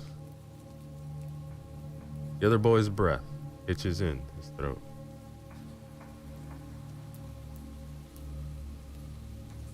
Yes, he says. Luke? I grumble to myself and try to sit up as the older boy walks towards me. Chill out, Addie. You need a rest. Come on now. I blink a few times and get him to come into focus and find him smiling down sadly at me. Luke.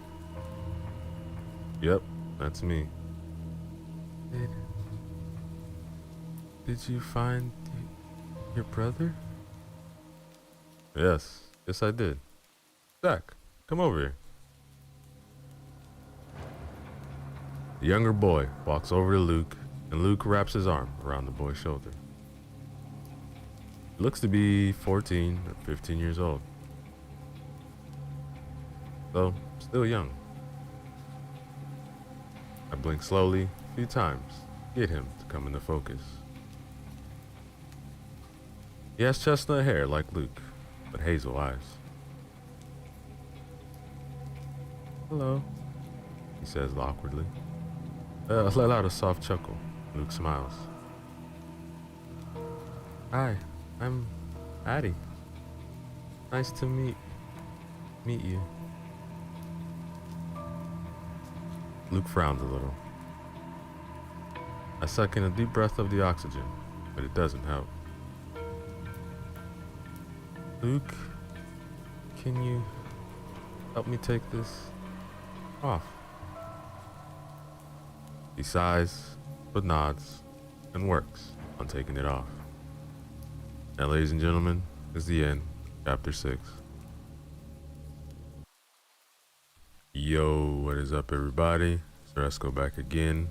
Another chapter from our story titled A World Full of Zombies, written by Pipsqueak. Remember to use the links in the description below. Show love to them. Like, comment, and subscribe.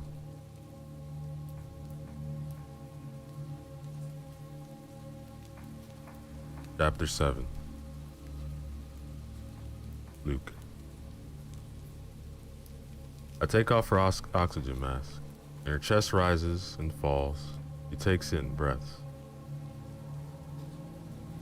Zach stares at her, a little shocked and confused. Did they tell you when I can leave? Yes, they said in a few hours. Hours? Can you ask if... No, I'm not gonna ask for any earlier, okay? Fine. I can wait with you if you... No. Go. I'll spend time with your brother. I'll be okay. I look down at her and worry. What if I lose her? What would happen then? What are you waiting for? Kiss? I chuckle. Brush her hair off my forehead. Yeah, I am. Zach pretends to barf and walks out the room, making Addie and I chuckle a little.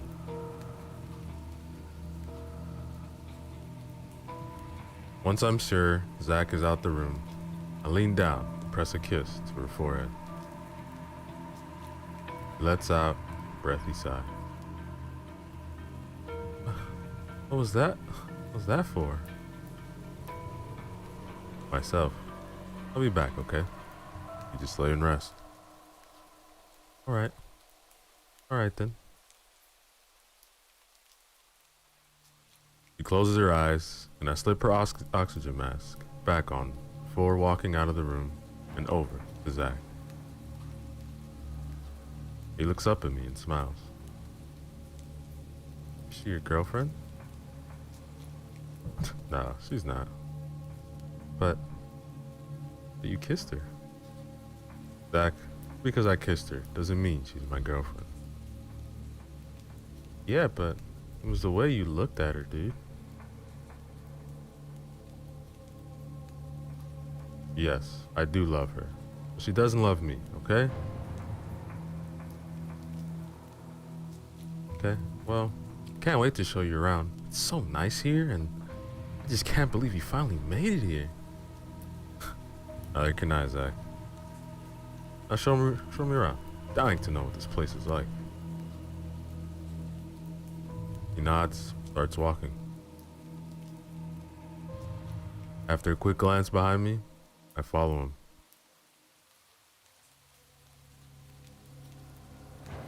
He shows me around, introduces me to the family that looked after him. It's nice. I can see why it's called the safe zone. There are no zombies, and there are guards stationed around the whole perimeter. Zach tells me, one way in, one way out. And that's about it. What do you think? Well, it's great, Zach. One question, though. Sure, what is it? Where do we sleep?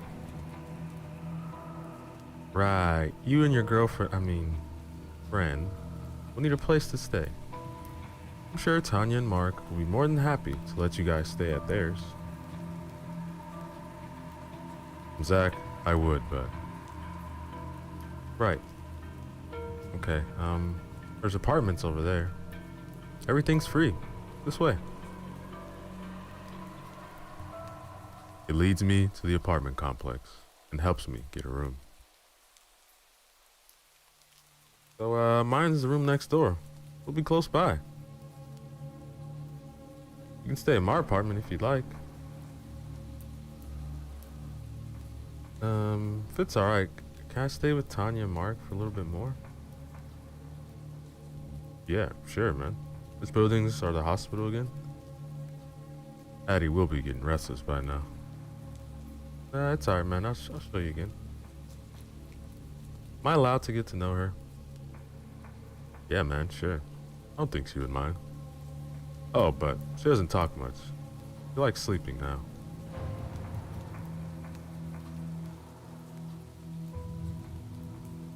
We managed to get back to Addie's room without any troubles and find her asleep. Which doesn't surprise me. There's a doctor taking notes, and she looks up at me.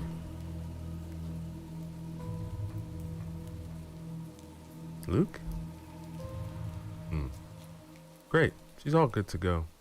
Doesn't need medication or anything like that. Just needs rest. Alright, thank you. You need me to wake her up? Nah, I think I can carry her. The doctor nods and unhooks Addie from all the machines. I walk over to her and gently scoop her up in my arms. Zach watches me, with curiosity maybe. Addie's hands twitch as she tries to find the straps of my bag. She settles with grabbing a hold of my shirt. We walk out of the hospital. Why does she do that? Do what? Hold on to you. Oh, I'm not sure. She just does. Alright, how long have you known her? About a week. A week? That's it? Yeah. That's pretty quick. Quick for what? You know, fall in love. Zach. I know, but still. How long did it take you to get here? Zach, you know the answer.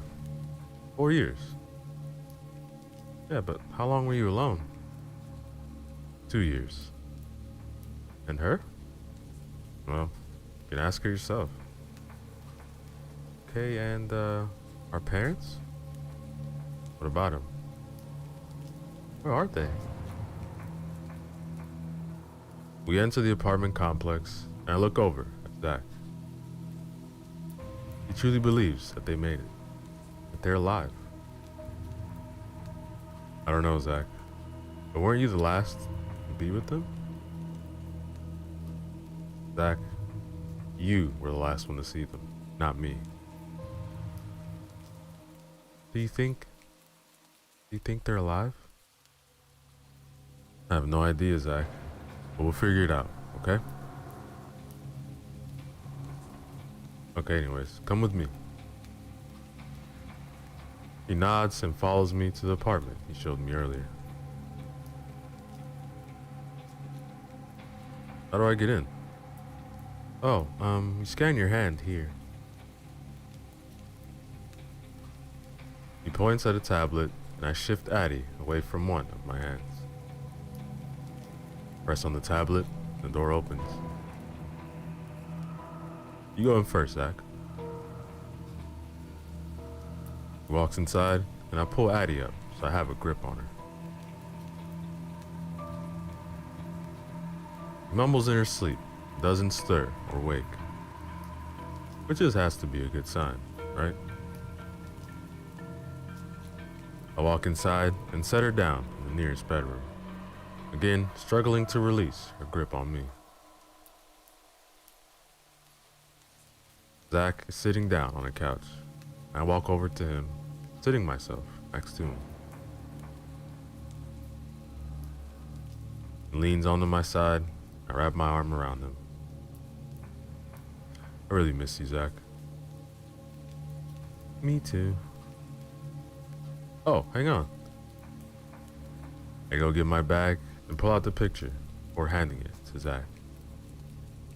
You kept it? No way. Yeah, I did. You can have it. Really? Yeah.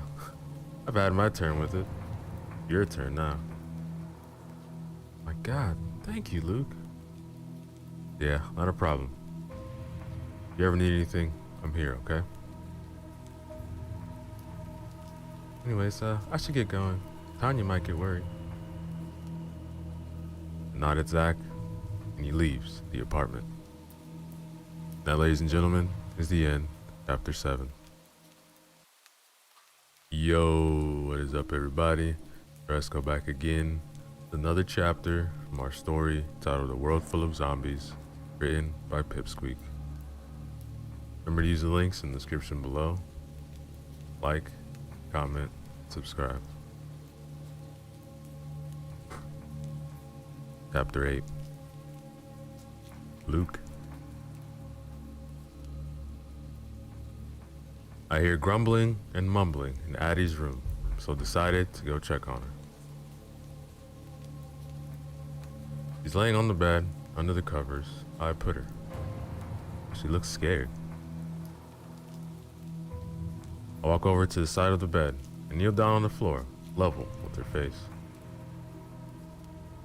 You're alright, I whisper, brushing a strand of her hair out of her face. Her eyes flicker open and I wince. Whoops. She blinks a few times and looks around. Where are we? We're in an apartment. Safe zone then? Yes, it was a safe zone. Great. I'm going for a walk. Where's my bag? Why do you need your bag to go for a walk? Brings me comfort. You never know what might happen. It might be called the safe zone, but that doesn't mean that it is. What? What are you talking about? It's a matter of time before the zombies figure out where we are. There's heaps of them now. Won't take them too long. Addie, you're being crazy. This is the safe zone, which means safe. It means it was safe, Luke. Nowhere is safe anymore. We're on our own. Now, where's my bag? I toss it to her, and she snatches it up. Thanks. She stands up, pulls it over her shoulder, before walking out of the front door. She seems extremely upset about something, and I can't help but wonder what. Maybe she's just edgy. Who knows?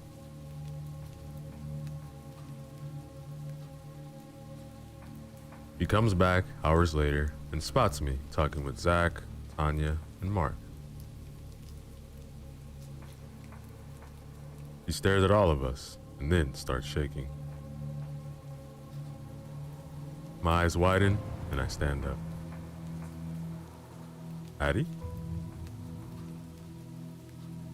He rushes into the closest room and slams the door shut. I glance over at Tanya and Mark, who have gone quiet. Just a moment. Zach, care to entertain? He nods, and I rush over to the room that Addie went into.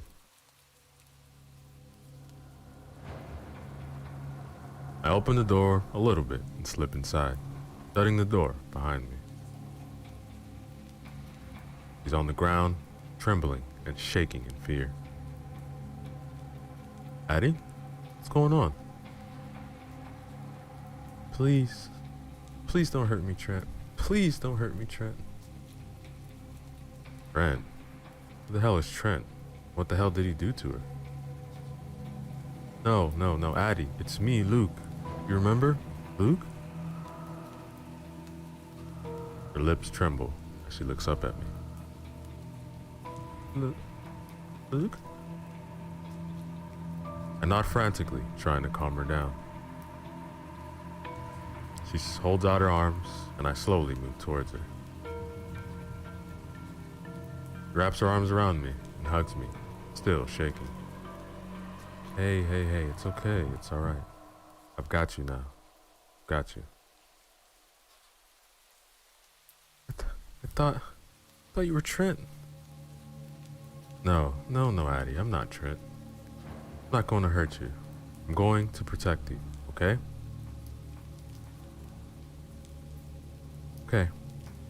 Okay.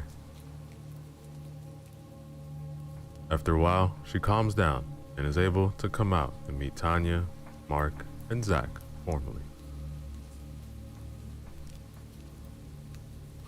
He seems completely fine now, but I still find myself wondering what the hell Trent is and what he did to her.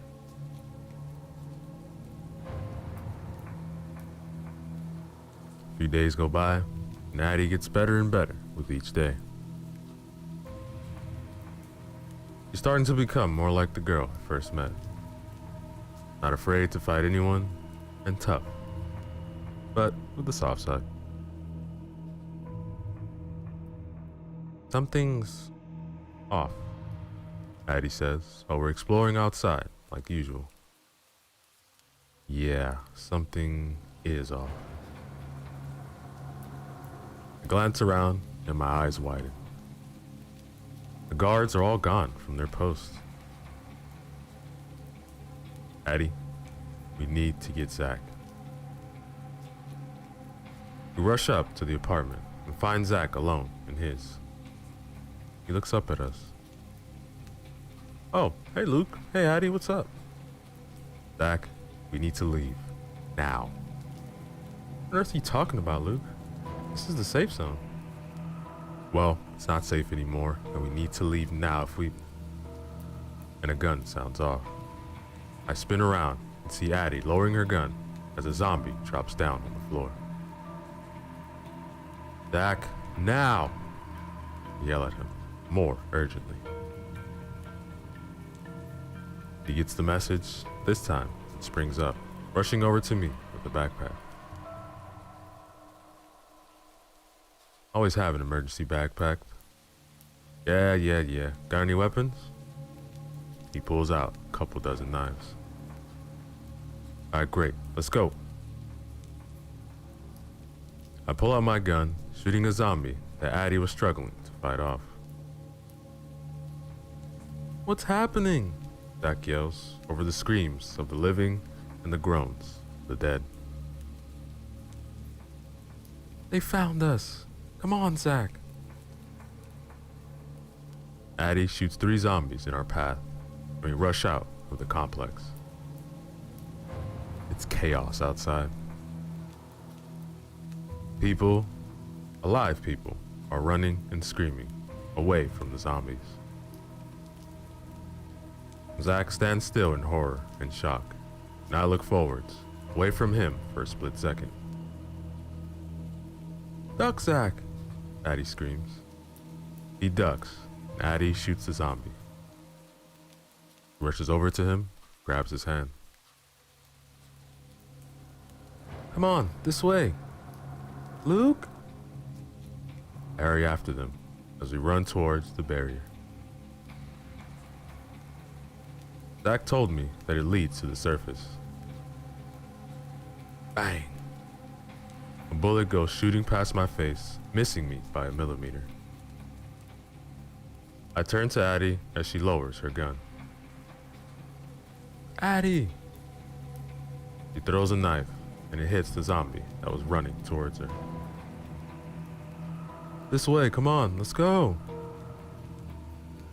We all slide down the small exit hole and rush along the tunnels. That, ladies and gentlemen, is the end, chapter 8. Yo, what is up, everybody? Let's go back again.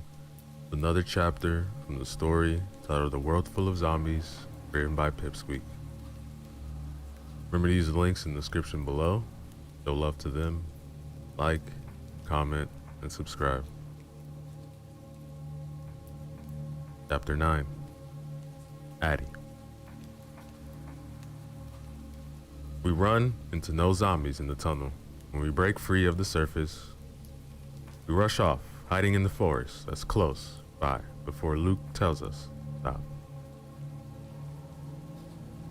I do, and turn to face him and Zach, panting a little bit. Addie, where on earth are we going? I don't know, let me just figure something out. Face it, Addie, you've got nothing, have you? No, I'm working it out, alright? Just give me a minute. I know I can work it out, Luke. I just need a minute. Addie, no, Luke. I can work it out. Jesus Christ, Addie, we have nowhere to go. For God's sake, just say it. Look, I'm not just going to give up. I can work this out. I just need a moment. Please, Luke. We don't have a moment, Addie. We need to know now, right this second. Luke, I'm working it out. No, Addie, it's over. Come on, Zach. But what about Addie? She's not coming, Zach. Luke, Goodbye, Addie. It was nice meeting you. Zach, let's go. Luke? Luke, don't leave me. I scream after him as he and Zach walk off into the distance. What have I done? I let out a huff and load my gun, bringing it up to my temple. Then I drop to the ground, the gun falling beside me. I can't. I won't. I stuff my gun into my bag, stand up. I can see Luke with Zach in the distance. They're still not moving. I shut my eyes, stopping my tears from escaping. When I open them, spot a zombie running towards Luke and Zach. No. I snatch my gun off the ground, already taken off, running after the zombie. Is this gonna get me killed? I know it is. I know it is. I run fast and faster, trying to catch up with the zombie. They're extremely fast, which makes no sense. Something that's dead. Luke! Luke! I scream as he gets closer and closer to them. He doesn't turn around, and neither does Zach. Luke! Zach! Move! I scream, louder this time, catching up with the zombie. It growls at me, and I grab the collar of his shirt. But it stops, making me lurch forwards and go crashing into the ground. I yell in pain as I stand up, hobbling, limping. I aim my gun at the zombies as it comes running towards me. Bang! It drops dead. A fair few meters in front of me, and I wobble on my feet before falling down, groaning in pain and defeat.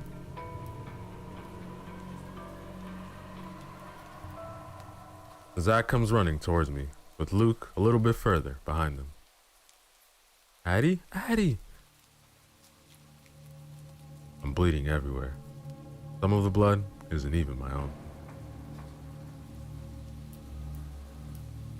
Zach works on getting me to a sitting position while I do everything in my power to help him.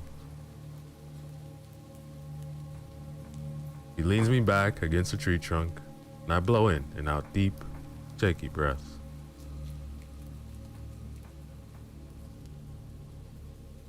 I hiss and wince as Zach tries to prop me up against the tree.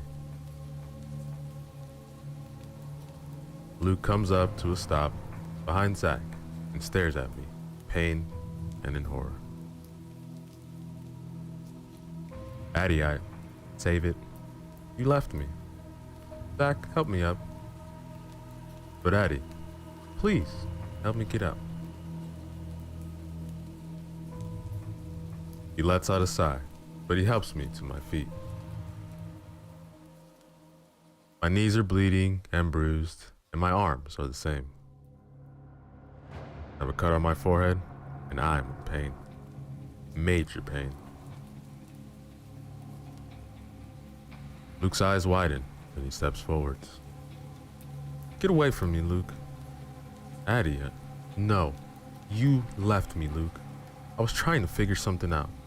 I needed a moment, and you left me. Don't come near me. Addie, do you have any medical things in your bag so I could... I'll be fine. Thank you, Zach. But, no buts. I'll be fine. I say it while glaring at Luke. He looks so hurt. I can see it in his eyes. But, so am I. Physically and mentally. I huff in deep breaths, knowing I'm on the verge of fainting. Addie, let me help.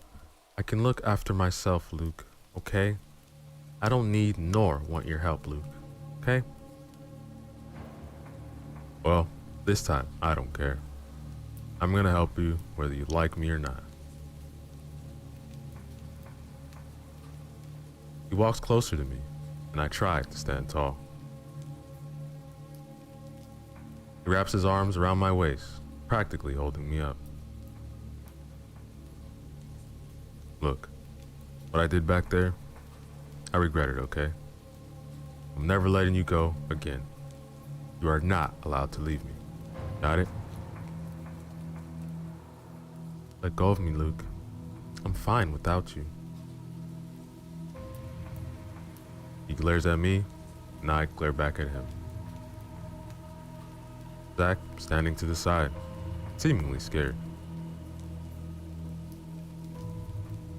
Zach, can you grab her bag for a second? There's medical supplies in it.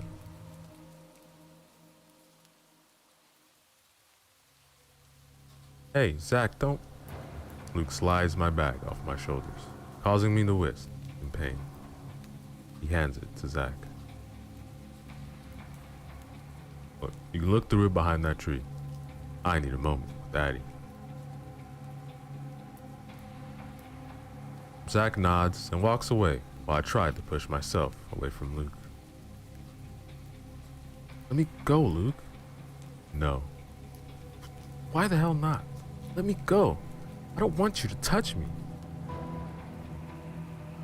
Daddy, Jesus Christ. Look, I don't care. Can't even walk, let alone stand. Just let me go. I glare at him, in pain, in hatred, in anger. I don't know. I said no. Now, ladies and gentlemen, is the end, chapter 9. Yo, what is up, everybody? Let's go back again. Another chapter from our story titled A World Full of Zombies, written by Pipsqueak. Remember to use the links in the description below. Show love to them. Like, comment, and subscribe. Chapter 10. Addie. I can feel tears pricking my eyes as he holds onto my waist, refusing to let me go. You left me. I don't want anything to do with... I stop mid-sentence as his lips crush mine. My eyes widen for a few seconds before I melt to the kiss. My God, he's kissing me. He's actually kissing me. He pulls back after a while and stares into my eyes. I don't want to leave you. I've never been so wrong in my life. I love you, Addie. You what? You heard me. I love you, alright? I love you too, Luke. He smiles and kisses me again, lightly this time. He pulls back when Zach comes back, holding my bag in one hand and my diary in the other. Addie? Who's Trent? Zach asks. I shove back from Luke, making him stumble backwards. Please give that to me. But, who's Trent? Zach, give me that book. Zach goes to hand it back to me, but Luke snatches it up and opens it. Luke, what the hell, man? That's not yours. Give it. I go to move forwards, but stumble and trip. Zach rushes to my aid while Luke flicks through my book. Addie, who the hell is this Trent to you? No one, Luke. I tug my bag towards me and sort through it, ripping up the pictures of Trent as I go. Luke notices and springs forward. Addie, who is he? I shake my head and pull out my medical kit. Start wiping away my blood as Luke stands over me. Addie, tell me who the hell Trent is. I look up at him as tears start rolling down my face. He sits down in front of me and I continue cleaning my wounds. I begin wrapping bandages around each leg tightly and do the same my arm. I simply wiped the cut on my forehead, knowing it would dry out with time. Addie, why can't you tell me? I just can't, okay? Just tell me your relation with him. Look, there's a town not too far from here. It's a good town. I like it there. Addie, we should go now. It'll take a while to get there. Zach sits off the side, and I take my book off Luke, ripping it to shreds, letting the shreds blow away in the wind.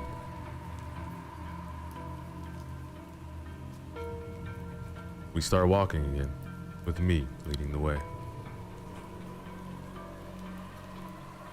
I tell Luke where to go, just in case I fall asleep or pass out.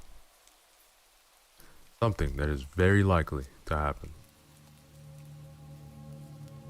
Luke eventually just picks me up and carries me for a while, and Zach asks me questions. Hey, Addie, why do you hold on to Luke's bag straps or shirt? It's a force of habit. My father used to take us hiking and carry me up on big hills. I used to hold on to his back straps to make sure I didn't fall. Cool. Is your real name Addie? No, it's not. Oh, what is it? A Deliade. Wow. Deliade? Such a pretty name. Why did you use Addie? Because it was my nickname for myself. I used it for myself for 10 years, so I wouldn't have to deal with my past. Oh, okay. We're out of questions, have we? No way. I can go on forever. How old are you? 17? Luke's 18. Gee, thanks, Zach. Okay, Addie, next question. Sure thing. How long till we get to the town, Addie? About 5 minutes. Not too far now.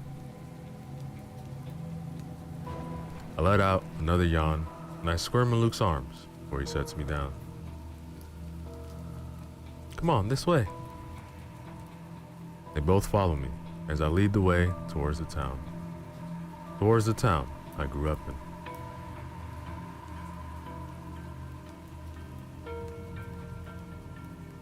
Luke and Zach look around at my town. It looks the same as it did 5 years ago. I head towards my house, and Luke and Zach hurry to keep up with me. Hey, whoa, Addie, wait up. We don't even know where we're going. Might not be safe. As they yell, I don't pay attention. I have to find something. I have to. I rush up the front steps of my house. In the corner of my eye, see Luke and Zach running after me. I head inside the house, and my breath hitches in my throat. It's just how I left it. Upturned like a zombie had run through it. Things thrown on the floor like I was in a hurry to get out of the house. I wasn't. I dash upstairs into my parents' rooms and start rummaging through the drawers and boxes. Luke appears in the doorway and sees me in my desperate state. Addie, what's going on? As Zach comes up the stairs to stand next to him, I ignore his question and continue rummaging, a frantic, crazy person. Addie. But I just continue rummaging, throwing things to the floor just to find it. Addie! Then My head snaps up and meets his gaze. What are you looking for? I need it. Okay. But what is it? Me and Zach could help. No, it has to be here. I can't have lost it. I can't. I sort through the mess on the floor in a rush, desperate to find the thing I'm searching for. Luke lays his hand on my shoulder, and I look up at him. Addie, just tell me what you're looking for. I can help. I need it. Yes, I know. I'm going to find it for you, okay? Now, what is it? It's my mom's. Addie, what is it? I look around the room, and that's when I spot it. I scramble up, rushing past Luke to snatch it up and wrap my fingers tightly around it. I found it. I found it. Luke walks up behind me and looks down at it. What is it? I open my hand to show him the small toy horse. It was my mother's, and this was her favorite. She used to play with it, and with me all the time. I loved it. Hey, was it your mother's? I nod, and few tears start to roll down my face. That, ladies and gentlemen, is the end of chapter 10. Yo, what is up, everybody? Esco back again. Another chapter from the story titled A World Full of Zombies, written by Pipsqueak. Remember to use the links in the description below. Show love to them, like, comment, and subscribe. Chapter 11. Luke.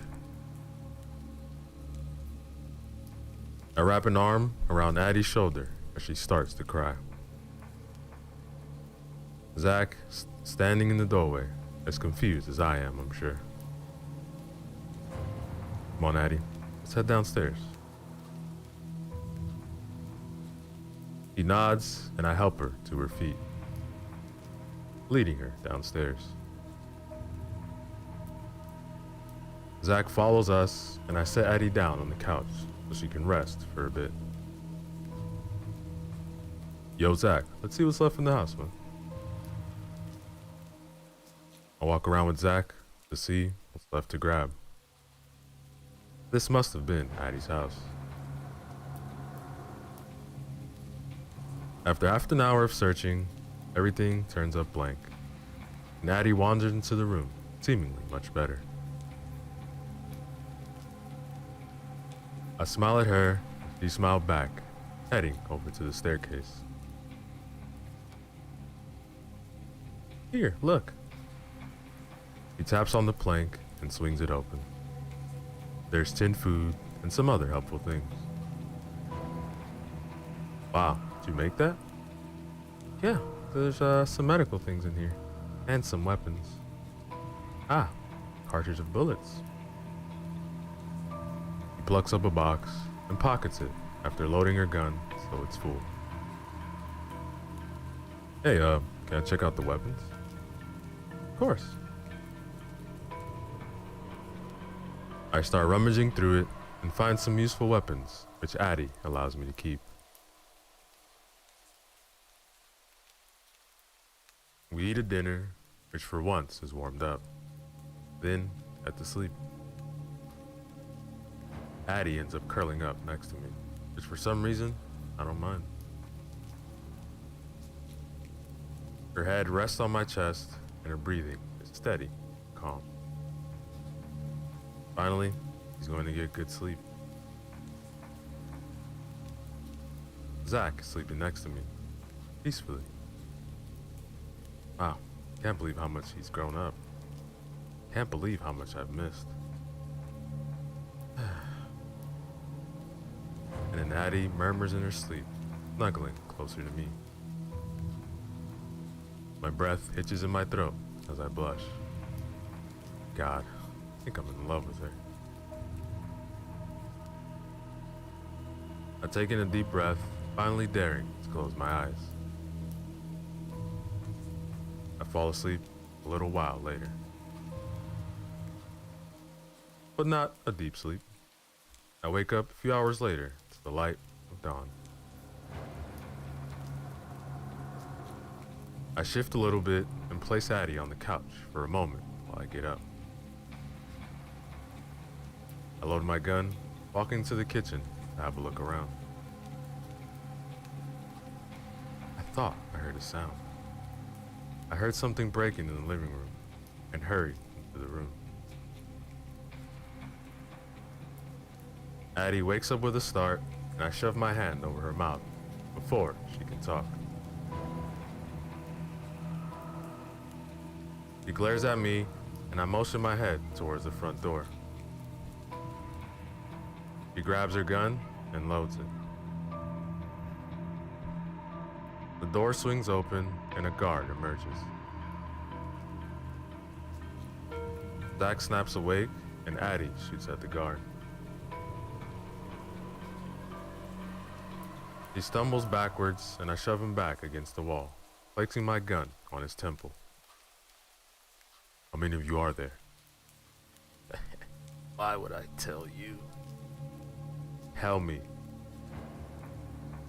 No. I know who you are, Luke Katz. Experiment 54. Luke? What's he talking about? Nothing. He doesn't know anything about me.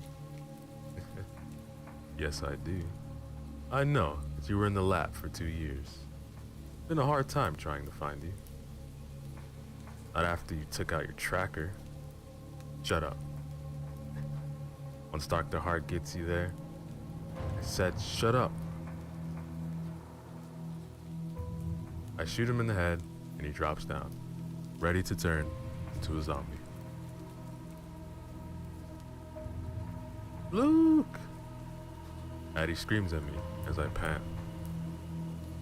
The now zombie guard starts getting to its feet and I shoot at it again, making it forever dead. I turn to face Addie and Zach. Addie's still standing in front of Zach, but she seems even more protective of him.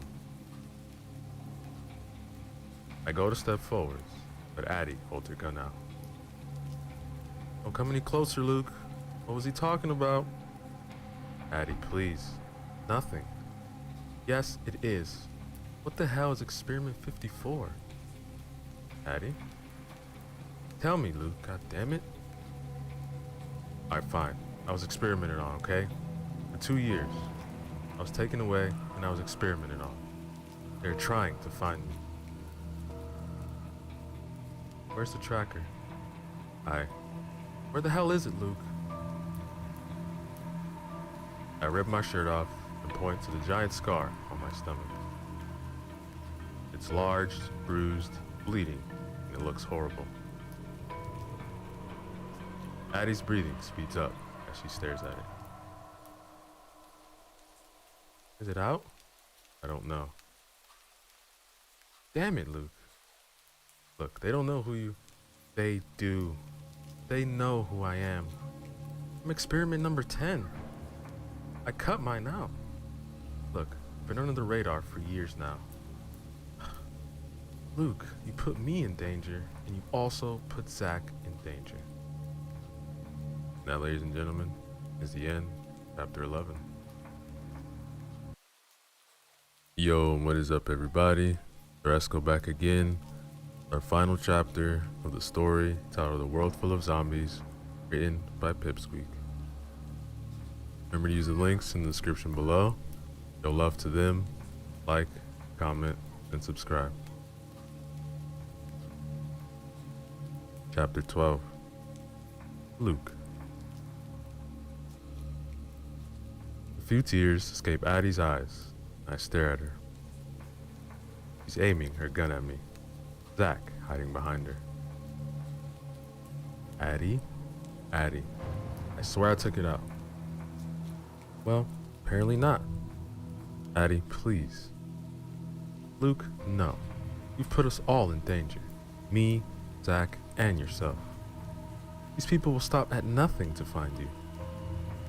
Look, I've been on the radar for 10 freaking years. Now they know I'm with you. They know your location. Look, Addie, I don't know what's going on, but I swear on my life, the tracker's out. But it's not. It's not, Luke. I go to step forward, and she loads her gun. Don't. Addie, no, Luke. I took it out. I swear. Luke, look out. Addie lurches forward and shoots her gun at a guard. The guard drops dead, and Addie rushes over to Zach again. He pulls him behind her and reloads her gun. She's not going to let me near her own brother. She thinks, no, she knows. Protecting him with her life. Addie, please. No. I said no. I take another step forward, and her breath hitches her throat, or she steps backwards 3 steps. I stand still, staring at the girl I love. The girl who is now afraid of me, protecting my own brother from me, their life. Please, Addie, I beg. Tears are rolling down my face. I need her to believe me. I need to keep her safe. I can't let her or Zach get hurt.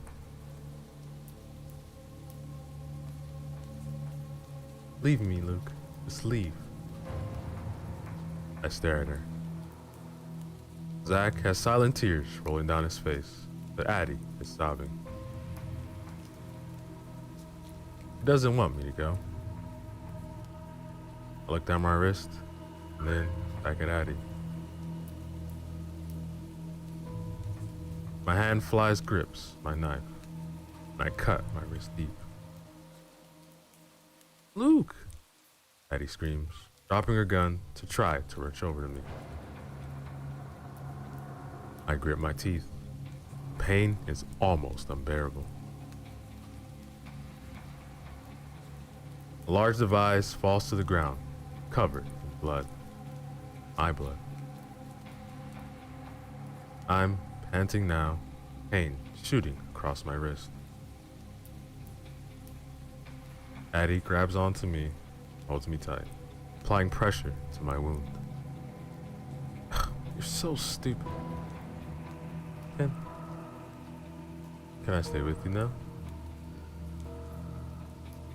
Zach is staring at me in shock and horror, whilst Addie is sobbing, clinging to me. You're so stupid, Luke. I know, but I love you, Addie. So stupid, Luke. I love you. I shakily wrap my free arm around her, resting my head on hers. Zach is still standing in shock and horror, tears still rolling down his face. I gesture with my hand, and he comes running over to me, eyes bawling out. Oh my God, dude. I thought we were going to die. He screams and then hugs me tightly. I smile a little bit, holding the 2 people I love most in the world close to me. Can I stay now? Addie nods silently, and I let out a shaky breath. Addie, Zach, I think I'm gonna pass out. Just as the world leaves my lips, the world goes blank. And that, ladies and gentlemen, is the end of our story. Yo, what is up, everybody? So let's go back again. Another short story from the collection titled Short Horror Stories, written by Weeping Harmony. Remember to use the links in the description below. Show love to them. Like, comment, and subscribe. Story 2, from across the stage. I've always been a theater nerd. I've loved performing, being on stage, and being in the spotlight since I was little. Ever since I could read, I was in every show I auditioned for. This show was no different. I auditioned and I got called back. Though this time, I was the lead. I was excited. I was a little dumb today by forgetting we ended early. My phone had died halfway through the day and I couldn't call my ride. I also didn't realize I hadn't told my ride the earlier time until I was the only person left in the building. So, I hid in the auditorium. I was going over my lines, choreography, and blocking. I was a little unnerved though, in the audition room alone. There had always been rumors that the auditorium was haunted, which I personally didn't believe. The story goes as follows. Back when all the high schools in town were built, this school was putting on the first musical in the entire corporation.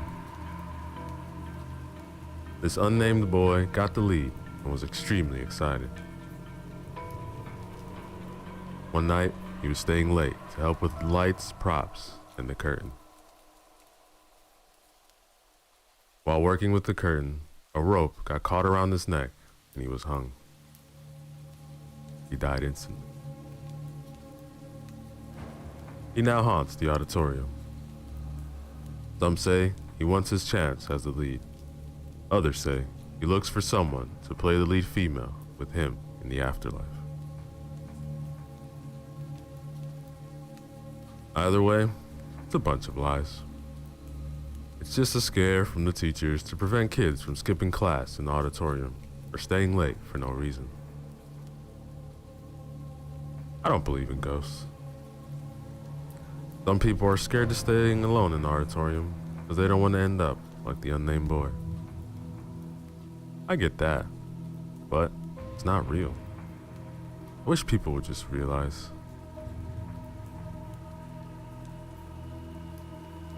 I continued dancing alone on the stage, letting the movement of my body consume my thoughts. I was brought to the marvelous fantasy world of a full auditorium watching my performance. It was a blissful moment, cut short by the chilling sound of footsteps from above.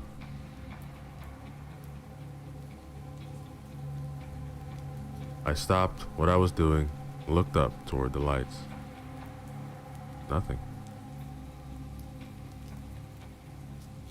I continued to dance, the sound of my breathing and feet filling the desolate room. I felt the motion of my movements as my body swam through the air. Once again, my focus was taken off my dancing. Instead, I focused on the shifting curtains on stage right. I walked over to the curtains, and then a prop moved in the wings of stage left. I began walking over to stage left, and I noticed a flag had fallen down. Just as I was about to pick it up, a set piece on stage right moved. I turned around to see one of the sets on wheels spinning around. I walked over to the set piece when some lights flickered in the audience. I stopped and looked out at emptiness. As I looked out, more things around me started happening. The instruments in the pit started playing. The set pieces in the wings began moving. Props started flying everywhere. Lights flickered. Then I heard creaking above my head. One of the lights began falling. Then everything went quiet. And everything went black. That, ladies and gentlemen, is the end of our story. Yo, what is up, everybody? Sarasco back again with another short horror Christmas story written by Ollie Morg 16. This one is titled Always Believe in the Man in Red. For this story, we'll be traveling to Bath, UK. Here is a family and a son that is called Noel, the only believer in his whole family tree. December 24th, 1998. With Noel, he was a true, dedicated believer in Christmas and Santa, the man in red. Compared to the rest of his family, they all hated the idea of Christmas and especially Santa. They disposed the whole idea in their house and really hated Noel for even liking Christmas in the slightest bit. The special thing about Noel is that he got adopted at the age of 2 by the Smith family, as they didn't have a son, only 3 daughters. And they didn't want to take another chance at having 4 daughters. This leading to a very mixed relationship between Noel and the rest of the family. The Smith family weren't at all rich. Paying for 4 children was not an easy task. Noel always only asks for Christmas is for a peaceful and very lovely Christmas with his family. All Noel wants is to be loved fully and have a great and lovely relationship with the Smith family. Never cared for the latest phone nor the latest toys, only to be loved by a family. So, once again, Noel wishes and wishes for a loving family that I could be trapped with anything. A family that will love me and will always be together, trapped as if in a snow globe. Noel always wanted this family, but sadly, the Smith family never came to be that family he always dreamed about. Oi, Noel, get down here. It's dinner time, and if you don't come down here, you won't get nothing. Okay, Mr. Smith, coming right down. Good. And guess what? We have something special to show you. Noel wondered, what could this special thing be? He never had anything good, so Noel rushed down the stairs to see what the special item was. So, as we know, you love Christmas, we actually thought to give this tradition a try. So, we have a Christmas dinner made, Mrs. Smith said. Oh, really? Oh gosh, thank you. I don't know what to say. Nah, I'm just kidding, Noel. Who do you think we are? We are retarded. We don't believe in that silly tradition, and we don't want to make our adopted son happy. So sit and stop believing in that special family you want us to be. We aren't changing. You won't be anything to anyone, Noel. What a disappointment.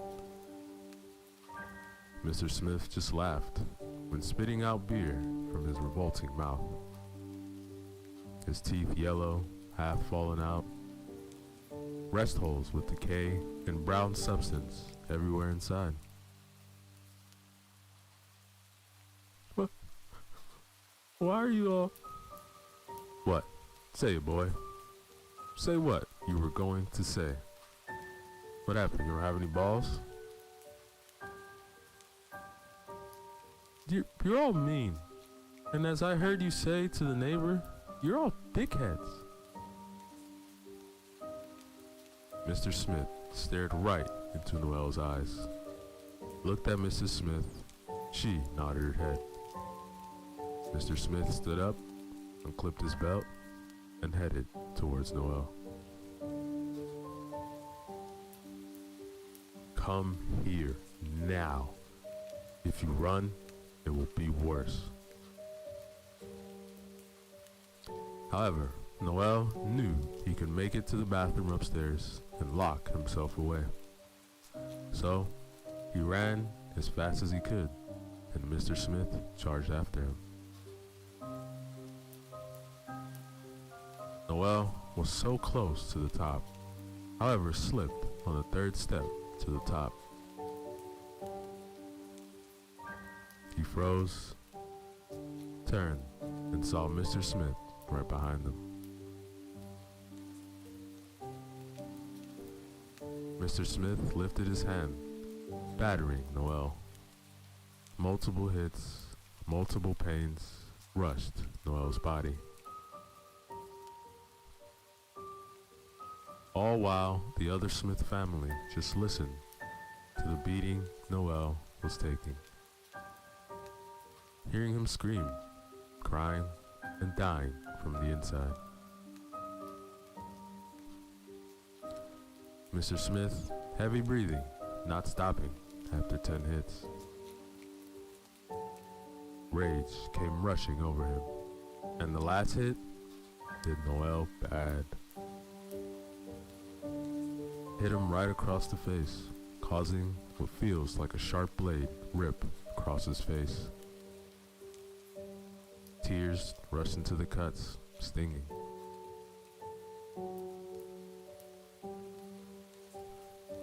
Don't you ever call my family dickheads. If you don't like us, leave. I don't know why we wanted a son, especially one like you. Noel, stunned by the event his body took, hearing all the Smith family laughing and cheering that Noel isn't with them, Noel rushed into his room and wished. I wish the Smith family would leave me alone. I wish I was alone. I want them to die. But, Santa, you aren't real, as anything I wish for doesn't come true. I don't believe. I don't believe, I don't believe, I don't believe. Far, far away. Noel's words rushed into his ears. Their eyes widened, heavy breathing. Friends, we have a non-believer. Time for fun. Laughter filled the darkness of the voices in the room. Laughter just filled and filled. Bells rang, springs twisted. Flight to Bath, UK has begun. In Bath, Noel was looking at the scars, cuts, and bruises that infected his body as if a virus. One big cut on his left side of his body, near the ribs, was deep, and blood flowed out, mixing into his t-shirt. Noel just went to bed to get the day finished and to try and think of anything but Christmas or the family he always wanted.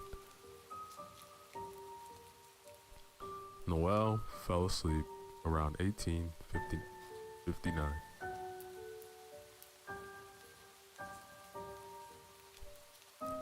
(11:32). Noel's eyes opened in milliseconds as his face pointed towards the ceiling from the loud bang. The noises continued above him. What the hell? There's no rooms above me. As the noise headed towards where his head is, it stopped. He realized that the house chimney was right next to his bed. He put his ear next to the wall.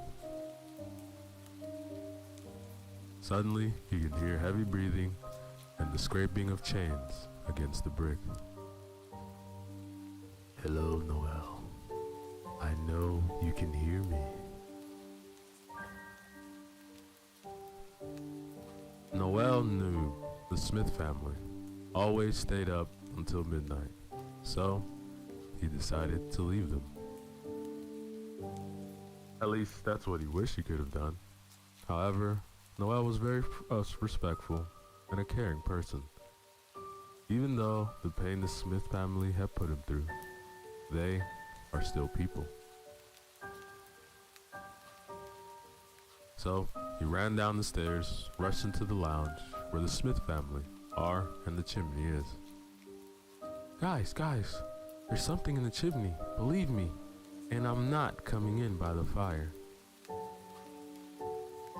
Oh really, Noel? Another one of your stupid, spirited Christmas speeches? No, I'm serious, there really is. All the Smith family stood up and stared at him, all backs towards the fire.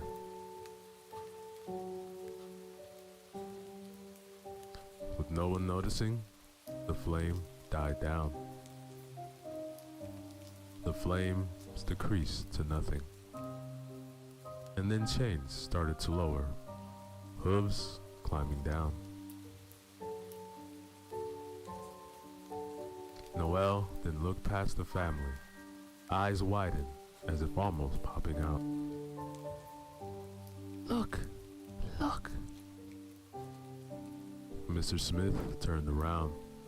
A figure, around 6'8" in height, face covered by fur, eyes glowing red, nose black with red spots. The mouth half open, its blue-colored tongue hanging out. The clothes, as if really old and ripped up, looked like a Santa outfit, almost revealing more fur, and its legs were covered by third-degree burns. All the Fifth Smith family shouted. The figure reached into its pocket, revealing a candy cane. Is that it? Mr. Smith asked. Right then and there, the figure stabbed right in the middle of his face, blood splattering out. The floor became a murder house. He turned to the family, blood steaming out of his head. He fell to the floor, and the sound of the candy cane digging deeper into his face. The figure then turned Mr. Smith around, ripped the candy cane right out of his head, and all you could see was blood spouting and brain tissue everywhere. The figure just stood, laughing at him. Then it pointed to Miss Smith. Her movement was taking steps back. Ah! Suddenly, a spider fell right onto her head. but the mouth was weird. It just kept opening. But it bit right on her head, causing such a deafening scream. And Mrs. Smith tried to remove the spider from her head, but had no success at all. But as she did remove the spider from her head, her hair came right out of its roots, blood pouring out of her head, rolling down the sides of her face, her eyes crying blood. The spider eating away her hair, which revealed to have some skin attached to it. Miss Smith tried to touch the back of her head, and a massive cut out of her skin ripped off. She fell right into Mr.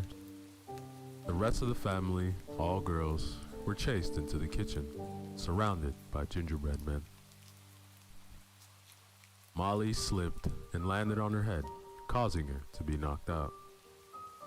As for the other two, one was tied up, getting lifted into the oven, which was set to max temperature. Her skin began to melt, started bubbling and turning black. Eventually, her skin was ripped and torn by the heat, destroying the cells. The second sister, surrounded by gingerbread men, had her back against a wall. She then tried to jump over them, which she did make. However, she slipped when she landed and split her head on the side of the kitchen worktop, causing her head and spine bone to get completely twisted. Immediate death. Molly, though, had a much worse death. She woke up, tied up, lifted her head, and saw gingerbread on top of her. And these guys were like 20 inches. She could feel them touching her. A couple of them grabbed the shorts she was wearing and started to pull them to her knees, then headed towards her privates.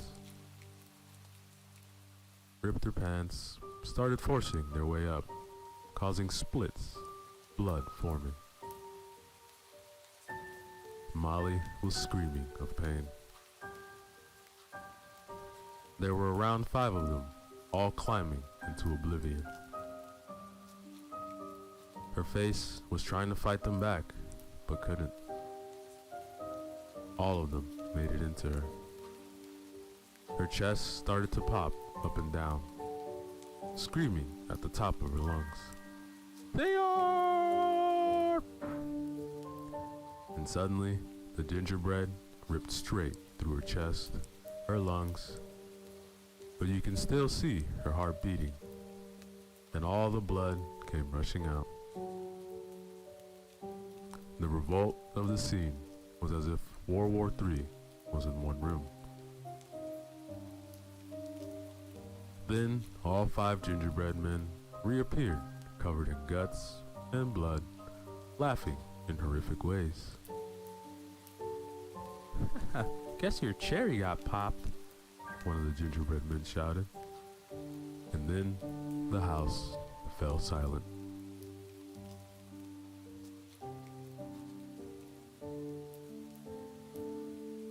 Noel, when his adopted sisters ran, he too ran up the stairs, but he went into the bathroom and closed his eyes, wishing it would all end. Wishing he could go back to his old adopted family, as he actually did have a family. Noel just sat in silence, crying to himself. Chains started to come closer and closer. As it sounded like they were right outside the bathroom door, they all stopped. Every little sound stopped. Was it all over? Noel had his eyes shut. He opened them. Hello. Suddenly, Noel was face to face with the figure. Noel could smell everything off this creature. What are you? What am I? I am the person you called here. You are the reason I am here. I am Krampus, and you stopped believing in the man in red. This is your actions. Noel crying. Krampus put his goat hoof to wipe it away. He grabbed Noel by the arm and pulled him downstairs. Every creature, toy was down there cheering Krampus.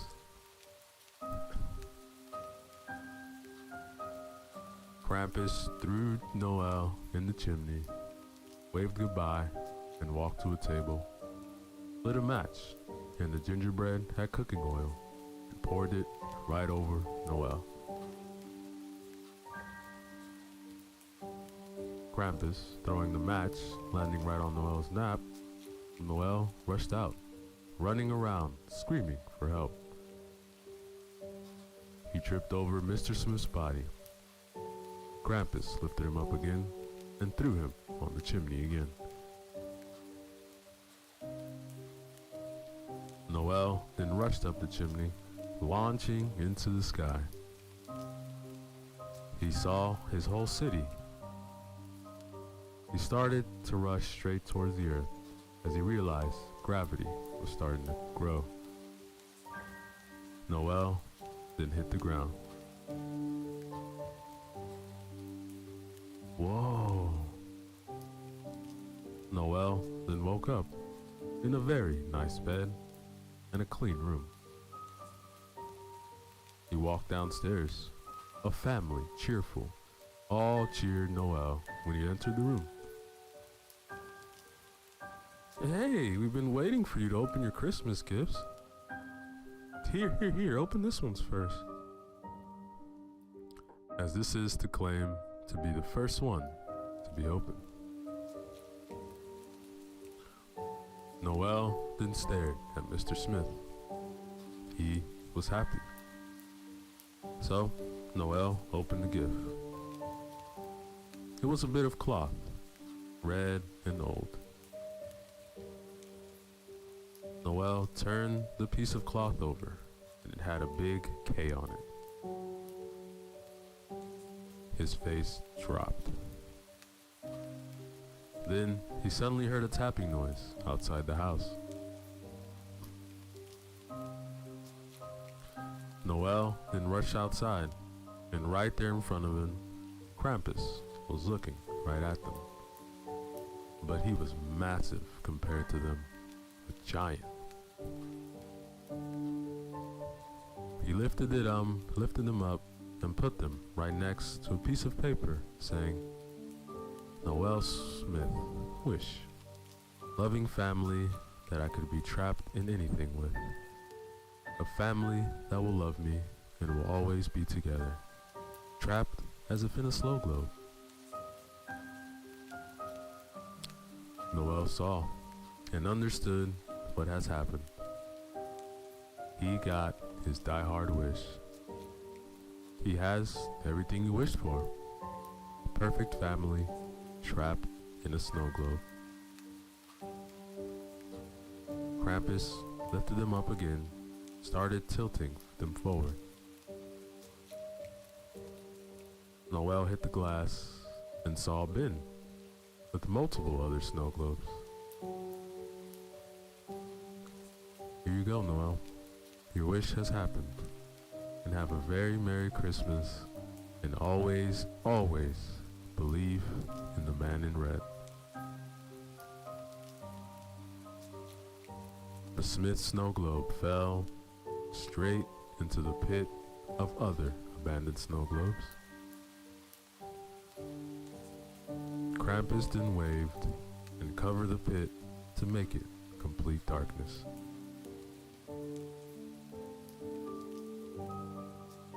Noel then woke up, sweating. He looked outside and everything was there. No snow globe, nothing. He went downstairs, and the Smith family, all unhappy and not believing in Christmas.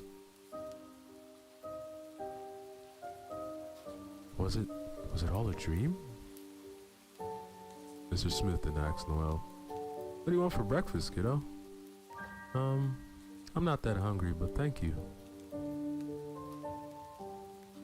Noel actually felt happy. Not perfect, but actually happy. He looked around, and the family did start looking happy as well. He could finally get the happy, unhappy family he always wanted. Suddenly, it fell silent, and snow started to fall. He heard the tapping again, and the voice said, "Hello, Noel." And that, ladies and gentlemen, is the end of our story. Yo, what is up, everybody? Let's go back again. Another short horror story written by Miss Unicorn 257. Remember to use the links in the description below. Show love to them. Like, comment, and subscribe. Ariel. When my first daughter was around 5 years old, she was obsessed with The Little Mermaid. She would literally watch it almost every day. We would dress up as Ariel every Halloween, and it brought joy to my heart, seeing her love something so much. One day, I found out that I was having another child. We later found out that it was a girl. Lily, our daughter, was thrilled to have a little sister, and so we were. A year goes by, and we're a happy family of 4.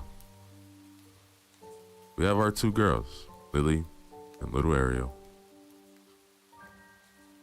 Lily and Ariel were practically best friends, never apart. A little later, I heard running water coming from the bathroom, thinking it was Lily starting a bath. I didn't mind it too much, as she was old enough to have one by herself. So, continued to watch TV until I got up to make sure Lily was doing okay. I opened the door to see Ariel's face down in the water and Lily saying, "Go, Ariel, go. Find your Prince Charming." And that, ladies and gentlemen, is the end of our story. Yo, what is up, everybody? So let's go back again. A collection of horror stories for you guys. These will be from a series titled Wicked Whims, written by various authors. Remember to use the links in the description to show love to them. Comment, like, and subscribe. Story 1. Autumn, written by Amber Callista. "Griffin?" I holler, replacing the hot mug of coffee on the counter. Spinning around in our galley kitchen, I reach out for the charred toast as it pops out of the toaster. Today of all days, sleep through my alarm. Why didn't you wake me, Piper? I shake my head, seeing him struggle to fasten his pinstripe necktie. Quickly spreading the orange marmalade on his toast, I set it next to his to-go coffee. I tried, but as usual, you grunted and rolled over. Hey, did you move some boxes from the garage last night? I walk toward him and assist with his tie, patting out a few wrinkles in his navy blue jacket. No. I went straight to bed after I got home. Why? I don't know, it was the strangest thing, but I found an old box sitting on the doorstep this morning. It was full of what looked like medical supplies. Thought maybe you left it there in your exhausted state and forgot about it. Nah, I don't have time to breathe, let alone fish boxes in the garage. Oh yeah, I'm gonna be out late again tonight, but I have the day off tomorrow. Love you, sweetheart. Griffin kisses my forehead, grabbing his coffee and toast before he hurries out the door.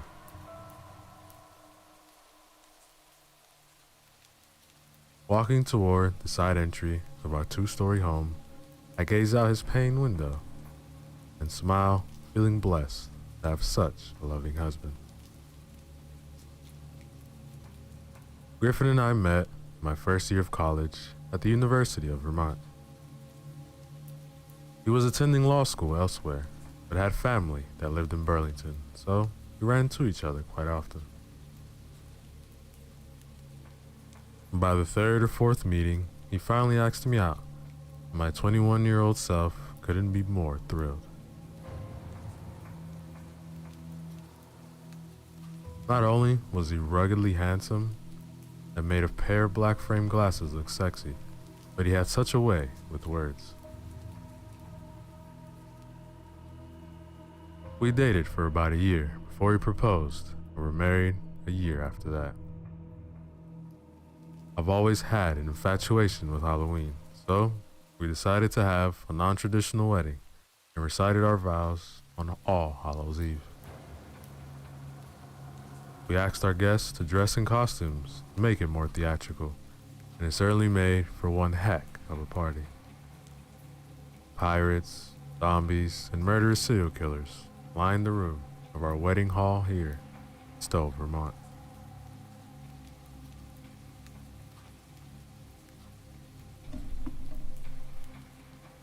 Shaking the memories, I continue with my morning routine and put the last of the breakfast dishes in the dishwasher. Hearing the home phone ring, I grab a hand towel to dry my hands and reach across the counter to answer it. Hello? Hearing nothing but static on the other end, I check the caller ID, but nothing shows up. Hello? I'm sorry, but I think we have a bad connection. Putting the phone back on the receiver, I start to walk toward the stairs, and then it starts to ring again. Hello? Again, the same static noise. Listen, I don't know if this is a prank or you're selling something, but I'm not interested. Hanging up the phone, I set it on the receiver once again and make my way up the stairs to my office. I don't have many hobbies at 29 years old, but helping people talk through their struggles is most definitely one. That's why I've been a mental health counselor for the last 3 years, and as of 6 months ago, it became permanently remote. Turning on my computer, I reach for my headset and see the phone ringing again. This time, my husband's name appears, so I answer quickly. Let me guess, you forgot your briefcase? Nah, not this time. Can't believe I forgot what today marks, and I feel like a jerk for not seeing if you were okay before I left. What do you mean? What's today? I know today marks 6 months since Autumn disappeared, but it feels like yesterday. I have to get out the photos and... Shit! Hey, there's a stop sign there, you dumbass. Cripes. Would it kill people to watch where they're going? Anyway, I better focus on the road, but I'll call you on my lunch break. Love you, Piper. Love you. Too. Setting down the phone, I take a seat in my chair and notice the date on the computer screen, bringing me back the reason for my husband's call. 6 months ago, our world was shaken when our 6-year-old daughter disappeared, and still no trace of what happened to her. That day feels like a blur, even though I've repeated the words hundreds of times for the police about what she was wearing and where she was. Griffin was so wonderful in helping me piece things together. Sometimes my brain plays tricks on me, and going through a traumatic experience like that didn't help matters any.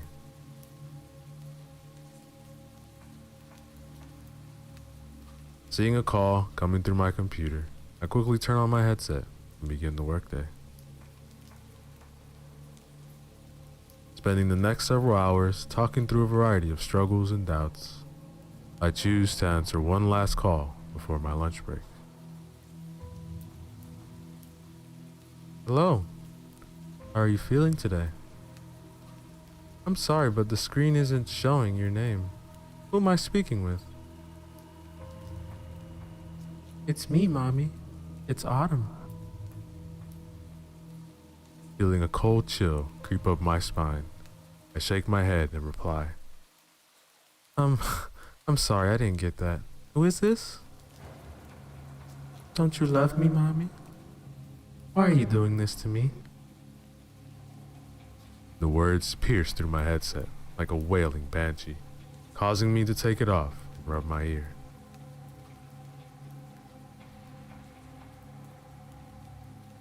Looking back at the screen, I see a flash and flicker like my internet connection isn't working properly. Tapping on the 1990s hunk of junk, the screen comes back into focus.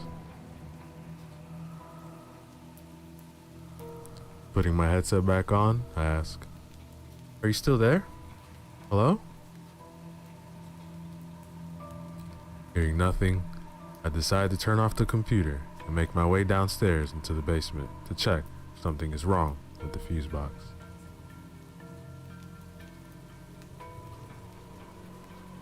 Our country home was built in the early 1900s, and the electricity goes haywire sometimes, but I couldn't imagine living anywhere else. Having an infatuation with Halloween, I also have a fondness for vintage things, my home being number one. Griffin has tried multiple times to talk me into purchasing a more modern house, but I just can't part with it.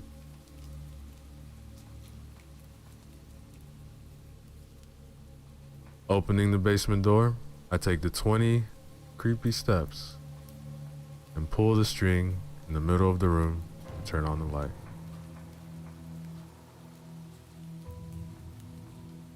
Finding the fuse box, I open it up. Suddenly, feel something behind me. The cold wind blows across the exposed skin of my back. Spinning around, I look around the dim lit area, spotting a familiar object wedged under one of the steps. Walking toward it, I pull it out and feel an odd sensation journey through me, gazing at my daughter's doll. Autumn got it for her 6th birthday and carried it around with her everywhere. The doll is a spitting image of her, blonde hair and eyes as blue as a periwinkle plant. Griffin always said the two of us looked like twins.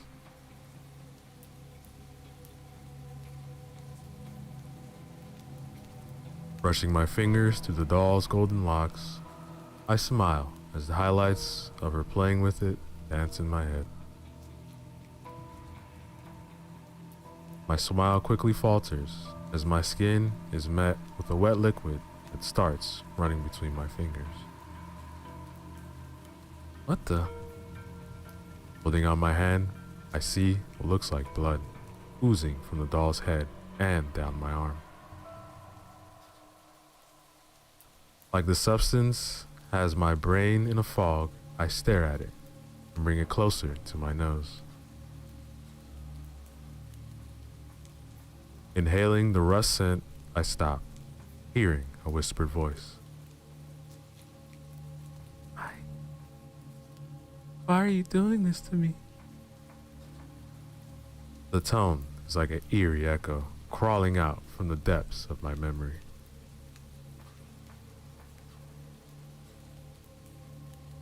The telephone goes off, forcing me to drop the doll and dash upstairs to retrieve it.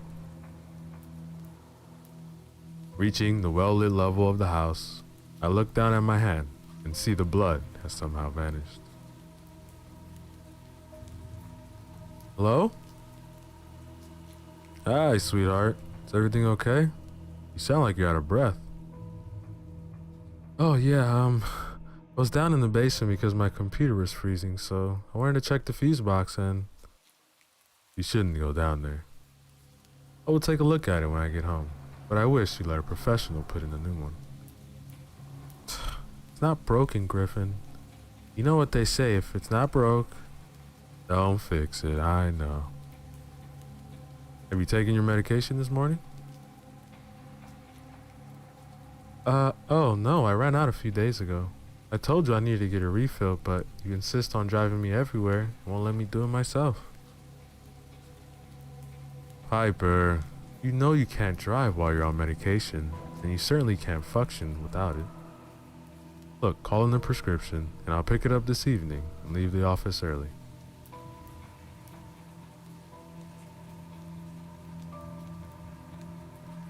Suddenly, feeling lightheaded, I hold on to the counter for support and close my eyes. Squeezing them shut, I open them again, find that my vision is suddenly foggy. Lord, what is happening to me? Seeing flashes of red and white spots, the room starts to spin like a whirlwind of thoughts that suddenly sucked me up to its overbearing winds. Mommy. Turning my head to the right, I nearly jump out of my skin, seeing what looks like my daughter Autumn standing next to me. Why won't you help me? She cries, as her body goes in and out of focus like a cloud of static and then disappears. Piper? What's going on? Is everything okay? Yeah, I'm fine. I'll talk to you later.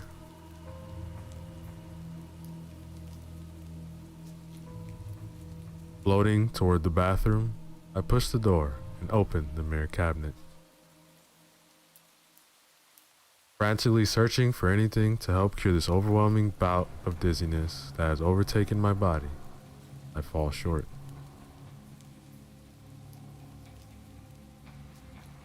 Tossing all the empty bottles on the floor, I slam it shut and turn on the faucet. Splashing some cold water on my face, I reach for a towel and dab it across my hydrated skin. Looking back in the mirror, I stop, seeing what looks like scratches on my cheeks and neck. Examining myself more closely, I trace the marks with my fingers, and the mirror suddenly bursts into tiny glass shards. A loud screech filling the room simultaneously. Ah! I shout, feeling tiny stabs of glass puncture my face.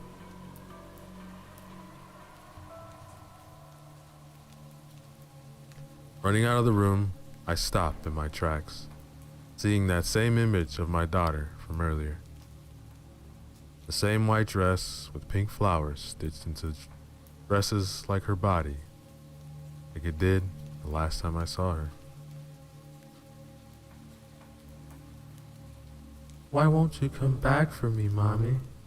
It was an accident, wasn't it, Mommy? Autumn? What was an accident? Her image goes in and out of focus like my current state, causing me to see things that aren't really there. I know you didn't mean to hurt me. Please help me. She reaches her arms out, like she used to whenever she wanted to be comforted. What are you talking about, sweetheart? Never hurt you. I step closer to grab her hands, but she moves backward and floats down the stairs. Autumn, wait!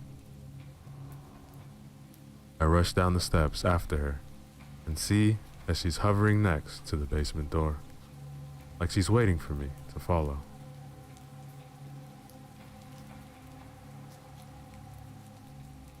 Taking the squeaky steps, I see her standing in the middle of the room, hugging her doll.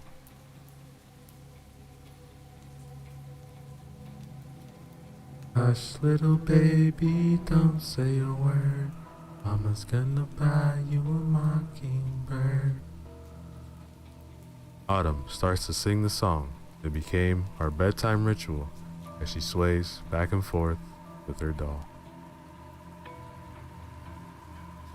Autumn? Is this real?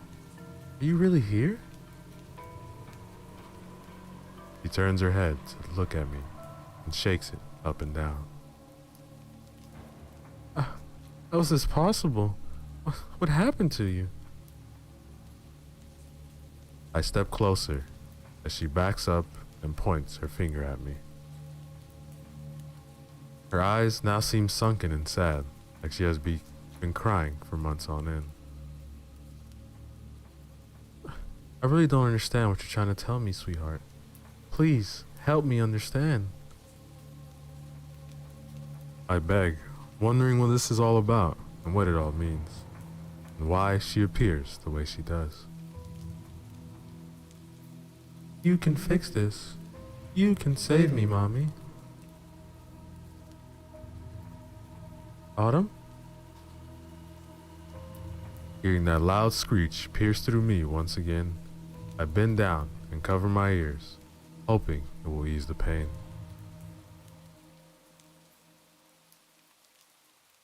Falling backward as the sound becomes overbearing, I bring my hands to my face as the shards of glass fly out of my skin, like a dart zeroing in on a bullseye.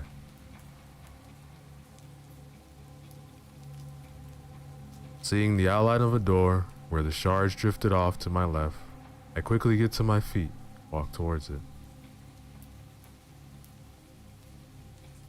Seeing that it's bolted closed with a lock, I search for keys or anything to pry it open.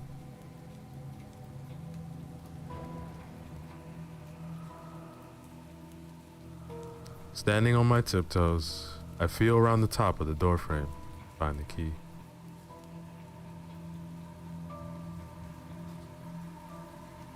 Unlocking the deadbolt, I'm greeted with a rotten scent as the door creaks open, causing me to cover my nose with my t-shirt.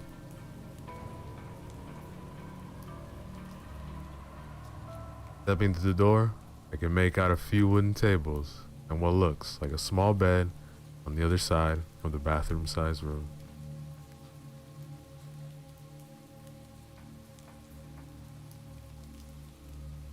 God, what's that smell? Feeling around the walls for a light switch and flipping it on, it blinks a few times and then let my eyes adjust to the fluorescent light. I get caught on the bed, seeing a small person occupying it.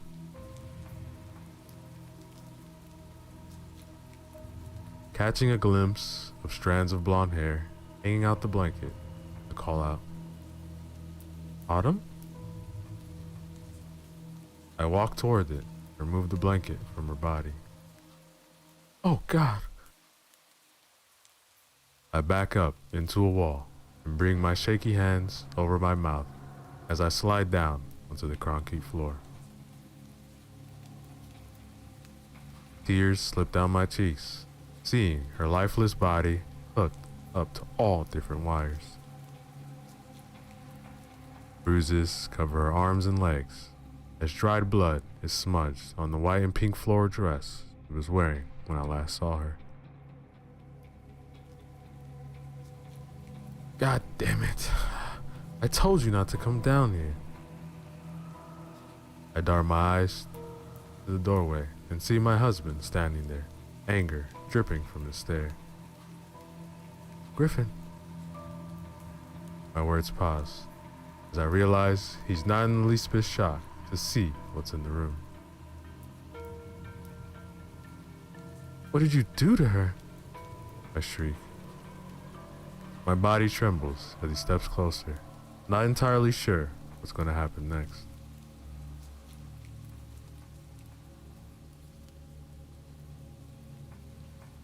Griffin bends down in front of me, brushing my cheek to his fingertips. I was only trying to help you, Piper. I love you. Seeing the sincerity in his eyes, for a second, I almost forgot where we were. Griffin had always had a way about him. With a few words, he can quickly subdue any worries or fears that I have, like he's the calm to the raging storm that's brewed in my head ever since I can remember. What do you mean, help me? Look, it seems taking your meds has completely cured your personality disorder, and I didn't want you to be punished for something that was out of your control. So, took care of it. Our daughter is going to be okay, and I promise we'll all be together once again, once I find the right organ donor.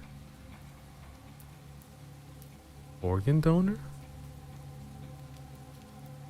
Glancing around the room again, I take notice of all the medical supplies, the machine that's on the other side of the bed. As it breathes life into our daughter, I hear the screeching noises once again, as visions flash through my head.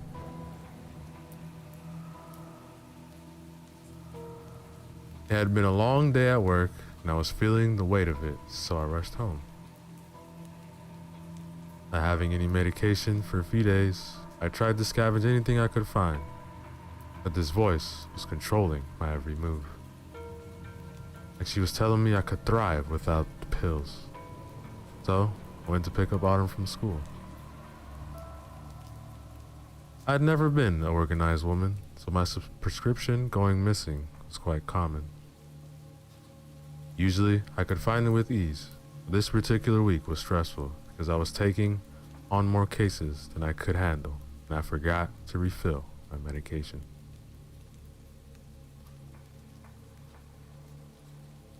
Autumn was being her usual chatty self in the back seat, telling me about her day when I tried to curb the voices, but all I could think about was how I wanted everything to be silent. Like the chaos was forcing me to act irrationally, I spun around in the driver's seat and screamed at the top of my lungs, telling her to be quiet. Before I knew it, I had crashed into a forest of trees just outside of our country home, and the voices stopped. Oh my God. That's what she meant. I did this.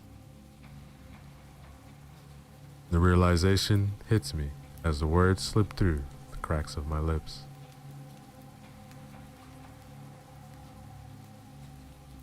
Who's she, Piper? Or is this the other Piper I'm talking to? Griffin's words forced me to look at him. Autumn came to me, Griffin. She said I could fix this. I did this. I did this to her. Oh God. Autumn didn't go missing. Why did you do this, Griffin? I'm trying to save both of you, Piper. I saw the accident, and once I realized your condition, I knew it was up to me.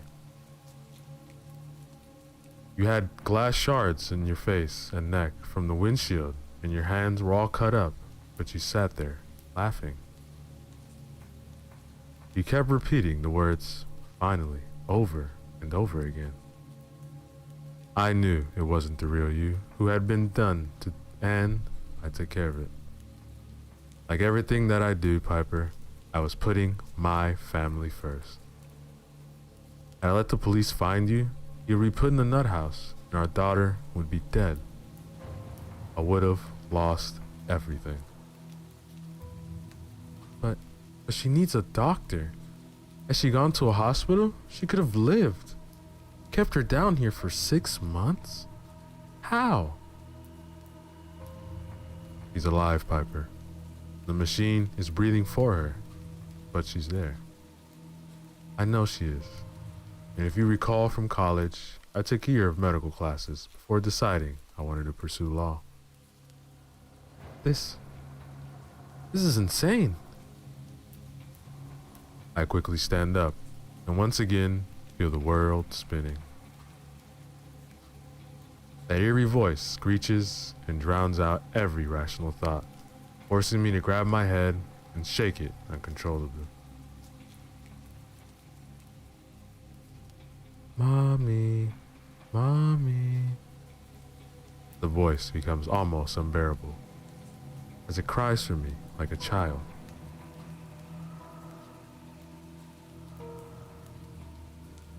Griffin reaches for my hand and I instinctively shove him off, not sure what to do. Glancing toward the machine, I see a large plug-in and try to figure out how I can reach it before he stops me. Closing my eyes, take a deep breath and realize this is what Autumn meant by saving her. She wants to be free.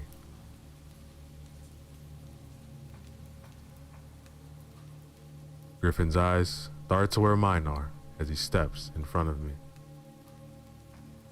Don't, Piper. I promise I can fix her. I refuse to let either of you suffer.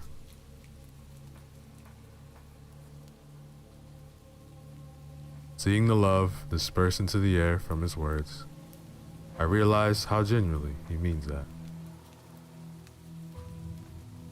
When we met, my other personality triggered more, and instead of running for the hills, he stuck by my side and helped me get the diagnosis I have today. Never imagining that my other self would cause me to commit such a heinous crime, I understand now that it's a fate for someone like me.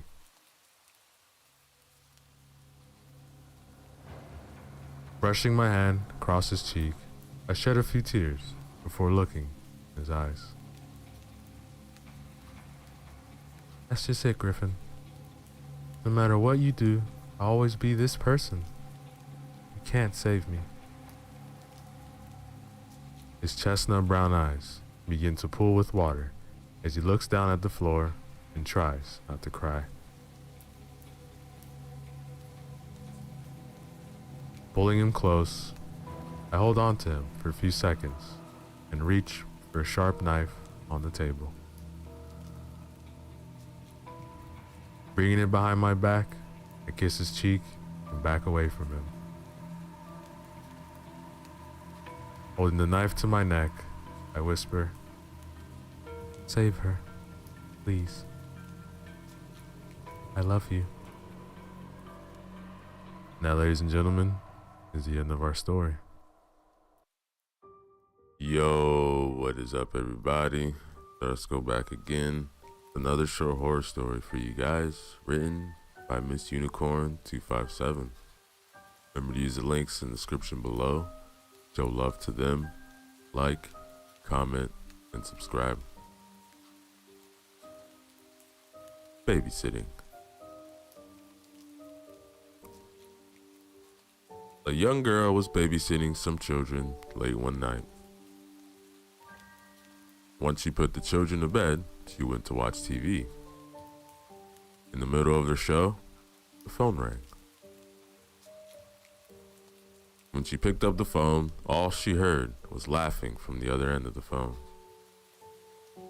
She listened for a minute and then hung up. After a few minutes, the phone rang again. This time, when she picked it up, there was a male voice that answered and said, "Have you checked on the children?" The girl asked who he was, and in reply, he laughed and hung up. She was scared and called the police. When the police showed up, they said it was a prank call, to call back if it happens again.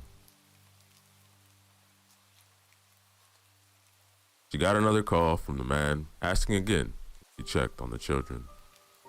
She hung up, and the police told her that she should get out of the house immediately. The calls were coming from the upstairs extension, where he already murdered the children. That, ladies and gentlemen, is the end of our story. Yo, what is up, everybody? So let's go back again with another collection of horror stories for you guys. These will be written by an author named Vivian Justin. So remember to use the links in the description below. Show love to them, like, comment, and subscribe. Story 1, Belial. I just stood in front of the mirror. I looked at the tiniest flaws in my naked body. What would happen to me? I asked myself. What will happen now if he catches me? I grabbed a towel and walked out the bathroom straight onto the balcony. I looked down at the city and thought I saw him on the other side. My heart was pounding. He's here, and he's found me. I clutched the railing and hoping he hadn't seen me. I ran inside and got dressed. How many could there be? Oh, why do I have to take part in all this nonsense? I grabbed my keys, hoping that the back door would be open and I wouldn't have to leave through the main entrance. I ran down 2 floors, relieved when the door opened. I looked around, but no one was there. I was looking at my phone in my pocket. I have to call Robbie. Shit.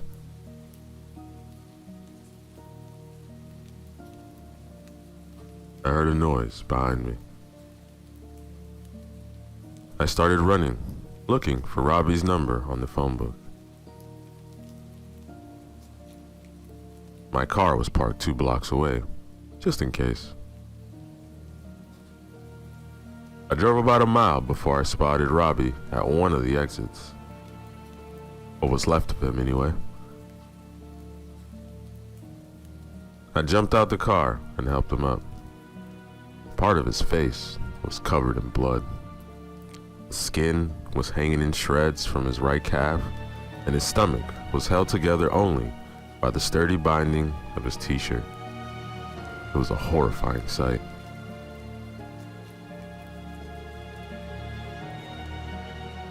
I put him in the back seat. Robbie, what happened? I was gonna call you. I think I'm being followed. I'm sorry. This is all my fault. Robbie, this is not the time. And Robbie just fell asleep, and I started ahead as I drove. It was 11 at night. There were no more cars on the road. I pulled up at a rest stop and used the restroom. When I got back, Robbie was not in the car. I clutched him to my heart and nervously scanned every inch of the car and then the surroundings. There was no sign of Robbie. I screamed, I stomped around, but they took him away. I fell to the ground, and while I cried my heart out, my fists were pounding a small patch of gravel road. Then, when no more sound came out of my throat, I looked at my bloody hands. In the meantime, a pleasant feeling came over me.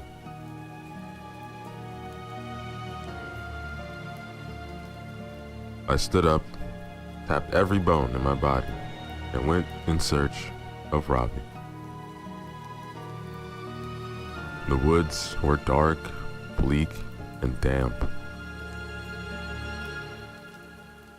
I treaded cautiously forward, heedless of the thick crackling of tree branches in the background. Honestly, I just wanted to find Robbie and get him to the hospital as soon as possible. Strange though, because I could see shadows slipping through the trees.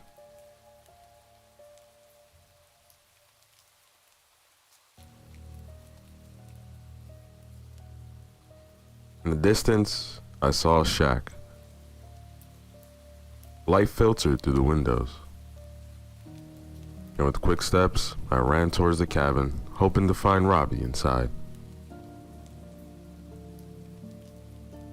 I froze for a moment, a strong smell hitting my nose. I could smell rotting flesh. I switched on the flash on my phone and headed for where I suspected the stench was coming from.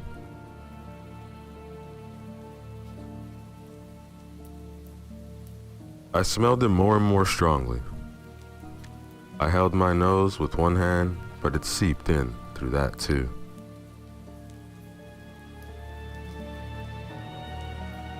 I stood at the base of a tree and held my hair and vomited.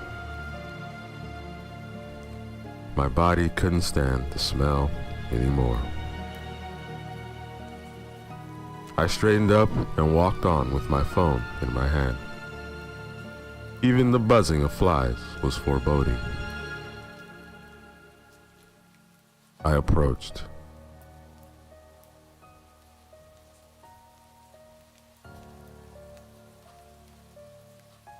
A few meters ahead of me, I saw a foot.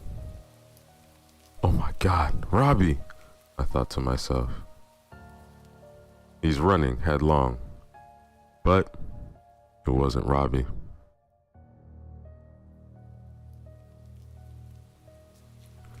The 3 rotting corpses were our friends, killed by the same people who followed me. Their bodies lay mangled on top of each other. There was blood and body parts everywhere. I found myself stepping on toes. I jumped, and my breathing became labored and my forehead sweating.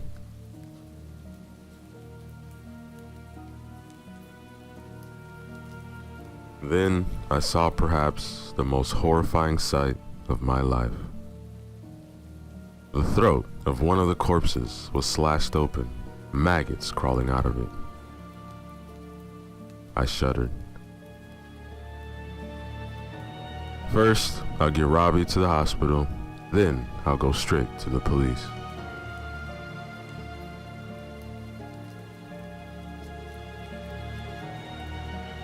After I calmed down a bit, I headed for the cottage again.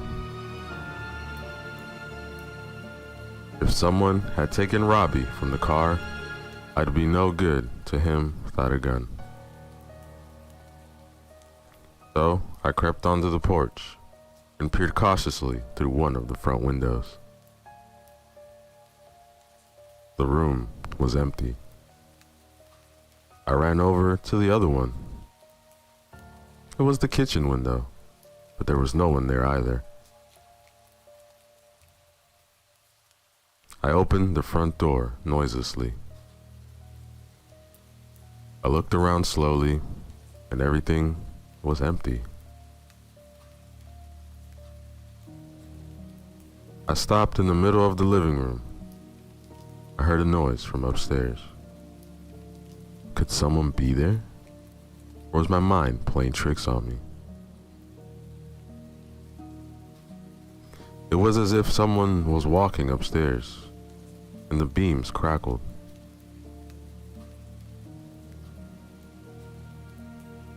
I took one step after another, and when I got to the top, I looked to my right, and there was the same figure I had seen across the street.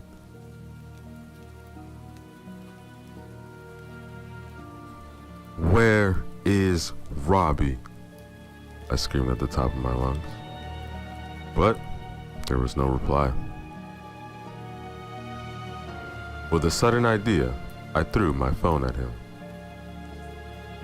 The mirror shattered, and I ran down the stairs. I didn't stop until I reached the car. And I had the feeling again that someone was following me, but I didn't dare turn back. Because what if he was right behind me?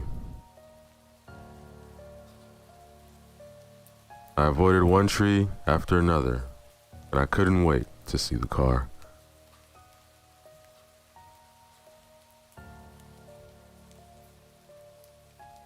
As soon as I saw it, a great weight fell off my heart.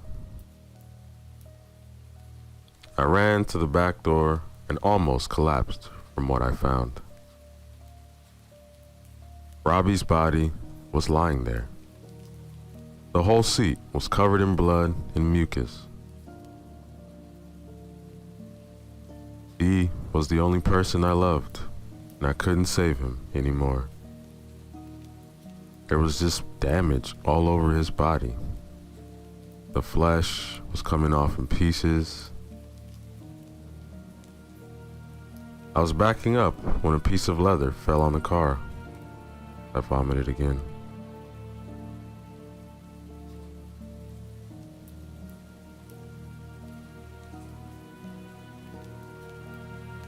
I ended up hearing voices in the woods, but it didn't matter.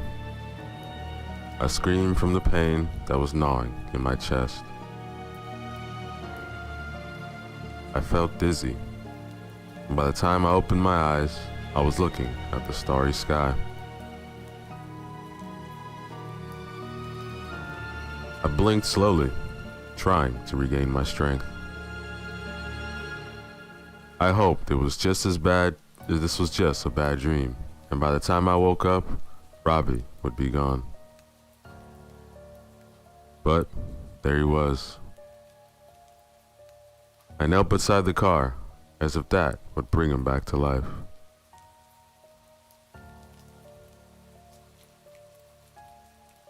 I heard voices in the distance again, but it was the sound of a car. Lights were flashing. I closed the back door, got behind the wheel, but the car wouldn't start. I'm swearing, cursing, and I keep turning the key to no avail. I put my head on the steering wheel and slapped my hands on the dashboard. Everything became a blur.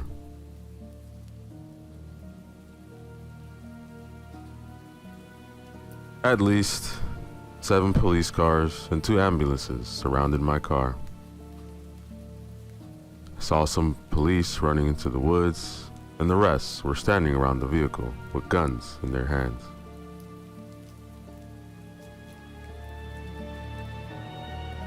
I got out with my hands up.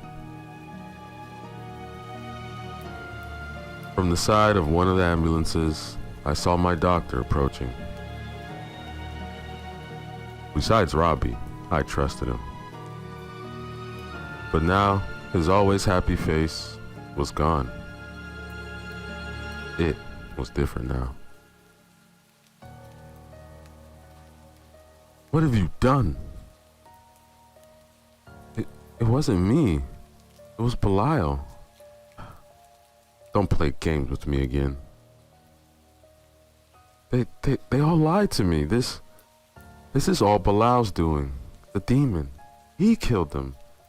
He was following me and he was gonna kill me. I mean, I suddenly remembered the mirror that broke upstairs. Your darkness is heartbreaking, he said. I was riding in the back of the police car with 2 other police officers. When we saw the city lights, I burst out laughing. It was deep and unstoppable. It was all Belial's doing. And that, ladies and gentlemen, is the end of our story.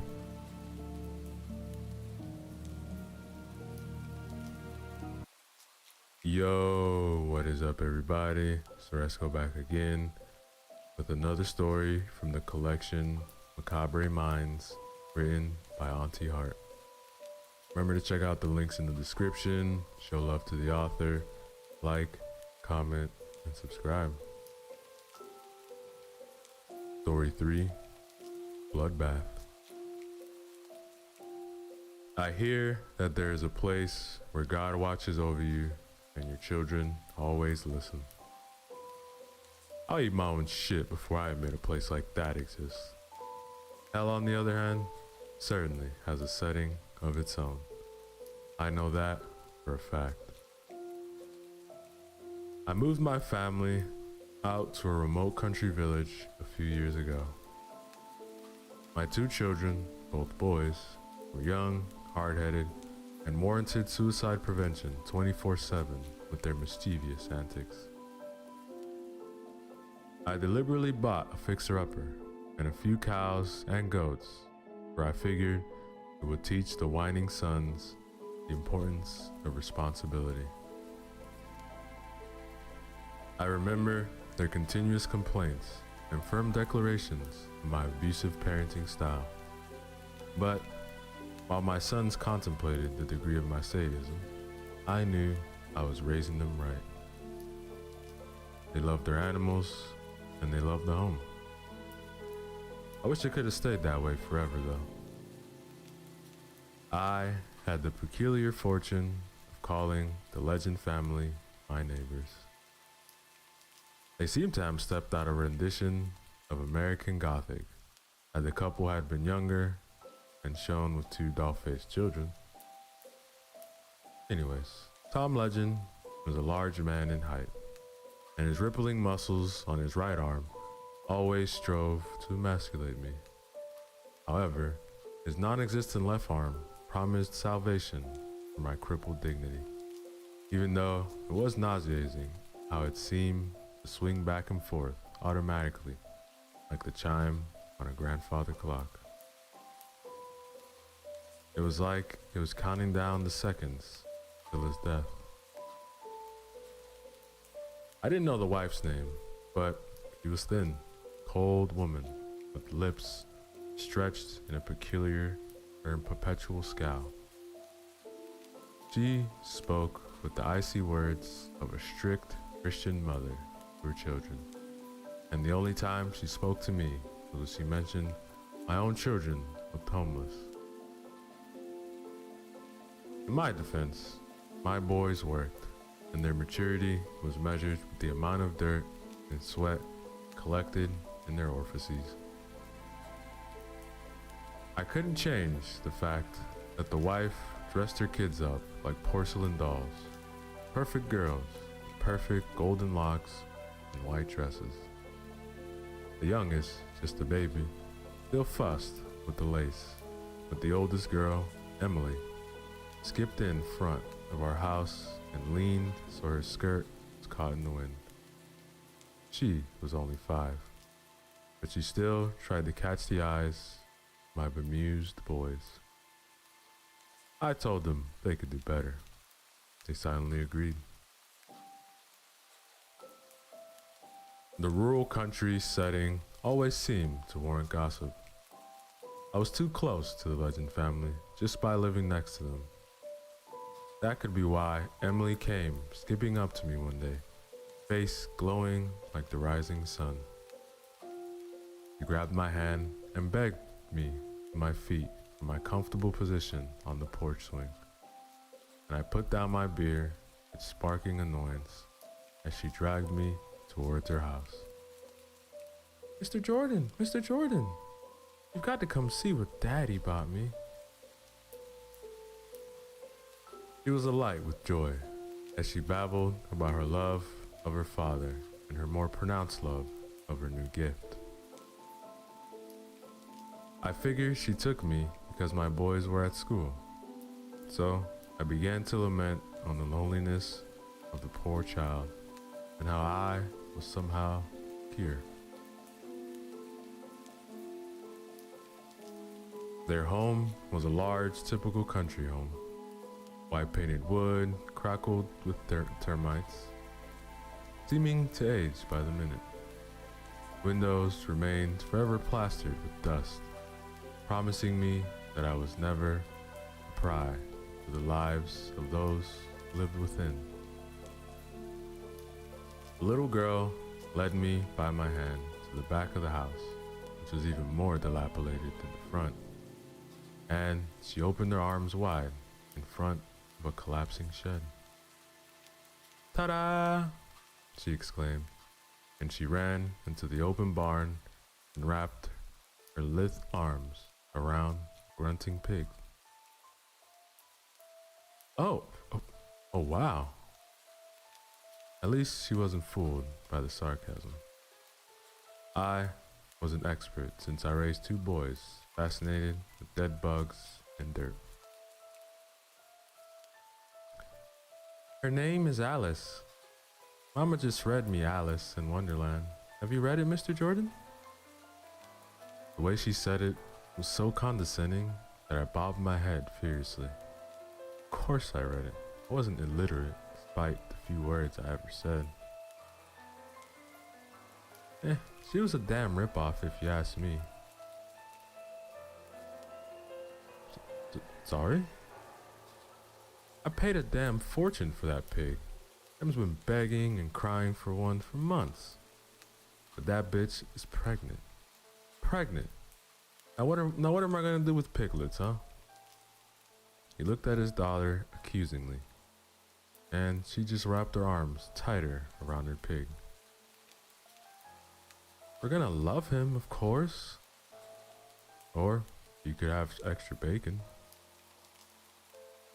I was only halfway sarcastic with that comment, but Tom clapped me on the back with one good hand. I think I still have a bruise from it. "Now that's an idea." "You like bacon, right, Emily?" "Daddy, you wouldn't do that." Of course, I was just kidding." Sensing the conversation was taking a rather nasty, dishonest turn, I took a few steps back to leave. When Emily grunted a goodbye to me, Tom looked at me in the eyes and took my hand in a rough embrace for a brief second. He asked, "You have daughters, Jordan?" "No, just two boys." "Well, I guess you're lucky. It's easier not to spoil boys." And with that, I fled back to my house and immediately set my frazzled and grumpy son to work. I saw the little girl continuously after that. She spent her days playing in her front lawn with her new pet, giggling and laughing, lighting up the world like only a little cute child can. Her bell chime laughter caused my sons to stare and admit annoyance, but I told them that that the least of their worries, I chased them off with a shovel. Besides, didn't they notice the pig growing plumpier by the day? Didn't they see Tom sitting on his front porch, cigarette smoke blooming in front of him, with an awful seeming scowl on his face? I wondered as to why he looked so furious, but I found my answer late one October night. I was woken by a loud thud and a curse. Getting out of bed with a blasphemous word of my own, I peeked out my window. The darkness only partially concealed a large, one-armed figure standing at the legend's front yard. A long, thin pole was held in Tom's one overly large hand, and I realized that the moon's light revealed it to be an axe. A sack lay in front of him on an old tree stump, and he methodically set about bringing the axe down to it. Thud, thud, thud. Jesus Christ, go to bed, you weirdo, I grumbled, and I left him to his shady business, crawl back to my chilling bed. Sleep was definitely fleeting that night, for I was again awoken as the first rays of sunshine began to paint my bedroom walls by a piercing shriek. My youngest boy even came into my room, rubbing sleep from his eyes, the cocky smile plastered on his face. Look, Dad, Emily's having a meltdown. I threw a pillow at my son, but I abandoned my comfort all the same. I glanced out my window yet again. I was almost revolted by what I saw. Emily was screaming and sobbing, her despair slicing through the morning like a reaper's sickle. She was hitting her father, who was trying desperately to restrain her with one arm. He was like a broken windmill, waving her arms as she drove her tiny fist to Tom's stomach. Where's Alice's babies? Where are the babies? Where are my pigs?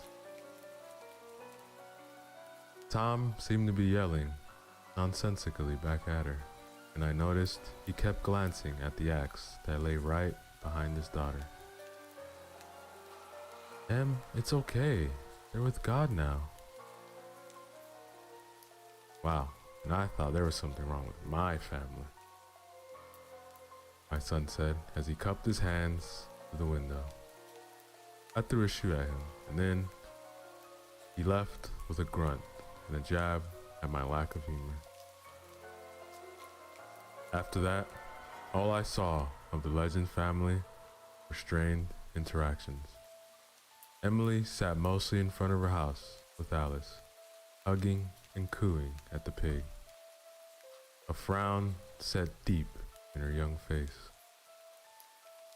When her father spoke to her, she answered with such terseness that he would often wave his hand and point to what I assumed was her bedroom. My family and I just watched from our own little corner of the world. There was something about an axe and missing piglets that I didn't want my sons to have any part in. Even though they found their oddness kind of cool, I still tried to distance them from the darkness that seemed to envelop my neighbor's house. I don't think I succeeded. Months after that encounter, as the weather began to chill, Tom approached my house late into the day.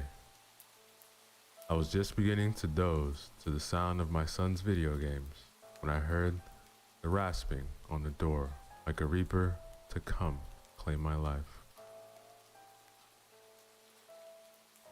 With a groan, I rose to find him standing on my doorstep.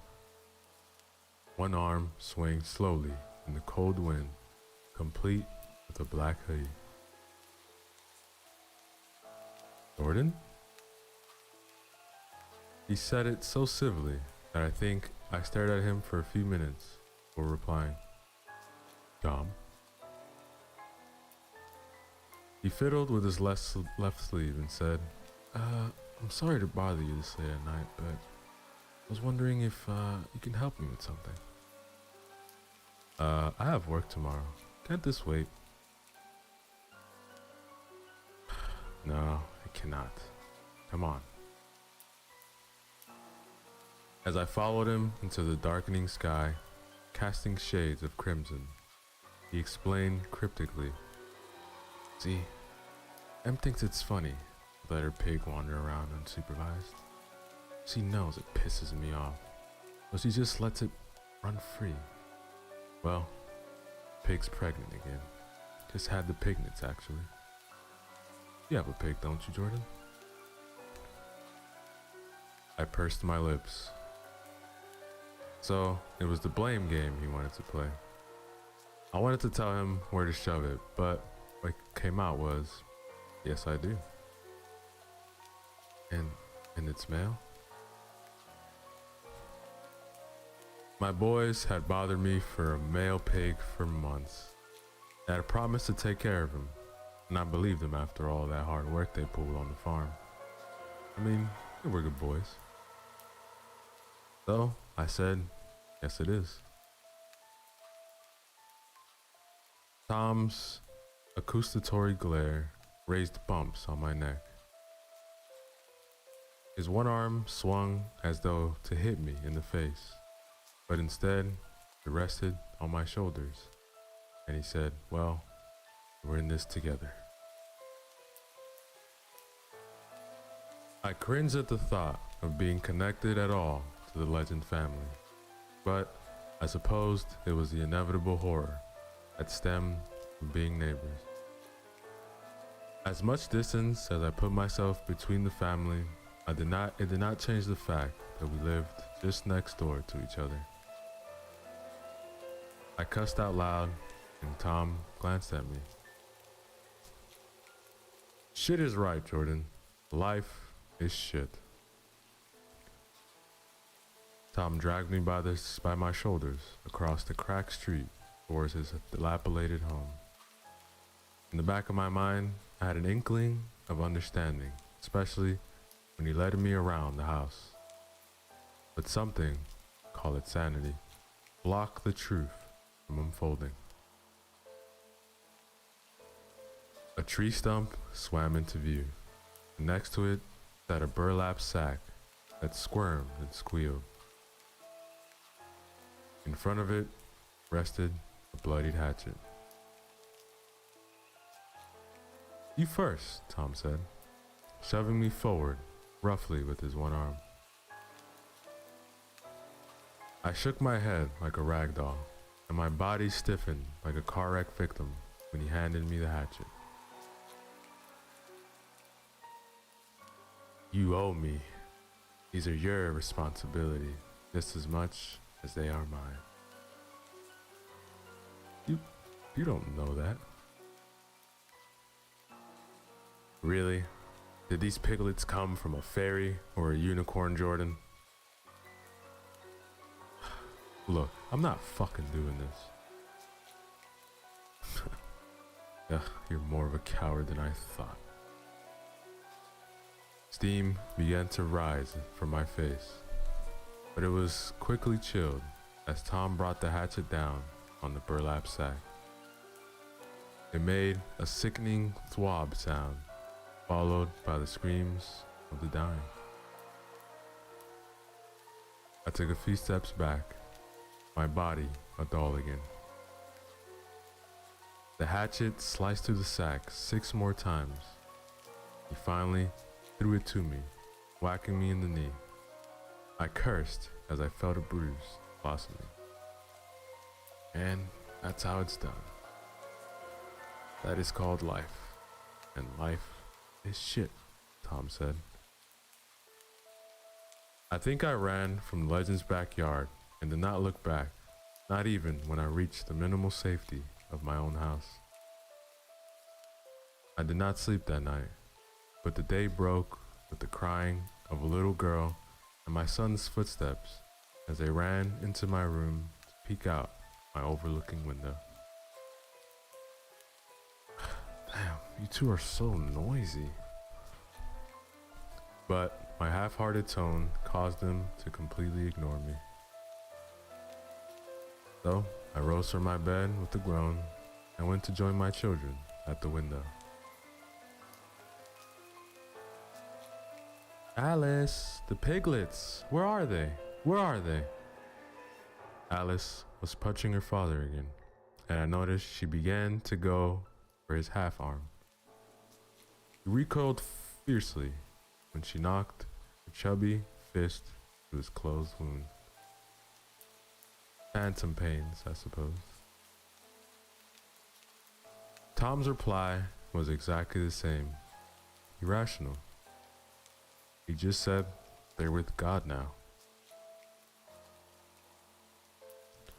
A storm picked up the following week.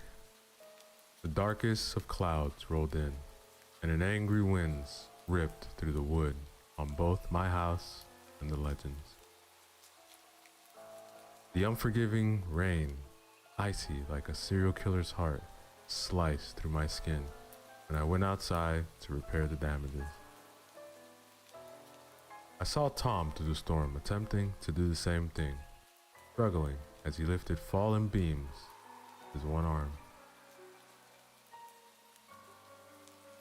When the brutality of the heavens finally subsided a little, leaving the world with just a slight drizzle, I walked over to my neighbor's house with a six-pack. Tom answered the door when I knocked and started with, "Some storm, huh?" I held the pack of beer up as a sign of friendliness, and Tom took it with a spectacled scowl. Yeah, damn winds nearly tore my house apart. Yep, that's why I brought beer. The interior of the Legend's house was about the same as the outside. Moth-eaten furniture decorated a cracking wooden floor, and peeling brown paint covered the walls, hidden by a few pictures of the little Legend girls. Emily came bouncing up to me, absolutely aglow with joy. I wondered at the misplaced happiness and the small child exclaimed, "Hiya, Mr. Jordan. So good to see you." He gave me an awkward hug, which I returned with hesitation. Tom frowned on his daughter and said, "Supposed to be taking a bath with your sister, Em." The girl giggled, but she oddly agreed with her father and ran off. That's odd. My boys hate baths. Yeah, she's an odd child. He gestured for me to sit at the couch held together with duct tape. I graciously sat down, and we silently cracked through the beers. For a few moments, the quiet was reassuring. The rain had finally stopped, and the silence hung thick like a blanket. For those few seconds, I finally felt at ease around Tom, who was just chugging his beer and smiling tentatively. I mean, we were neighbors after all. We were in this life together. The calm was disturbed suddenly by a loud scream, followed by a crashing noise. I jumped, but Tom just calmly rose to his feet. Ah, damn children, the hell are they doing? I followed Tom across the living room towards a shut door next to the hallway. He opened it and immediately jumped back, holding his one good hand to his open mouth. No. My stomach emptied itself when I saw the scene. The bath water was turned a nasty shade of crimson, and red painted the white pristine bathroom walls. Floating in the bathtub were severed limbs of a tiny child. Standing in front of the bathtub, with a hatchet at her feet, was Emily, smiling brightly, covered in blood. "Don't worry, Daddy. Sissy's with God now." And that, ladies and gentlemen, yo, what is up, everybody? So let's go back again. Another short story from the collection titled Wicked Whims, written by various authors. Remember to use the links in the description below. Show love to them. Like, comment, and subscribe. Story 4, Bonded Souls, written by Amber Callista.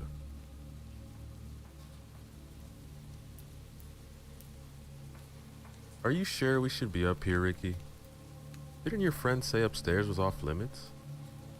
I ask, squeezing his hand as he leads me down a narrow hallway. Letting my eyes wander, I see a few other rooms, green lights glowing under them like Mr. Boogedy is about to make an entrance. Although today is one of my favorite holidays, I would be lying if I said I didn't believe in things that go bump in the night.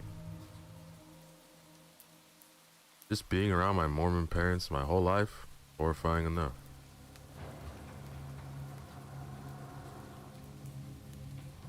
Ricky halts my thoughts as he steps in the front of a door and looks over his shoulder at me. Don't tell me you're afraid, Angelica. It's Halloween without a little thrill, right?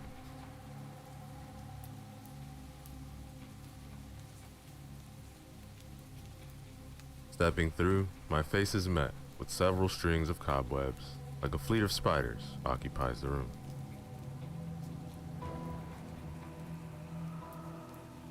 Brushing the silk strings from my face, I glance around and feel an odd chill run up my spine.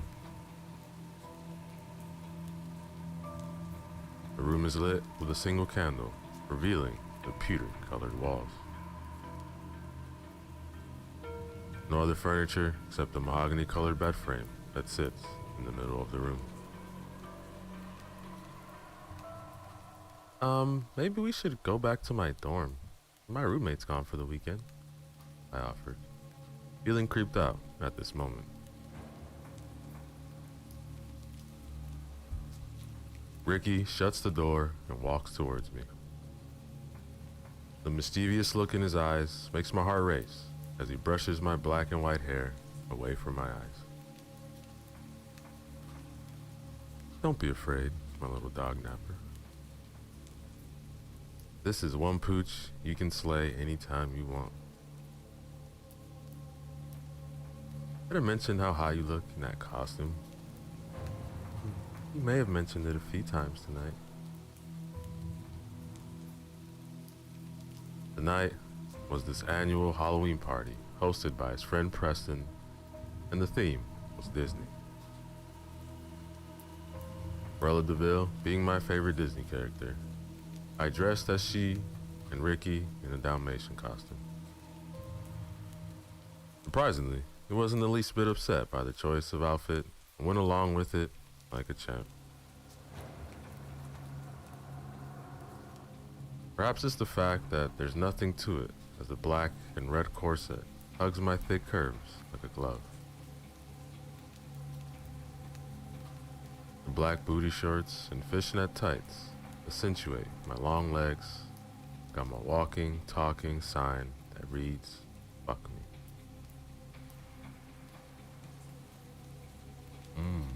I close my eyes, let his mouth bring me to the desirable world I love visiting whenever we're intimate. We haven't made our relationship official, as we just met a few months ago. We've been enjoying each other's company nearly every day.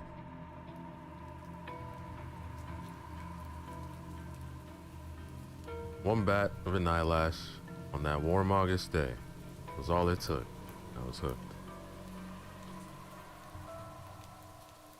Like a fishing rod, Ricky reeled me in, and has been the eye of my affection since. From the curly locks that stood atop his head, the emerald green eyes, and muscular physique, what girl could resist? Seeing the sleeves of tattoos covering his arms and neck, I knew he had a bad boy written all over him. And that's exactly what I was looking for. A person who isn't afraid to live. Someone who's the complete opposite of the life I left behind.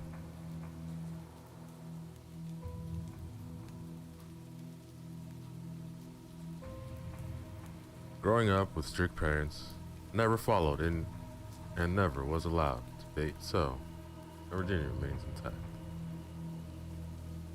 This being my first year of college at Jamestown University in North Dakota, I had high hopes of changing that. It's almost like being here woke this devil inside of me, was just begging to break free. Pleads with me almost every day to repent for every God-forsaken promise my parents forced me to utter.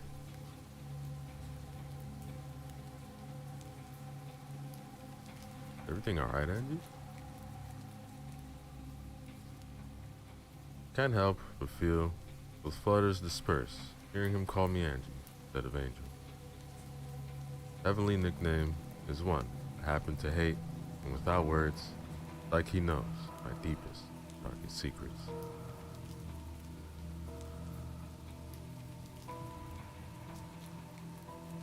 Pulling down his spotted hood, I run my fingers through his raven locks. I'm great. Perhaps feeling a little tipsy from all those witch's brew drinks your friend's girlfriend made.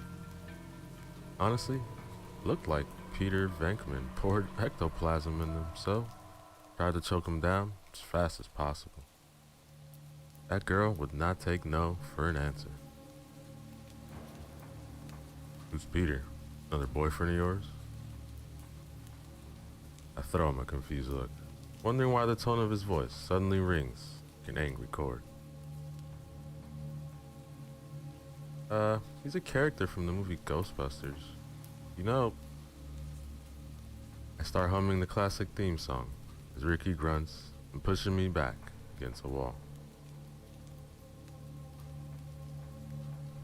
Our eyes lock before he grabs my hands and holds them above my head, intertwining our sets of fingers.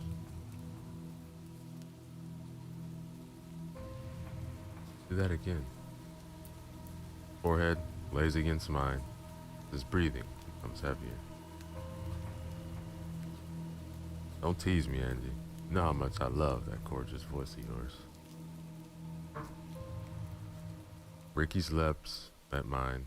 He devours my mouth like a savory treat.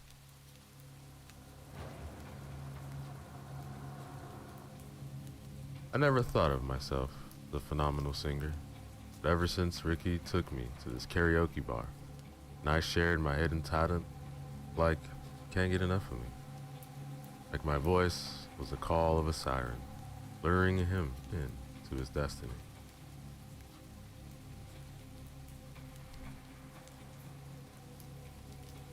Giving into his plea, I hum the tune again as Ricky brings his lips to the crook of my neck, tasting my skin like it's the key to his libation.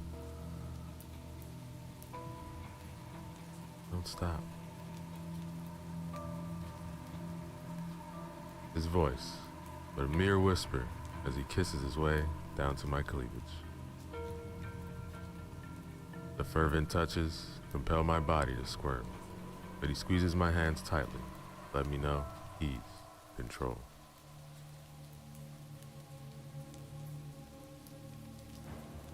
Sensing what feels like teeth, I look down, catch a glimpse of Ricky biting back the lace, covering near my breast.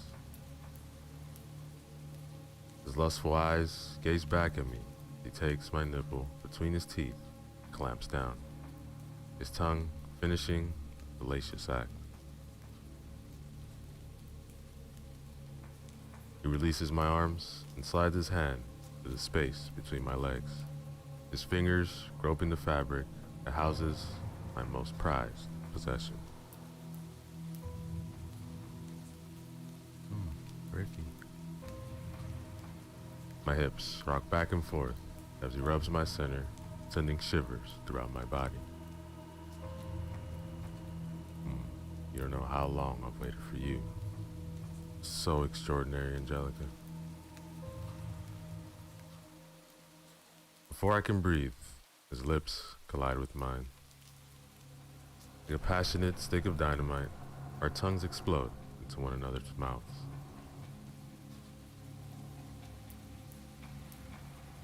Hearing what sounds like a woman's scream, I pull back from our heated kiss and look toward the door. Did you hear that? Whoa. Are you okay? Are you wearing colored contacts?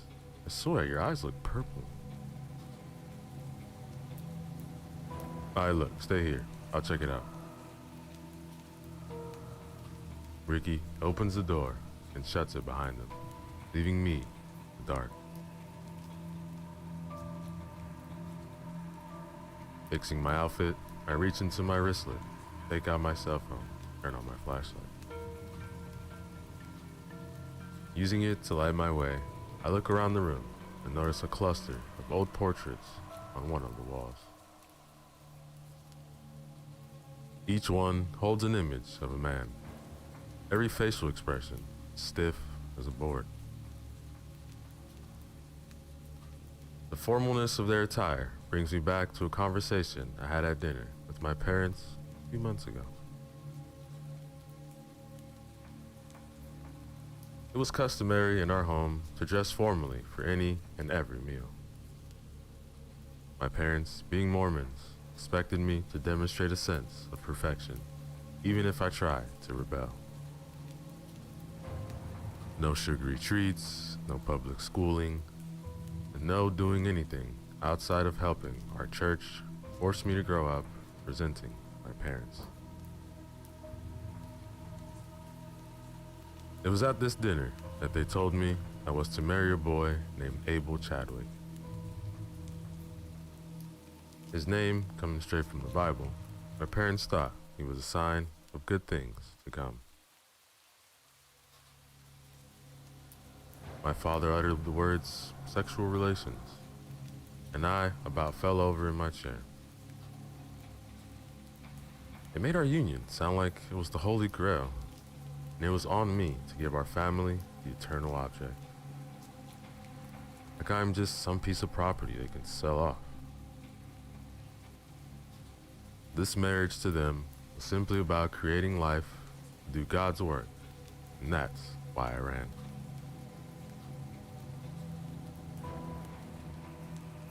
Again, I hear the loud scream. I startle and drop my phone, and it disappears underneath the bed. Ah, shit.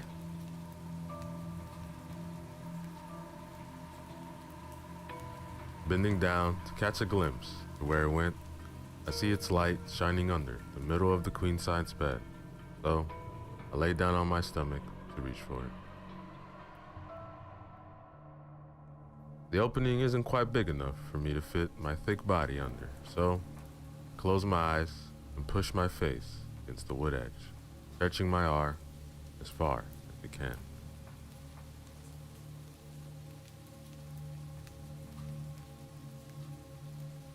Tapping my hand around on the wooden floor to find it, my fingers are suddenly met with a hairy object. Moving my hand further down, I stop as what feels like human skin halts my search, my hand trembling. Slowly retracting my hand, I run into what feels like my phone and quickly yank it out. Letting out a deep breath, my curiosity gets the best of me, so I decide to see what the mysterious object was.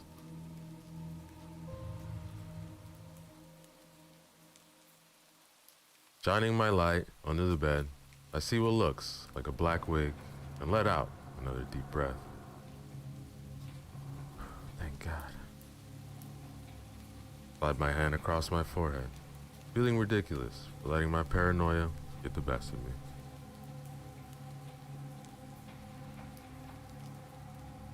A sudden rumble underneath me causes the bed to shift, and what sounds like a bowling ball rolling comes towards me. Ah! I shriek as that black wig comes attached with a woman's face.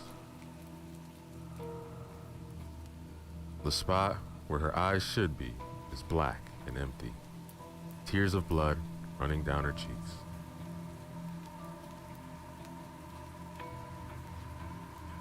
Immediately getting to my feet, I open the door and shriek again, running into someone.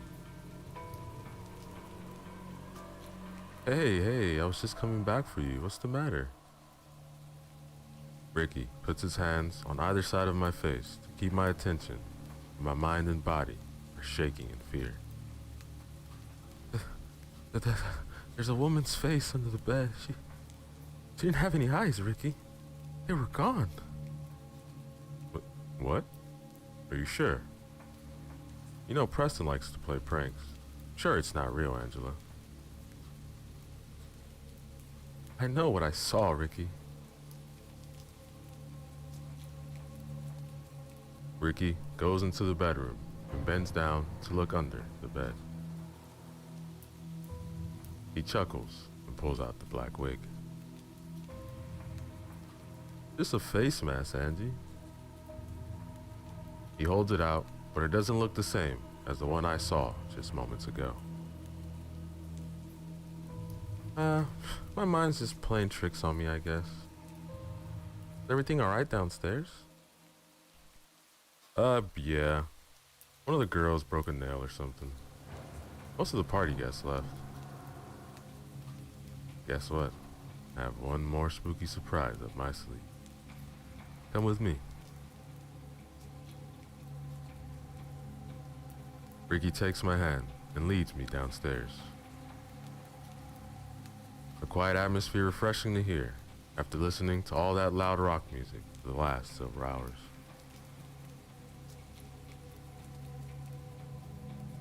Reaching the bottom of the steps, Ricky brings me into the back of the house, which Preston said was off limits.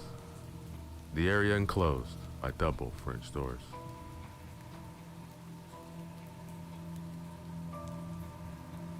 Stopping in my tracks, seeing all the candles lighting up the room, I also notice a white circle drawn on the floor, with an unfamiliar symbol drawn in the middle of it.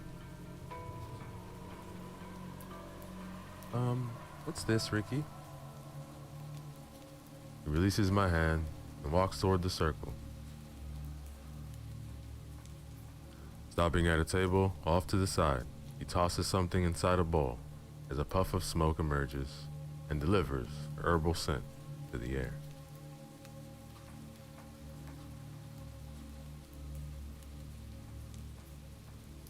Ricky moves inside the circle and calls me, bending his pointer finger. Like my feet suddenly have a mind of their own, I float towards him, take his hand, stopping before I reach the circle.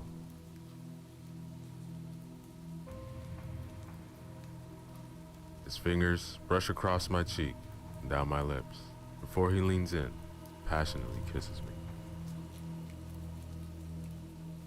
What is it that you want more than anything, Angelica? I open my eyes and gaze at him, feeling like I'm caught in a trance. I want you, Ricky.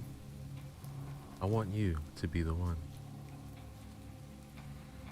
He crashes his lips onto mine and then pulls me into him as our lips dance with a passionate tune that's humming throughout my body.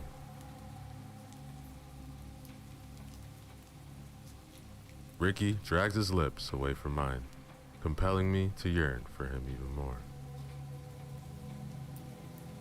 Are you willing to give yourself to me and bind our souls together forever? His eyes search mine, like his question is of the utmost importance to him.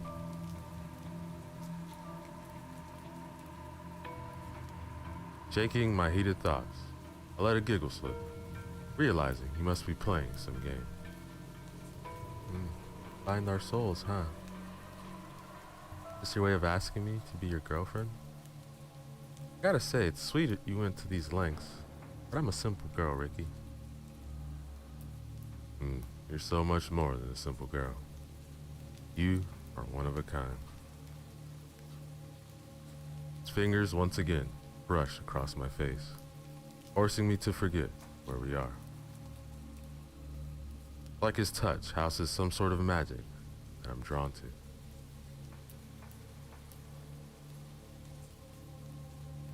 Your love? Okay. I think you're the one who's had a few too many ectoplasmic drinks, my little Pongo. You're the most beautiful woman I've ever had the pleasure of seeing, Angelica. You house the voice of an angel, and your body's purity calls to me with my own personal element. Suddenly, I feel like I'm talking to a completely different person. Move away from him. Actually, I'm feeling a little tired, so I think I'm gonna walk back to my dorm. Looking down, I see an iridescent light glow, coating the white circle we're standing in. Ricky, what's going on? Why can't I move?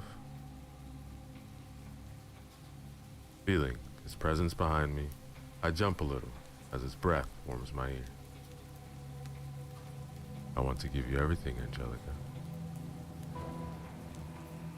His hands slither down my hips, and one of them slides down the front of my shorts and underneath my panties. Rubbing his fingers across my center, I groan as an indescribable sensation overtakes my body. We belong together. His whispered voice makes me shiver as I lean into him and close my eyes, feeling bursts of pleasure disperse through me.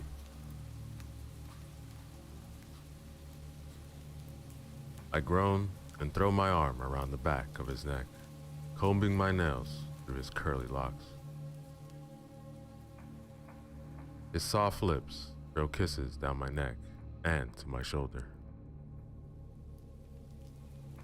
His free hand starts to untie the corset back of my costume as he continues to drive my senses to a whole new world.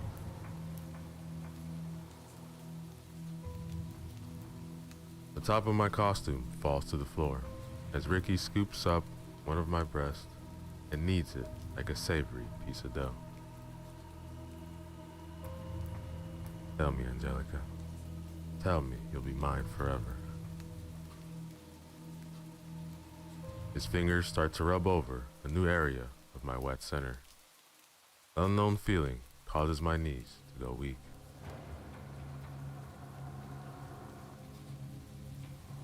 Ricky stops his pleasurable touches and spins me around. My head feels dizzy as I gaze into his purple, infused eyes. Ricky, why did you stop? Feeling like my body is radiating heat and longing to give into this phenomenon that's building in my stomach. You can have what you want once I get what I need from you, my love. He pecks my lips and moves to the side, grabbing an object from the table. Seeing a sharp knife in his hand, I snap out of my trance and push him back with my hand. What are you doing with that? He slices his hand and closes his eyes, taking a deep breath. Do you see what your purity does to me, Angie? Ah, it's so powerful. He licks the blood dripping from his hand. The hand that moments ago was bringing me to a state of pure ecstasy.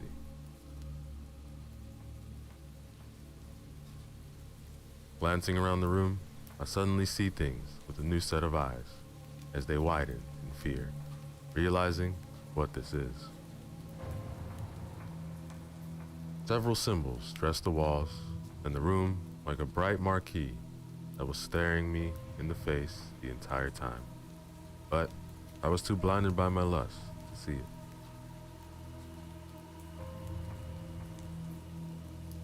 Ricky quickly takes my hand and slices it with his knife, bringing it to his lips. Before I can pull back, he licks up my blood against the last drop of water on earth. Ricky, stop! What the hell are you doing?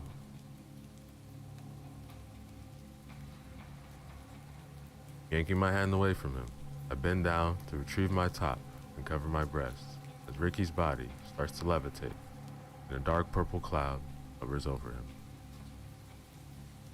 Yes, yes. Noticing an object behind the couch off to my left, I lean further back to see it, cover my mouth, catching a glimpse of the woman's bloody face from earlier. Not only her, but several women who were at the party tonight appear to have the same extremities. their eyes black and empty, their bodies missing. Oh God, this can't be happening. Panic starts to set in as I slide further back on the floor to get away from Ricky. Running into what feels like a shoe, I look up and see Preston, wearing the same purple eyes that Ricky has. Aren't you a sight for sore eyes? Guess the legend was true after all. Preston grabs me by the shoulders, plants me to my feet. What legend? I didn't believe it after feeding off all these virgins and getting nowhere, but Kali, you were the one, Angelica. My instincts kick in, and I slap him across the face, rage swirling in my eyes. Ugh, you fucking bitch. He grabs me by the throat, lifting me off my feet as my airway tightens. Or I can blink, Preston is blown back into the wall, the drywall denting upon impact. The sound of my naked breasts bouncing against my belly rings in my ears as my body falls to the ground with a big thud. How dare you touch her? Ricky steps up behind me, wraps a blanket around me before bringing me to my feet. Are you alright, my love? His eyes search mine, like he's genuinely concerned for my safety. Gazing into them, for some reason, I feel safe.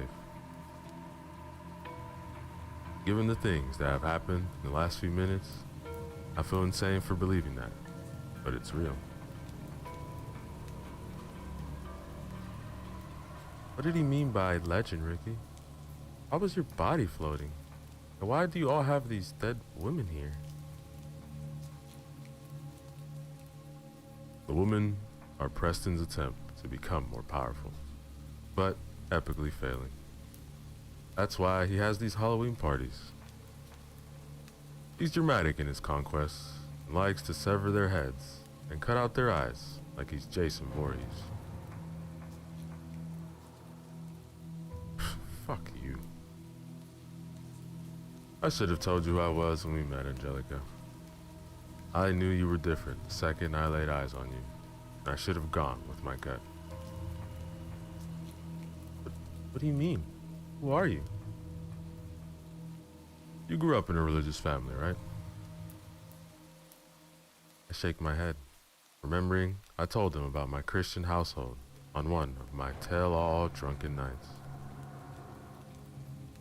Well, I am too, except my family is a little different. Modern times refer to my kind as Wiccans. Wiccan? Like witchcraft? Yes. Each one of us is unique. Tap into our most powerful form, we must taste the blood of our soulmate. My energy manifests from my hands. He cups my cheeks as I close my eyes and feel those butterflies through my stomach. Is that why I'm defenseless whenever you touch me? Yes. Except it didn't work on you as well as it has on others. You're special, Angelica. Although you've grown in a world where you were raised to believe in God, something inside you doubted it. From a young age, you knew you were meant for more, and nothing is more powerful than free will. How did you know? I asked, not remembering telling him when my doubts started to surface. Like any Mormon child, I went to church daily and spread the word of God as I was asked, but I never believed in what I was saying. I accept that there are higher powers. To worship a man so religiously, I never understood it.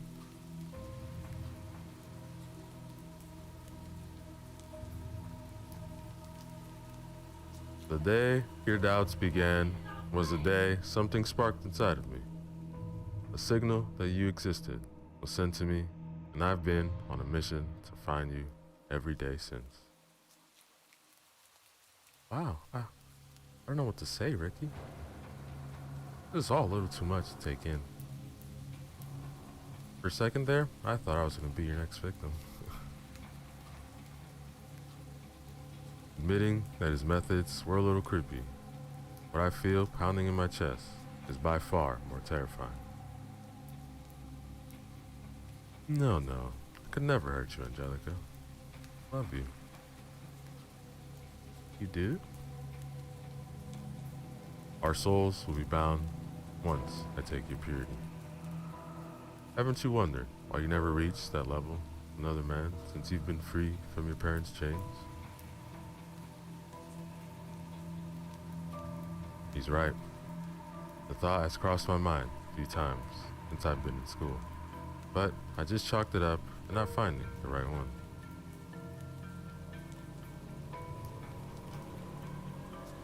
I have before, but none of them made me want to take it to the next level until I met his.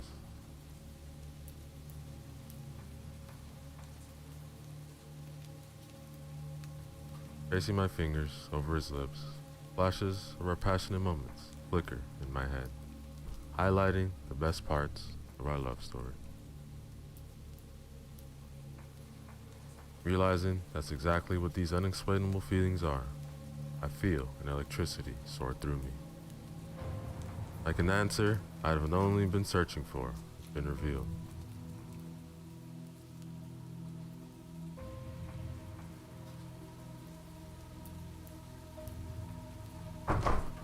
Smiling, I part my lips to speak as a sharp stabbing pain greets my chest.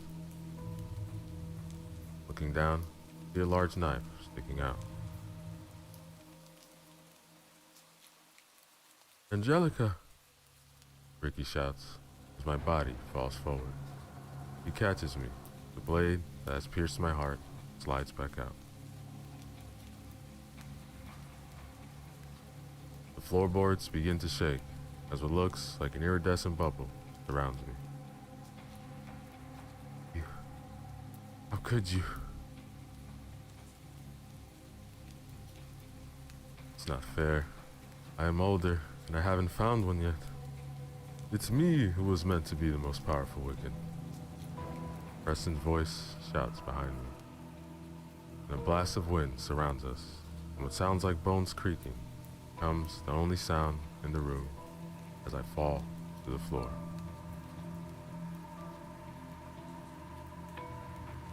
Ricky bends down and lifts my head, bringing his forehead to mine.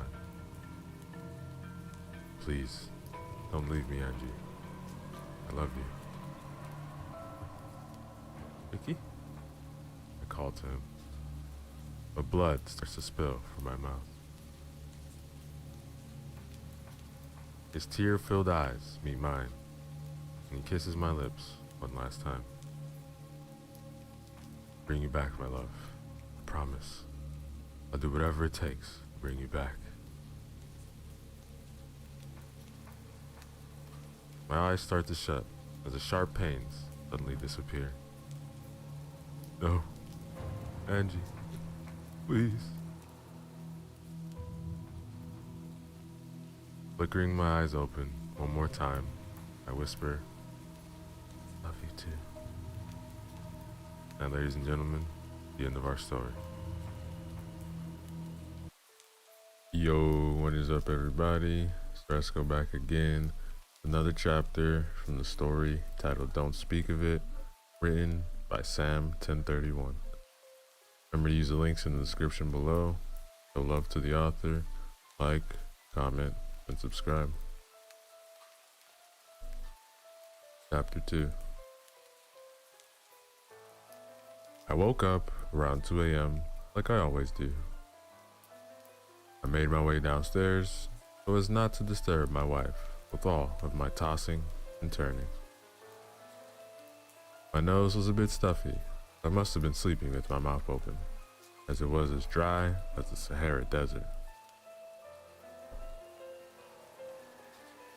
I have never actually been to this area, but I imagine it's pretty dry.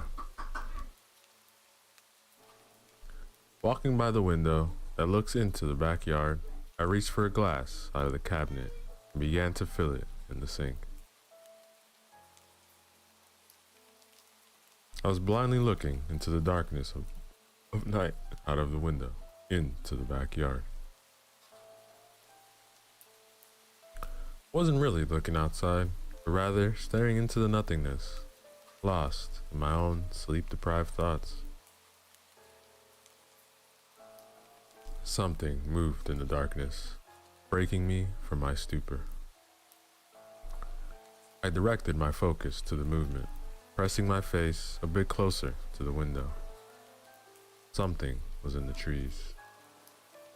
At first, it was just a dark shape. Just an animal, I thought, knowing deep down it was something else.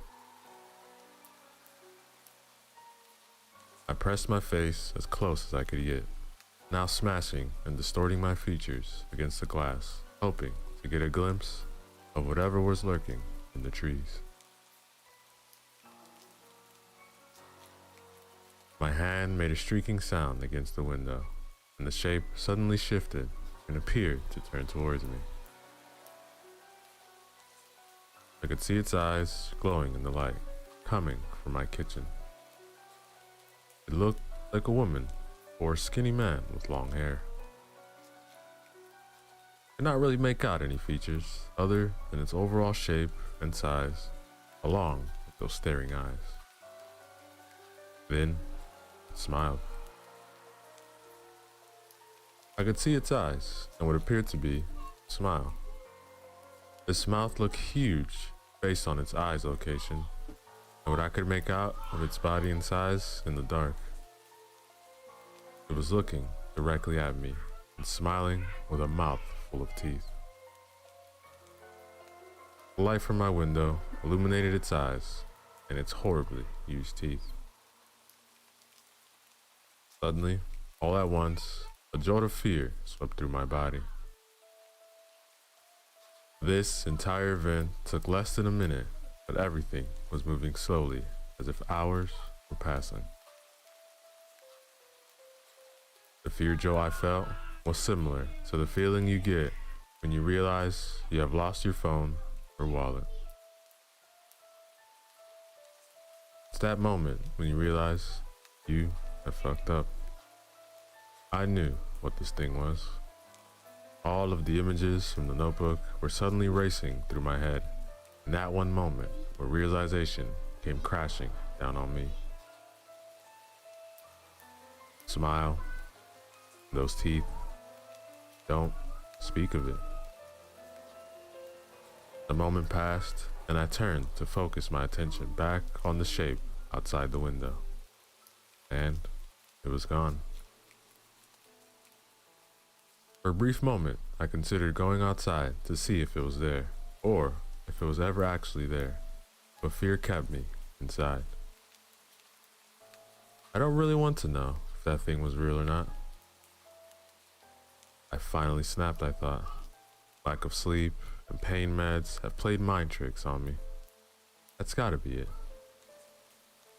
I've read the notebook and it put these thoughts into my head.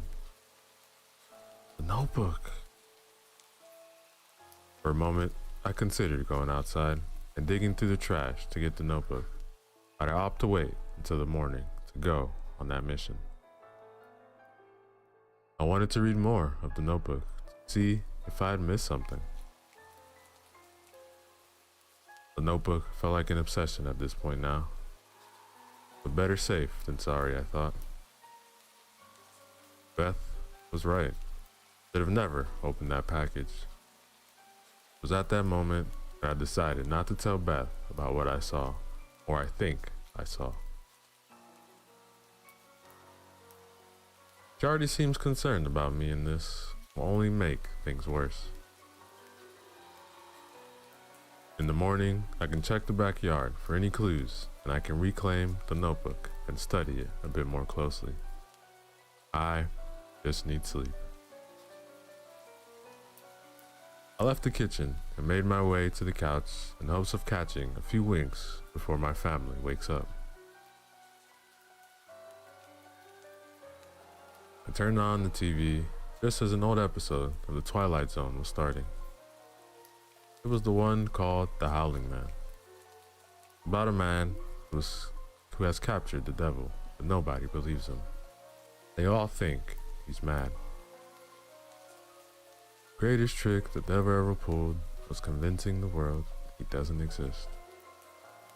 Those were the last words I heard before dozing off. Now, ladies and gentlemen, the end of chapter 2. Yo, what is up, everybody? Let's go back again with some more horror stories for you guys. I know it's been a minute, but we're actually going to introduce a new style of storytelling for you guys. Hopefully you enjoy.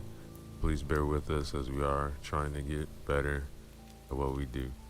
Anyways, this one is called Closer, written by Fizzy V Designs. So remember to use the links in the description below. Show love to them. Like, comment, and subscribe. Chapter 1.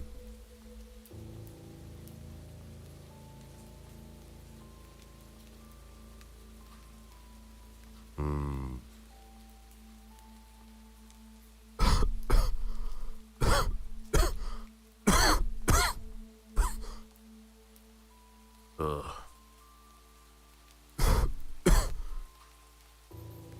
What? What is this? What the hell? What is this? What the hell is this?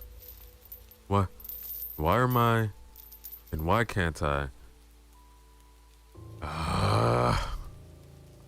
What the hell is going on?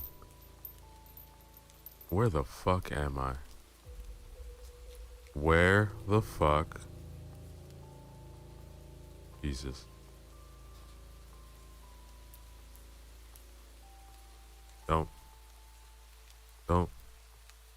Don't talk like that. Who are you? Are you still there? Hello? Fucking answer me, damn it. What's wrong with you? Answer me.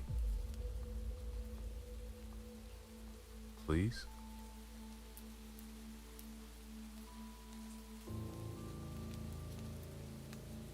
Huh?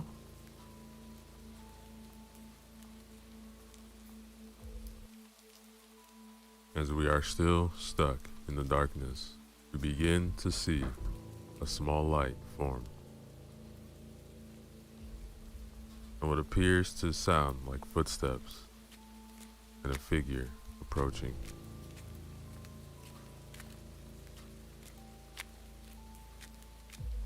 As the figure gets closer, we get a better idea of what this or it might be.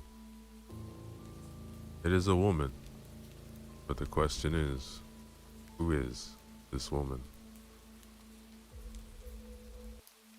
We are brought back to the scene with the lady and the lantern. Where is she? Who is she? Who? It appears that our character is not alone. We are brought to what seems like a prison, and there is a man tied in chains.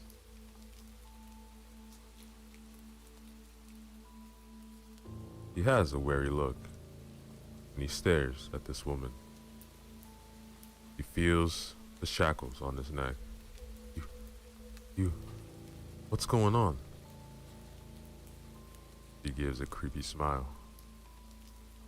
Hello, sweetheart. Sweetheart?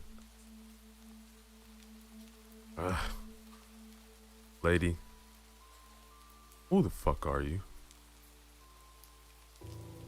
We return to the cellar, where the man and the woman are confronting each other. He then raises her hand, smacks the guy in the face. He looks in shock. I told you. Don't talk like that. It's disrespectful. And the man's face goes from shock to anger. Lady, as he begins to get up. It's pretty obvious the lack of respect is mutual. Now the man is towering over this woman. So, why don't you fill me in on a few details, huh?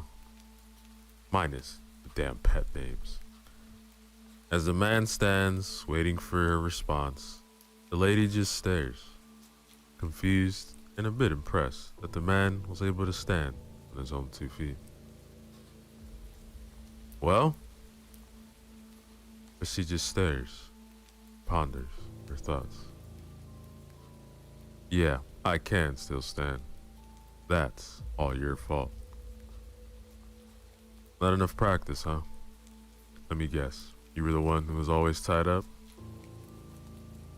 As if striking a nerve, the lady gives him a swift kick in the shin. Still bound, he tumbles over and falls on the cold concrete. Her look changes, now more menacing, as she slowly walks and towers over our character. After knocking him down, she slowly approaches him and towers over him, making sure he doesn't try anything else. As she no longer sees him as a threat, she turns and walks to another side of the cellar.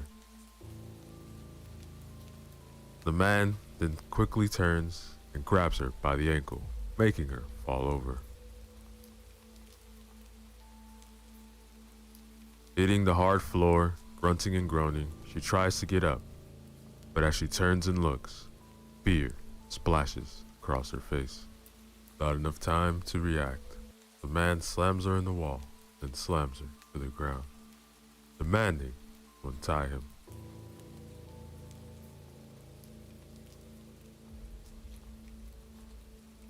Strangling her, he yells, "Come on, you crazy bitch. Give me the fucking key."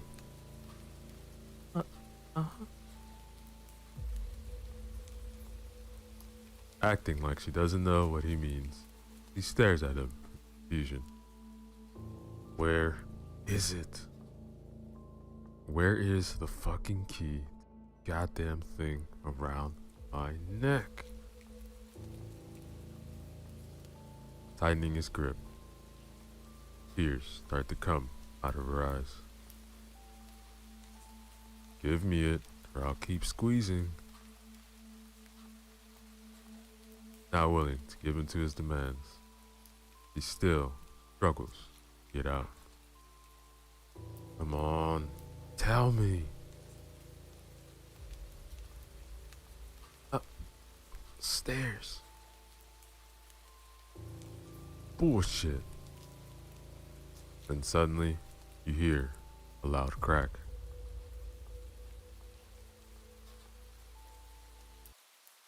Still fighting to breathe, get out, the man continues to tighten his grip in a fit of rage. Tell me! Tell me! Don't make me. And he doesn't let go as the lady continues to lose consciousness. Slowly, her face begins to draw blank. No more does she struggle. Her arm flops to the ground. The man then stares of what he thinks is a lifeless body.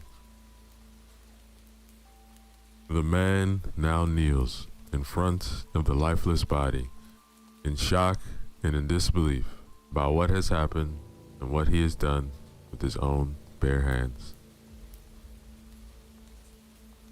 In a frantic state, he decides to do his best to bring her back to life. No. No. Hey. Hey. Come on. Snap out of it. Please. Breathe. Come on. Breathe. As he proceeds to go and give her mouth to mouth, he is thrown back by the stench of her lifeless body. Jesus Christ. She really reeks. As the man recovers from the unbearable stench of the lifeless body, he begins to examine his hands and the woman in front of him. They're filthy. She's filthy all over. Shit. What do I do? And as he proceeds forward, he hears the restraints on his neck and remembers that he needs the key to get himself loose. He proceeds to pat down and rummage through the woman's body to no avail. He then comes to the conclusion that she has it underneath her skirt. But the fear splattered across his face shows that he thinks the smell underneath might be worse than above. Unable to find the key for his restraints, the man now sits there defeated in front of the lifeless body. It stares back at him, and as he cannot bear the sight of what he has done, he looks away and begins to contemplate on the whole situation, trying to figure out why and how it ended up this way.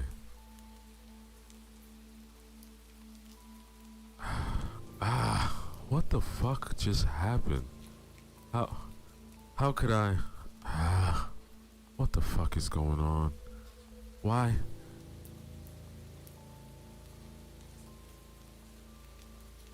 He then continues staring into nothingness, contemplating on what he should do next.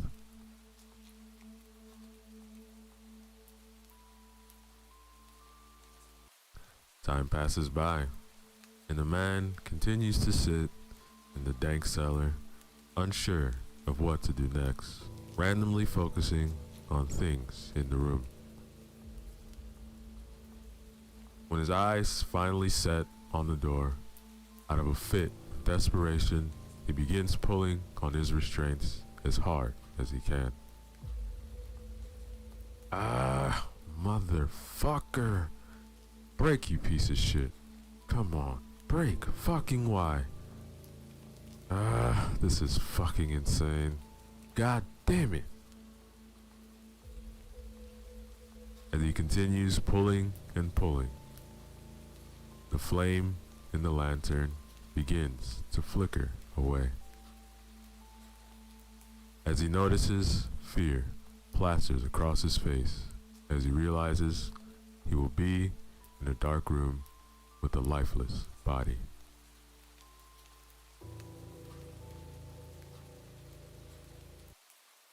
Yo, what is up, everybody?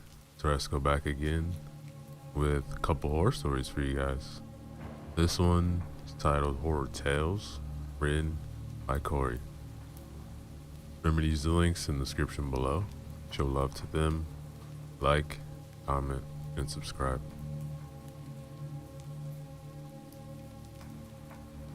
Creatures who smile.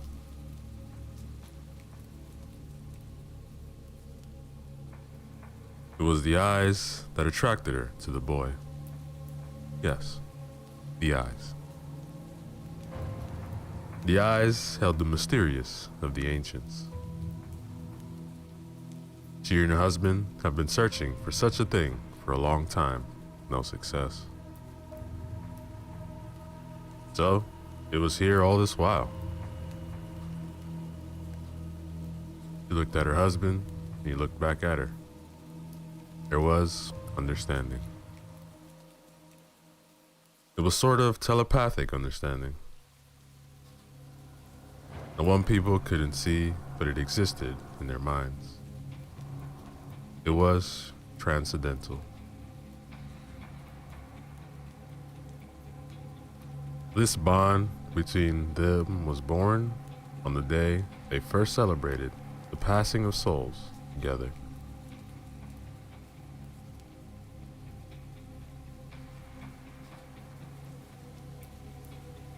She beckoned on the fat woman standing at one end of the room. The woman walked faster than her legs could carry her. He whispered something to the fat woman and pointed to the boy. The smile on the fat woman's face vanished as she laid her eyes on the boy.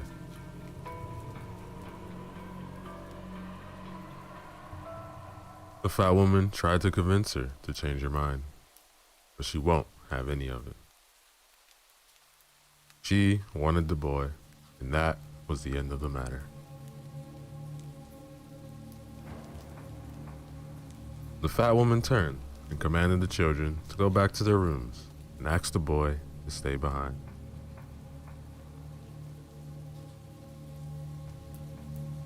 There was a short gasp of surprise from some of the children when they realized the couple were interested in the boy and not them.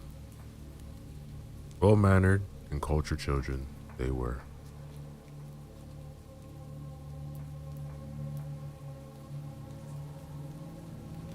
Nobody seems to like him, but the boy didn't care.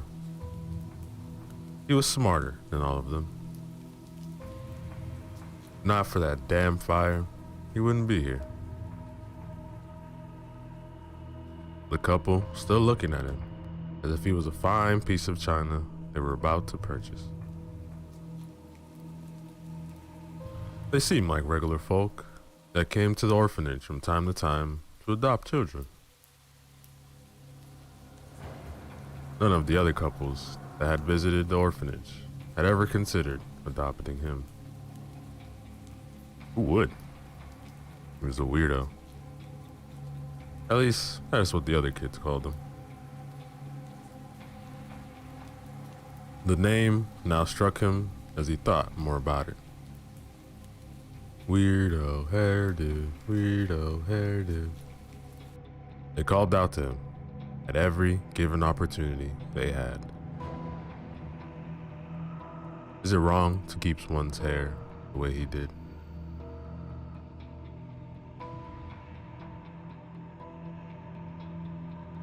People will always hate